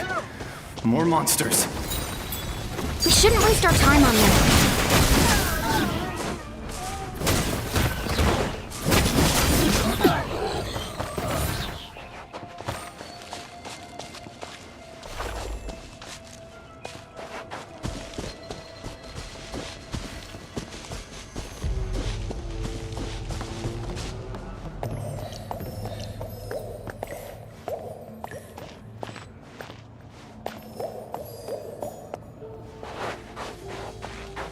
Oh, Paimon can't see anything! It's easy to get lost here. Just stick close.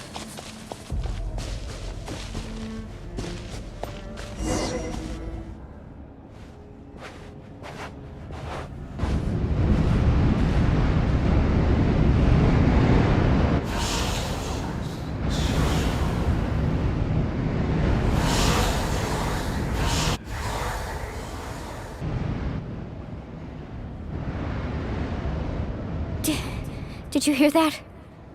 What? Never mind. It was probably just my imagination. Don't scare Paimon like that! I heard it too. It was a voice from the Abyss. What did it say? Doesn't matter. It certainly doesn't harbor good intentions.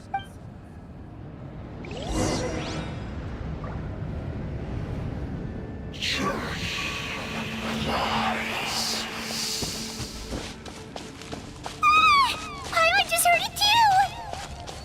Let's keep going. Paimon wants to get out of this place!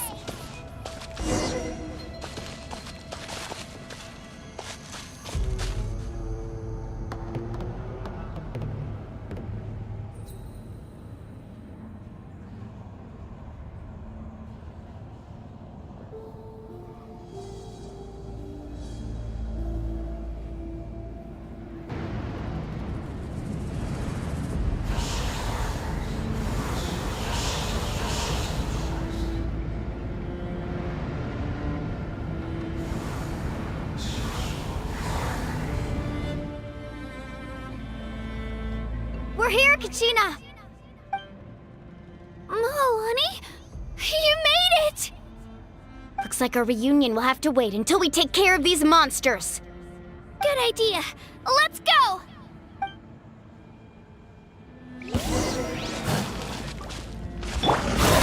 Overrule!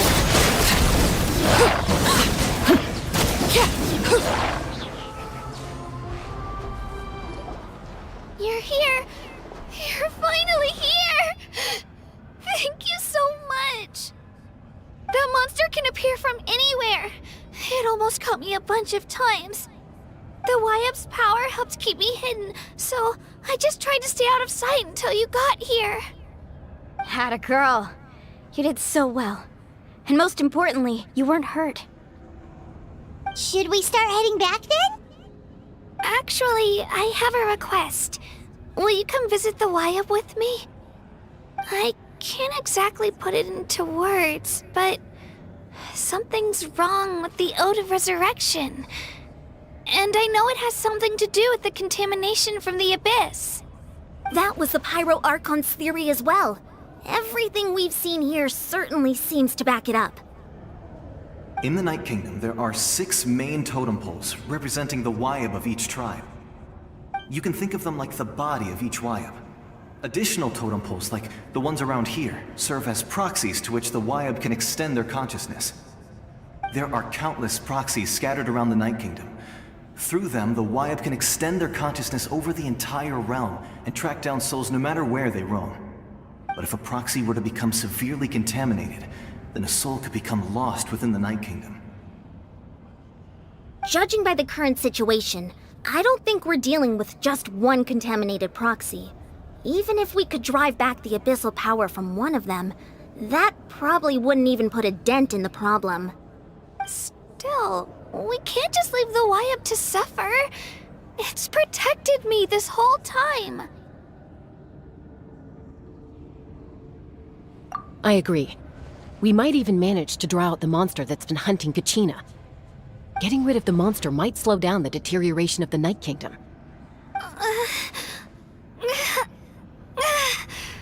Kachina? What's wrong? Nothing. Just a headache. And that voice again, telling me to abandon the Wyup and leave this place. Maybe we really should leave. Kachina's already been here for too long. No, I'm fine. I don't plan on listening to that nonsense. I can hold on. Just up ahead. I'll lead the way. Besides, I can still fight, so please, help me out a little longer. Listen to me, Kachina. We'll come with you, but that's because we want to help the Wyup, not because we have something to prove. You don't have anything to prove either. It's okay if you reach your limit. We'll be there for you.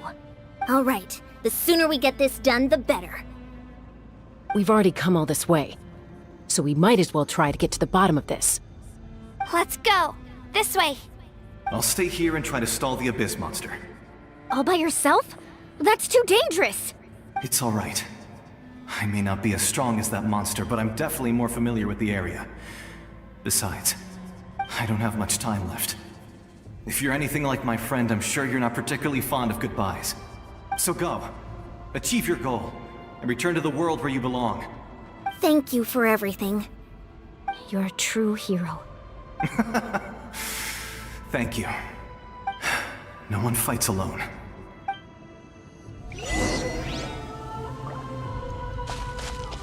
Does your head still hurt? Let me help you walk. I'm fine. You should know I'm made of stronger stuff than that.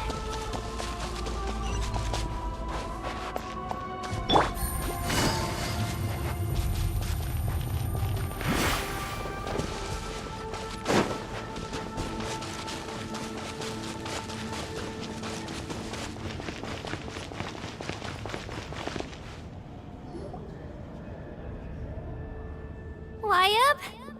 Wyup! I'm back! My friends and I are here to heal you. Wyup? Can you hear me? Wyup? So we were right. The contamination is already too severe. It's preventing the Wyab from answering our calls. Alright, get ready, everyone. Time to purge the abyssal energy from this place. Careful. We've got company. Already? You really think that puny soul could slow me down? Courage in the face of futility is pure folly. He tried to get in my way, so I disposed of him. You killed Malco? He would have dispersed with or without me. Rather than worrying about him, I would urge you to focus on yourself. You may have defeated others of my kind in the past, but underestimate me now, and it will be to your peril. No, the power of the Abyss is intoxicating. The destruction it seeks captivates like a masterful work of art. I strive only for the opportunity to see it up close. I thought this naive little girl was an exception, but it turns out humanity is full of lambs willing to offer themselves up to the slaughter. That is the tragedy of your short lives. You understand nothing of all-encompassing power. Ancient names, pride, friendship, all empty ideas invented to give you a false sense of self-worth. They possess no power at all. The Pyro Archon created those grandiose ideals out of pure selfishness. Anything to avoid sharing power. Anything to avoid handing over the primordial gift to ordinary people like you. Don't believe me?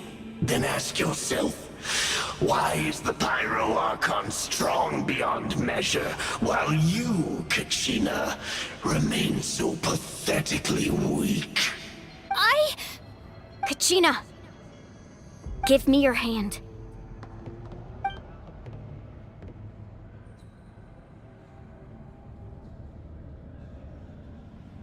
Feel that? I'm right here next to you. Thanks, Moalani. You're right. I have nothing to fear. Because I'm not alone anymore. You're right. Maybe comforting ideals don't have any power. But you also couldn't be more wrong. You've never had to work for your own strength, so you will never understand the true source of our power. What? The courage we have to stand before you and not back down? It comes from our friendship. What? The power lies not in the ideal itself, but in our commitment to upholding that ideal, and in our decision to stand together and fight! What? Well said! Let's go, Kachina. It shouldn't take more than two of us to handle an enemy like this. Sorry in advance, but you deserve what's coming to you! There aren't many in Natlan who can beat us when we're together. It's time he got a taste of that kind of power. From the ashes to this world. Amazing! Let's shred, Sharky! The power Here of goes! flame compels. The flames of resistance.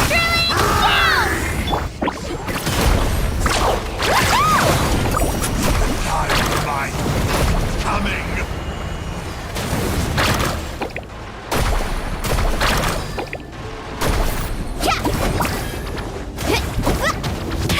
A glimpse! You just one more breath! Hear the inferno's call! Hear the inferno's call! The fate of this world is already... We won! We actually won!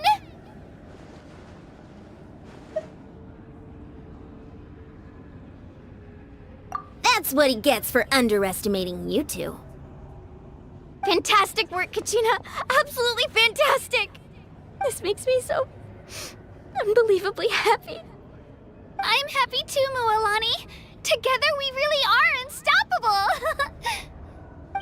Huh? What's happening?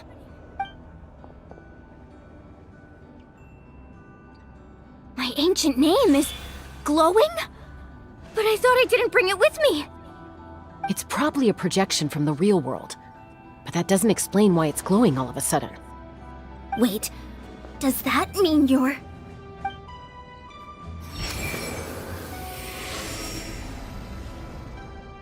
That was a bold move, diving headfirst into the fire to save your friend, especially in a place so overrun with abyssal corruption. Still, seeing you pull it off was really something. Everything you said was exactly right. As isolated individuals, we stand no chance against the power of the Abyss. It took years' worth of scars and lots of unnecessary suffering for me to understand that for myself. The Pyro Archon's plan will unite us as one. Everyone has a part to play. Only then will we have the power to defeat the strongest of foes. Who are you? Tupac, a warrior from the people of the Springs. I fought against the Abyss during the invasion 500 years ago.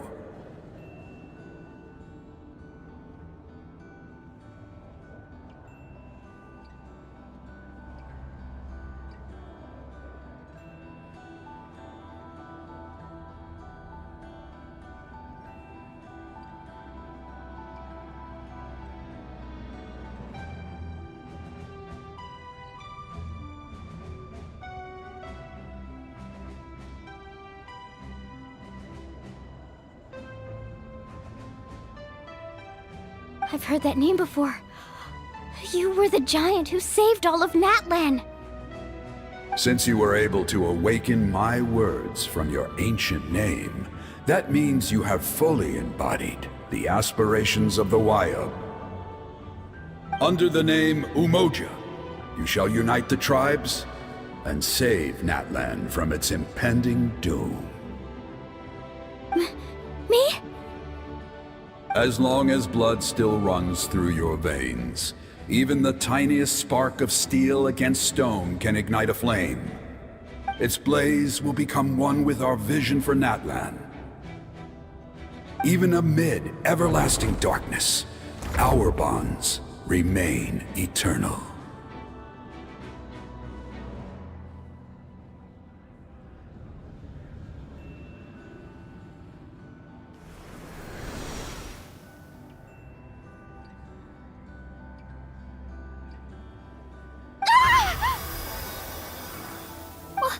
What's wrong, Moalani?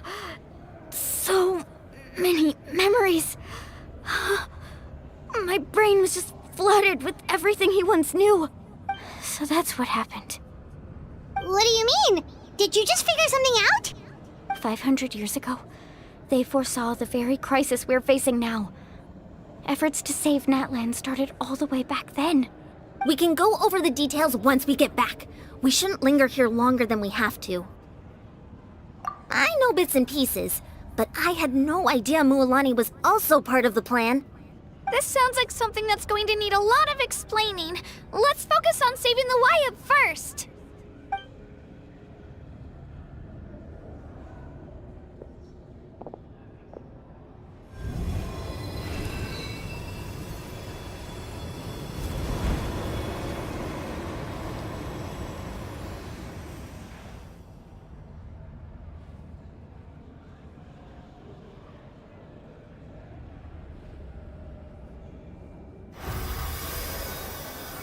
Okay, that should be enough. Wayub? Can you hear me?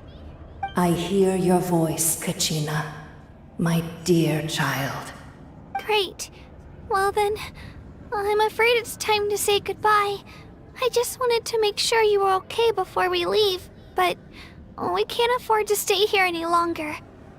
I was going to ask why you bestowed an ancient name upon someone like me, but it's okay.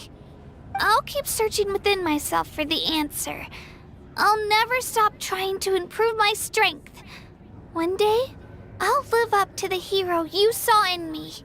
You are already an outstanding child in my eyes, Kachina. No matter what happens, You are all my most beloved children. It has always been my honor to protect and nurture you. Your ancient name is just that. A name.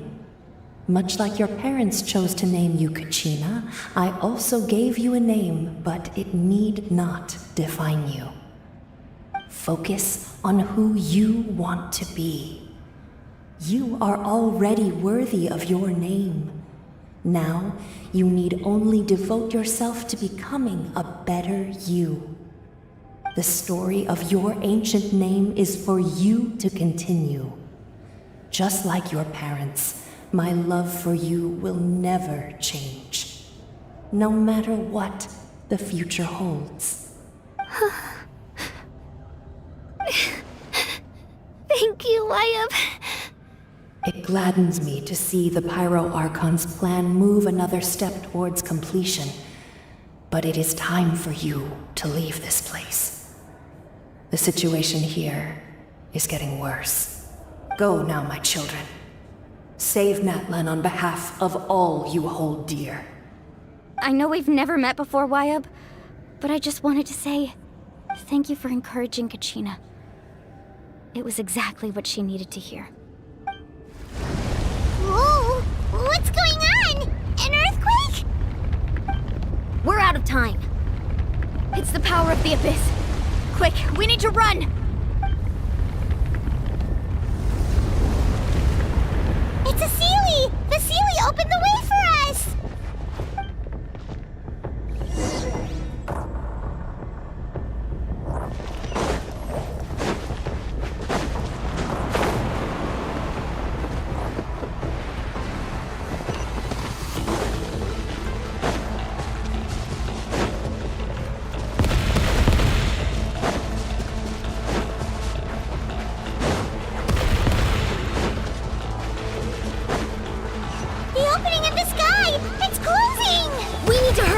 Or we'll be stuck here!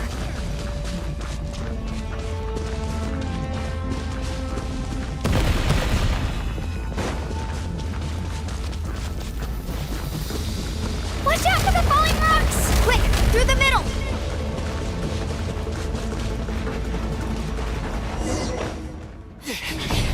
Come on, faster! We'll never make it!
You've done well.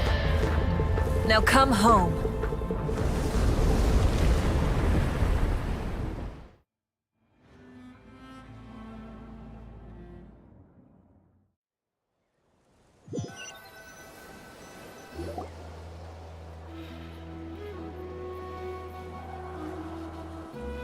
We're back! The Pyro Archon saved us. But she's not here. Yeah, didn't she say she used it all up? She's still in the Speaker's Chamber. What we saw in the Night Kingdom was just her consciousness. So you're saying her consciousness did all that? Every great display of power comes at a price.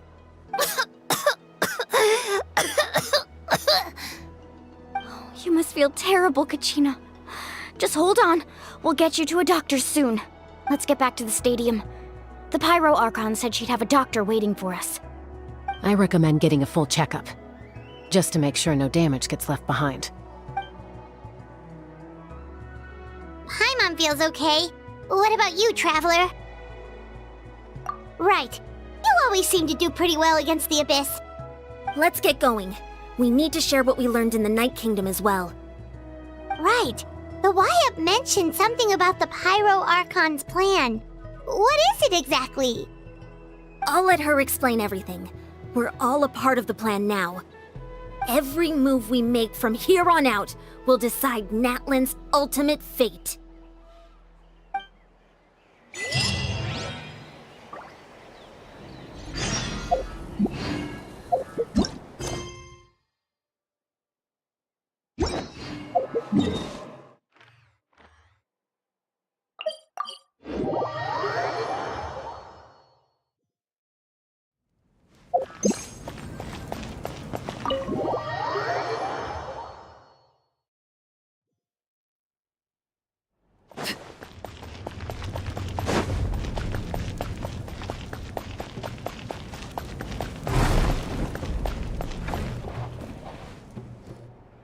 Huh.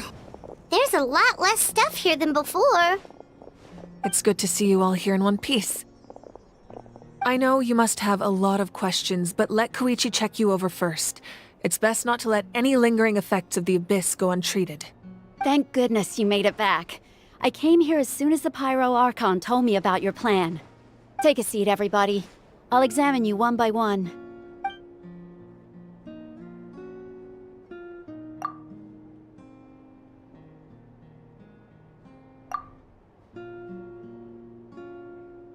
All right, that should do it for now. But just to be safe, I'll perform another checkup in a couple of days. I have to say, though, I've never seen anyone react to the Abyss like you, Traveler. It's like you're completely immune to its power. He always has been special like that. He can even purify its power. Wait, now that you mention it, Paimon doesn't think she's affected either. Given the current situation, that ability will likely play a great role in the events to come. Of course. I still have patients to see, so I'll head out. Thank you, Koichi. All right. We might not see eye to eye, but we both had good intentions. Just give it time. I'm sure we'll figure things out between us one day. Yeah.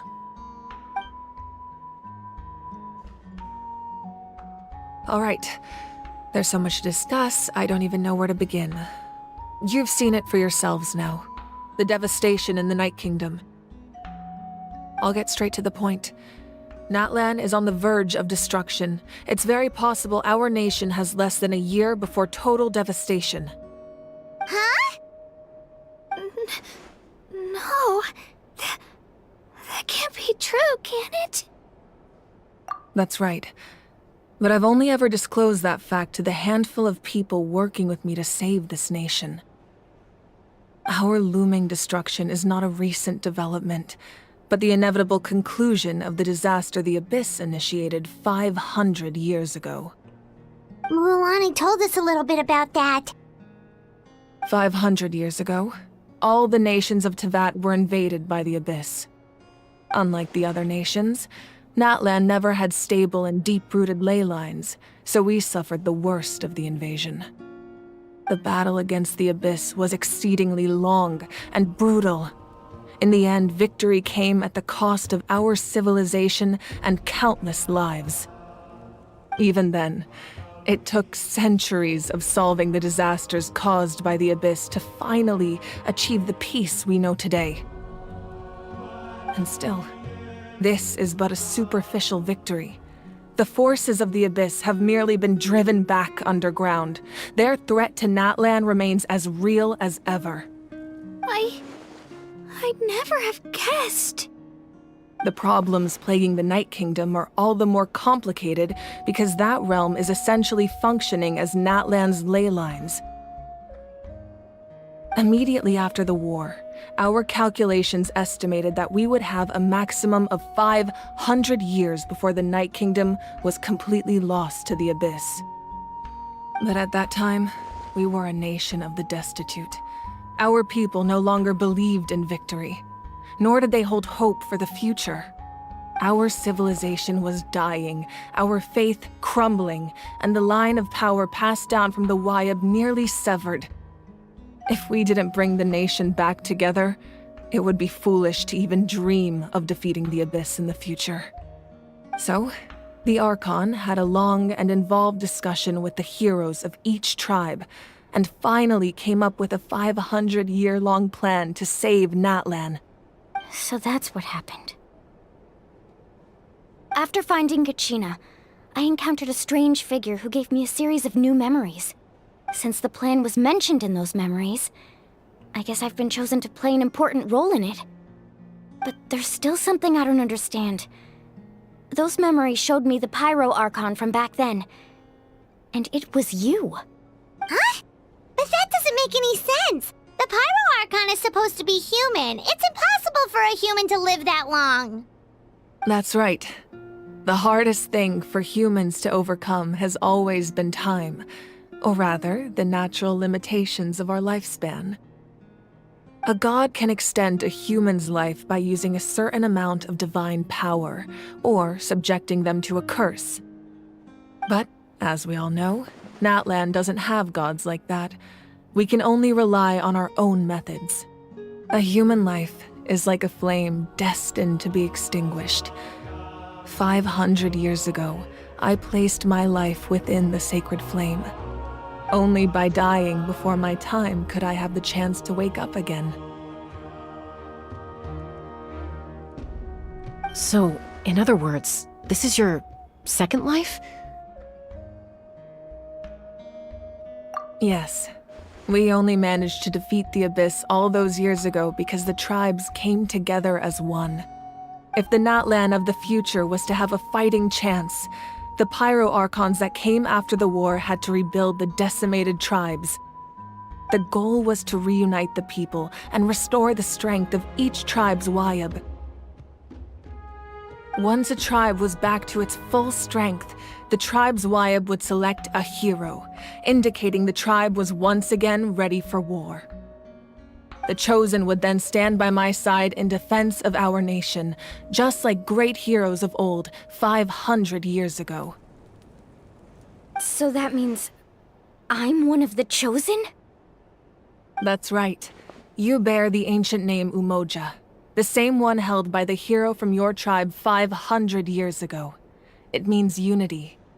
After your adventure in the Night Kingdom, I trust you've come to fully understand the meaning of that name.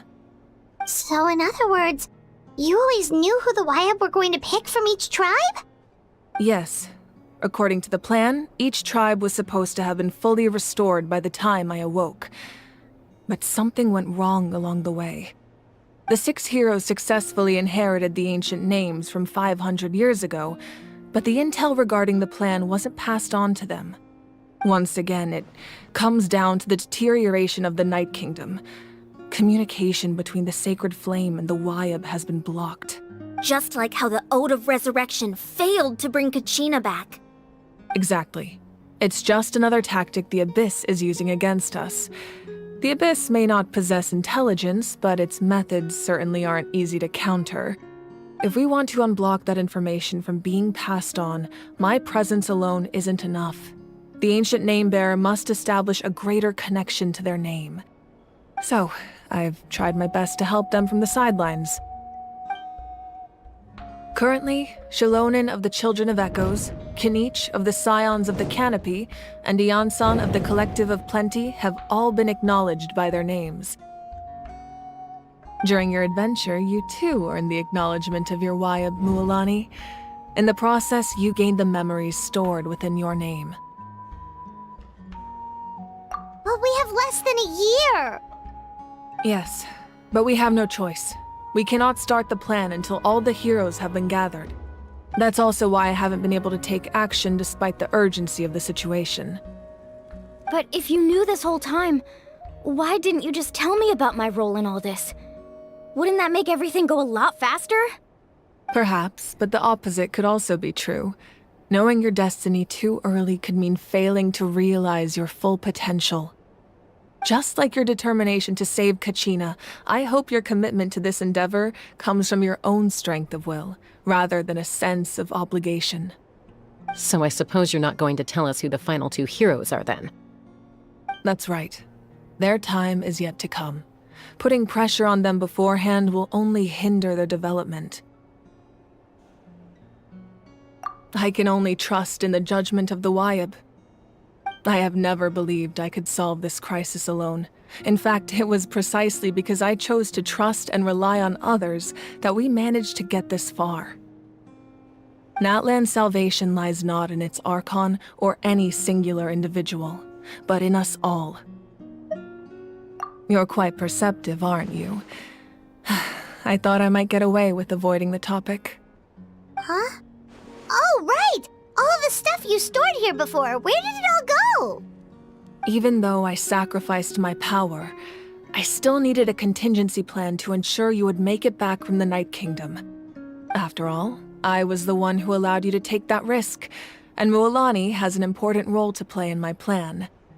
In addition to their sentimental value, the items I stored here held a much more important purpose: fuel. Fuel? So back then, that's why you... Yes. The stories embodied by those items are certainly important, but there's an even more significant trait they all share. Every item belonged to a hero of Natlan. Over time, they became imbued with a certain amount of contending fire from being carried in battle. On their own, each item's power is limited, but together, their combined effect can prove quite useful in a dire situation. By burning those items, I was able to activate the contending fire stored within them to open the boundary between the two worlds. It was a rather crude approach, so all their power was depleted in an instant, as you can see. But weren't they all precious treasures? What about their stories? That's exactly why I dragged you all here. No matter what, I never wanted the Pyro Archon to have to use that power. Oh, I'm so sorry. You have nothing to be sorry for. You all deserve my thanks, actually. If you hadn't saved the totem pole, that area of the Night Kingdom would have been forever lost to the Abyss. And then, it would only be a matter of time before the Children of Echoes was met with disaster. Besides, when those heroes entrusted their belongings to me, or the Pyro Archon of their time, it was out of a desire to contribute to Natlan's survival. If they knew those items helped save the present-day heroes of Natlan, they would not mourn their loss. Even when you put it that way, I still feel bad. There's no need. Remember what I told you about time? The people and the events of the past are never truly lost to us. We simply carry them with us in a different form. In that sense, we didn't lose anything at all. If you still have regrets, let them fuel your resolve in the battles to come. Your deeds will become new legends and nurture new forms of power just like the items once stored here. Well, we'd still like to return the favor. Well, if that's the case, just treat me to a drink sometime. Now that Kachina has returned, we can finally hold the victory feast and celebrate your team's triumph in the Night Warden Wars. And we could all use the rest, that's for sure. Plus, you'll be able to silence everyone who doubted you once and for all, Kachina. Still, now that I know the danger we're facing, having a victory feast doesn't feel right. Try not to let it get to you. It's important to stay calm. Worrying about it will only affect your judgment. All right, you should head out. I'll join you in a bit.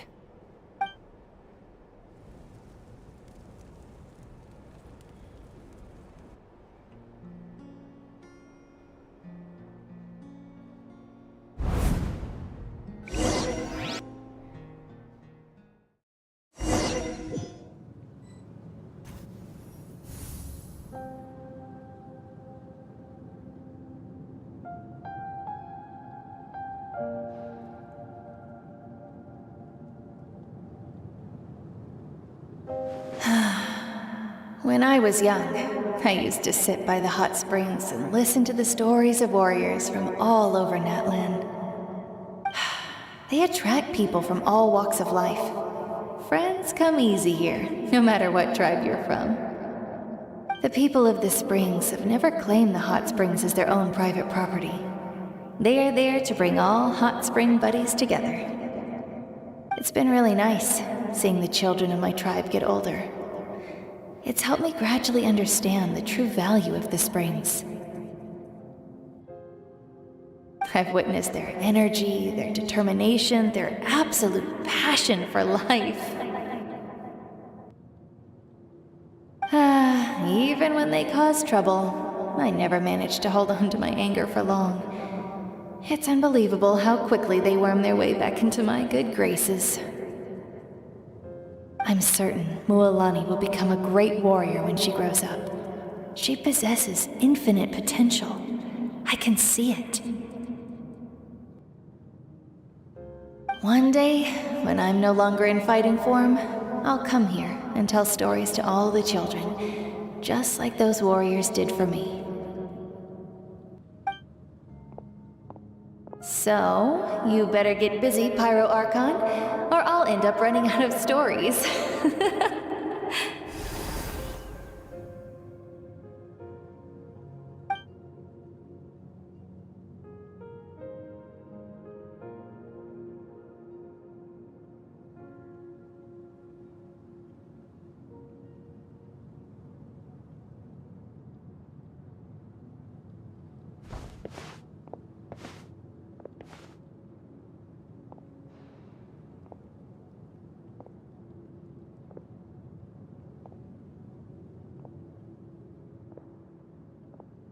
Our nation is engulfed in darkness. Our tribes stand divided, and yet you promise victory in the distant future.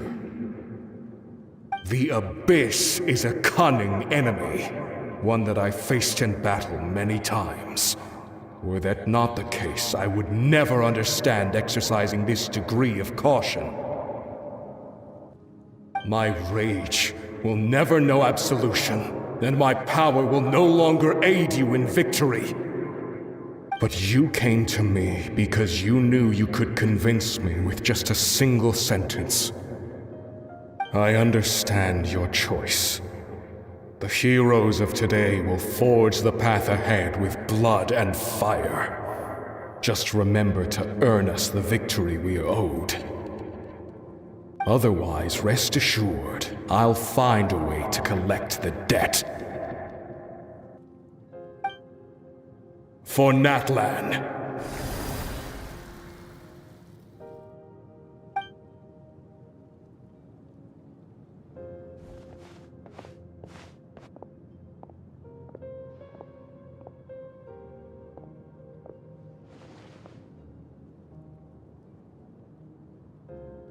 So, you're gonna head 500 years in the future to serve as the Pyro Archon again? But what about the you from right now? You're just gonna die? You can't ask her those questions and expect her to answer, my dear. The decision is hers to make, and she deserves our support. We will do everything we can to rebuild the tribes. Don't you worry. Even across time, we will all do our part to fight for Natlan's future. Yeah, Mom's right. We'll always believe in you, sis. Oh, seriously though, Dad should be here. Where is he? I imagine he didn't know what to say, so he chose not to come at all. Don't take it to heart, my dear. That's just who he is. Just remember, no matter what happens in the future, we will always love you.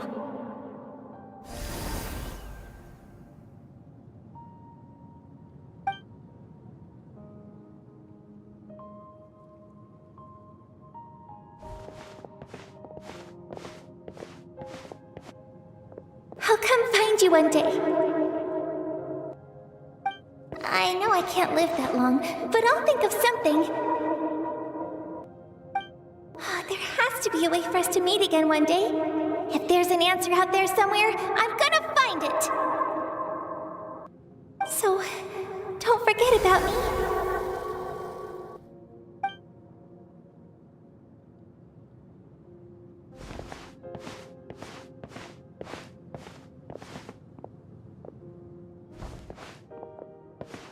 If that's your decision, then you have my full support, Archon.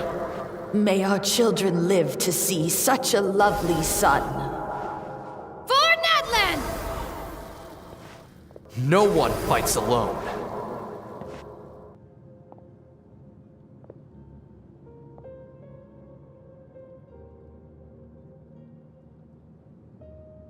The rules are my legacy.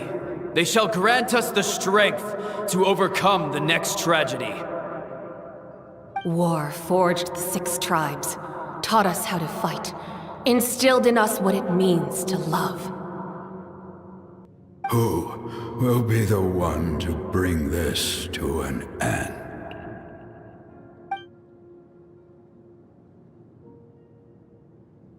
We are the inheritors of memory and legend.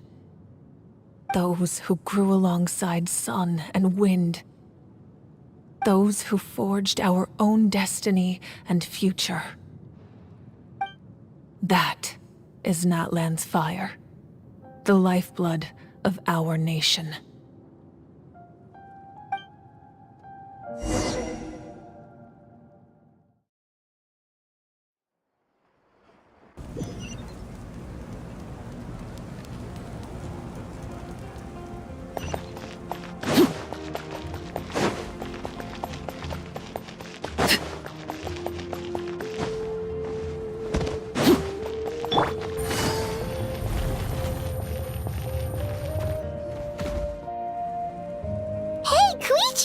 You here for the victory feast too?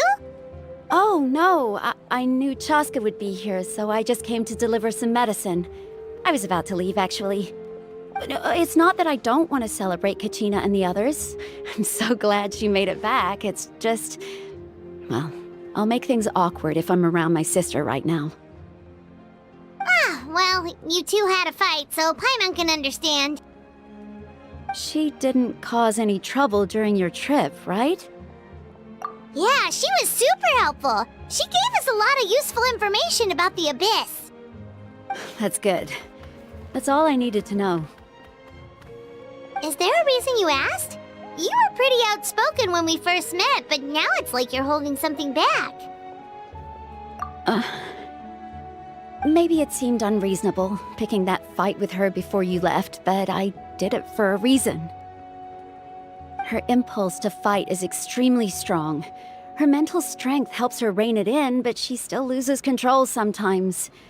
I had no idea what you might face in the Night Kingdom, so I didn't want to take any chances. So what you're saying is... Okay, so maybe it sounds a little stupid, but it works pretty well. It helps her keep her cool for a little while, at least. Anyway, I'm just glad you were able to make it back safe and sound. That's all I wanted. But do you really have to go that far? Can't you just talk it out?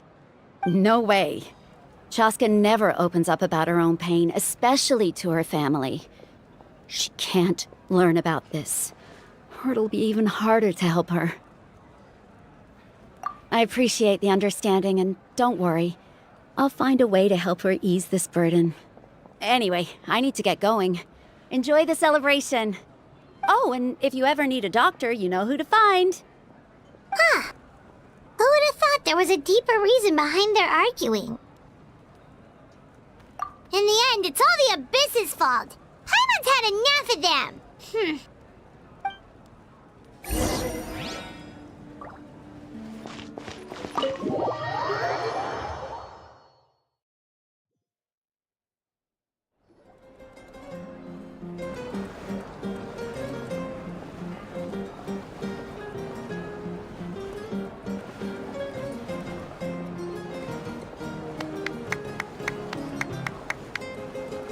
Let's give a huge round of applause to our brave young warrior, Kachina!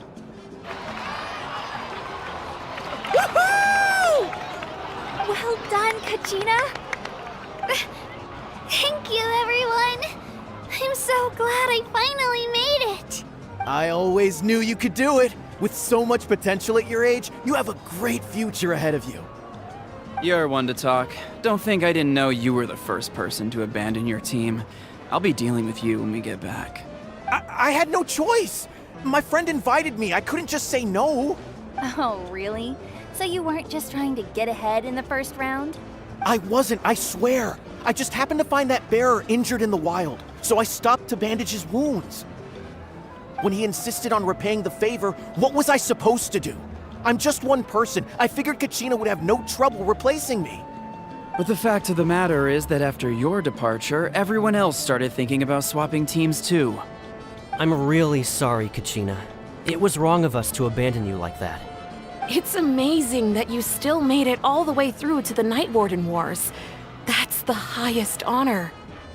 So, what about you guys? Did you make it far?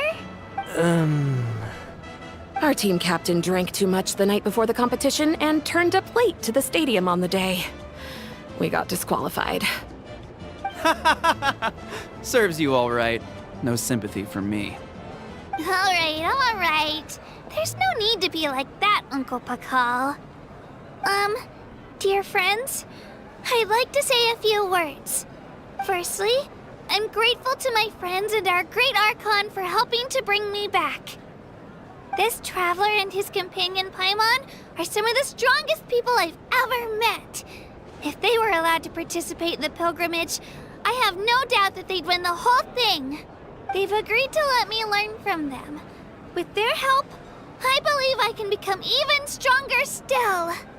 And let's not forget my good friends, Moalani, Chaska, Kanich, and Dayan-san. They all helped the Traveler and Paimon figure out a way to bring me back from the Night Kingdom. They too deserve to be called our heroes, so please give another round of applause for them. Thank you so much! Well said! I'll drink to that. How does it feel being a hero, Kachina? To be honest, it's a bit overwhelming. It all just feels so surreal. Well, you better get used to it. Next up, undefeated champion! Hey, please don't make fun of me.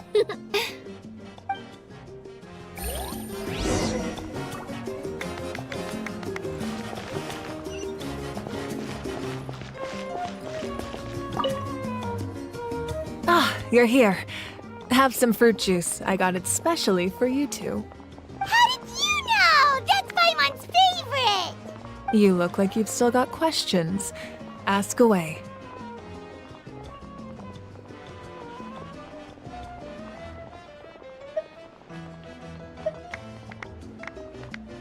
Because they had their own lives to live. The thought of telling them, abandon your families and everyone you love, and come with me to the end of time, for in 500 years Natlan will be destroyed, it seemed too cruel. You could just as easily point out that everything in this world would come to an end eventually. But life is short, and beyond a point, it just doesn't seem real. Imagine if I said, let's leave right now, and go save the sun because it'll flame out in a few million years. It would sound quite ridiculous. I couldn't make them shoulder that burden with me. Besides, every generation will have its heroes, this one included. The plan could still work without them. Or, of course, without me. But since I was the one who came up with the plan, I felt duty-bound to see it through to the end. Paimon's suddenly remembering that portrait in your room. Was that your family from back then? Yes, it was. So when you asked me who my sister grew up to be, the truth is that very little information survives. From what I've been able to piece together, I can conclude with a reasonable degree of confidence that she ended up as an architect and artist. She played an instrumental role in rebuilding the scions of the Canopy tribe, designing and building many houses. But of course, none of her buildings are around anymore. Still, it was an impressive achievement, and I'm very proud of her. You feel loss keenly. It seems to stir up feelings of regret in you. But this is something I have long since come to terms with. This is a war, and there can be no war without loss. I am already far more fortunate than those who lost their lives to the Abyss. The people of Natlan look to me as their Archon, and the weight of their expectations is mine to bear. I must see our fate through to the very end, no matter what I may find there.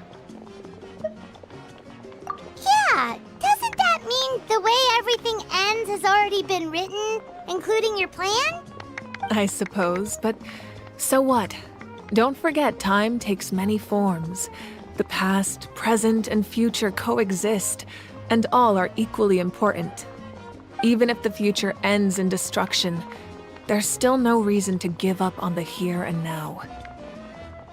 And it's precisely because we humans cannot know our fate that we will never give up on our struggle. This is a pivotal moment. We are still 2 heroes short. Well, 3 to be precise. There's one further hero who I'm hoping to get on my side, whatever it takes.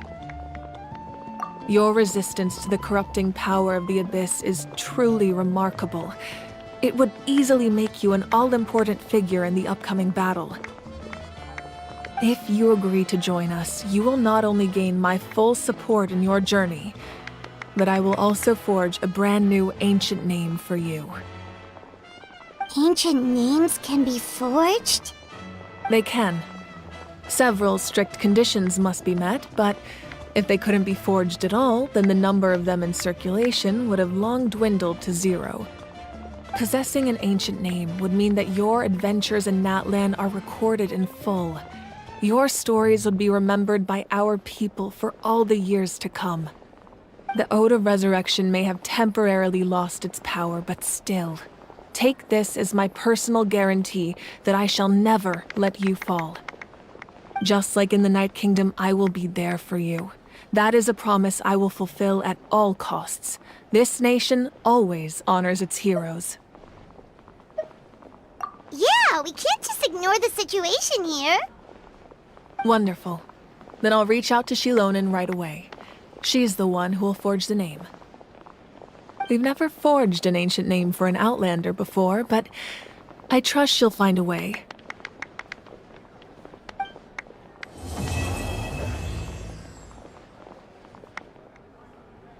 My lord, we've received word that the Pyro Archon has lost much of her power.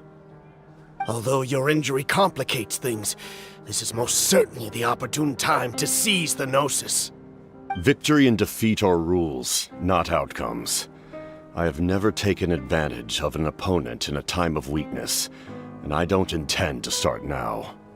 As for you, I must confess, I did not expect that little trick of yours to save the day. No matter how dense the fog, as long as the sun remains, we cannot turn day into night. You don't have much time, and you're injured on top of that. I'm beginning to see just how useful you may turn out to be. You heard something from here, didn't you?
Navigating the world is a whole lot easier with a few different identities to choose from.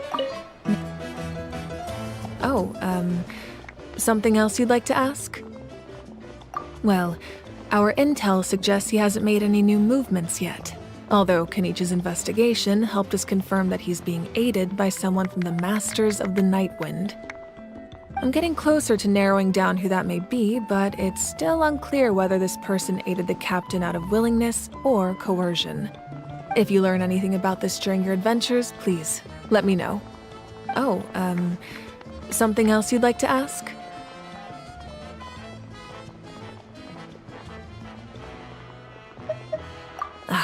That also comes down to the long-standing effects of the Abyss. Our people's survival is inextricably tied to the Wyab, but their power has its limits. They cannot offer our people the same degree of protection outside our borders. In fact, people who do decide to leave often suffer from memory loss and emotional issues.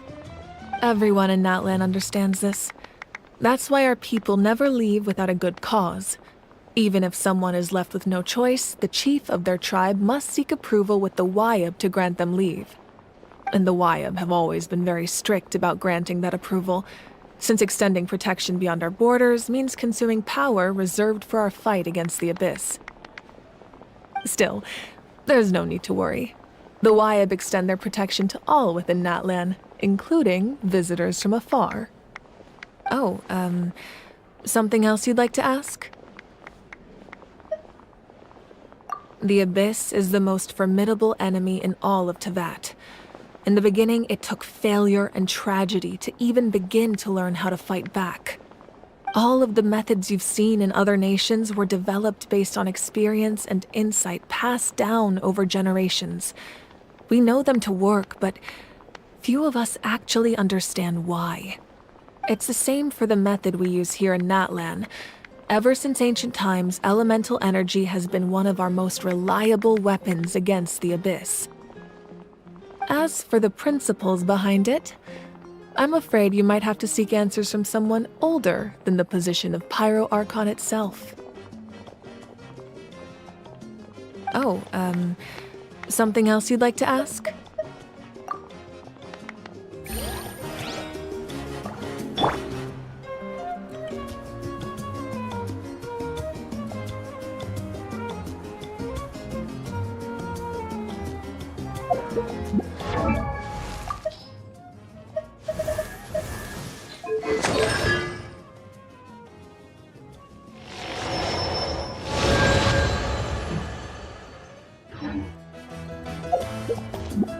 Once, there was...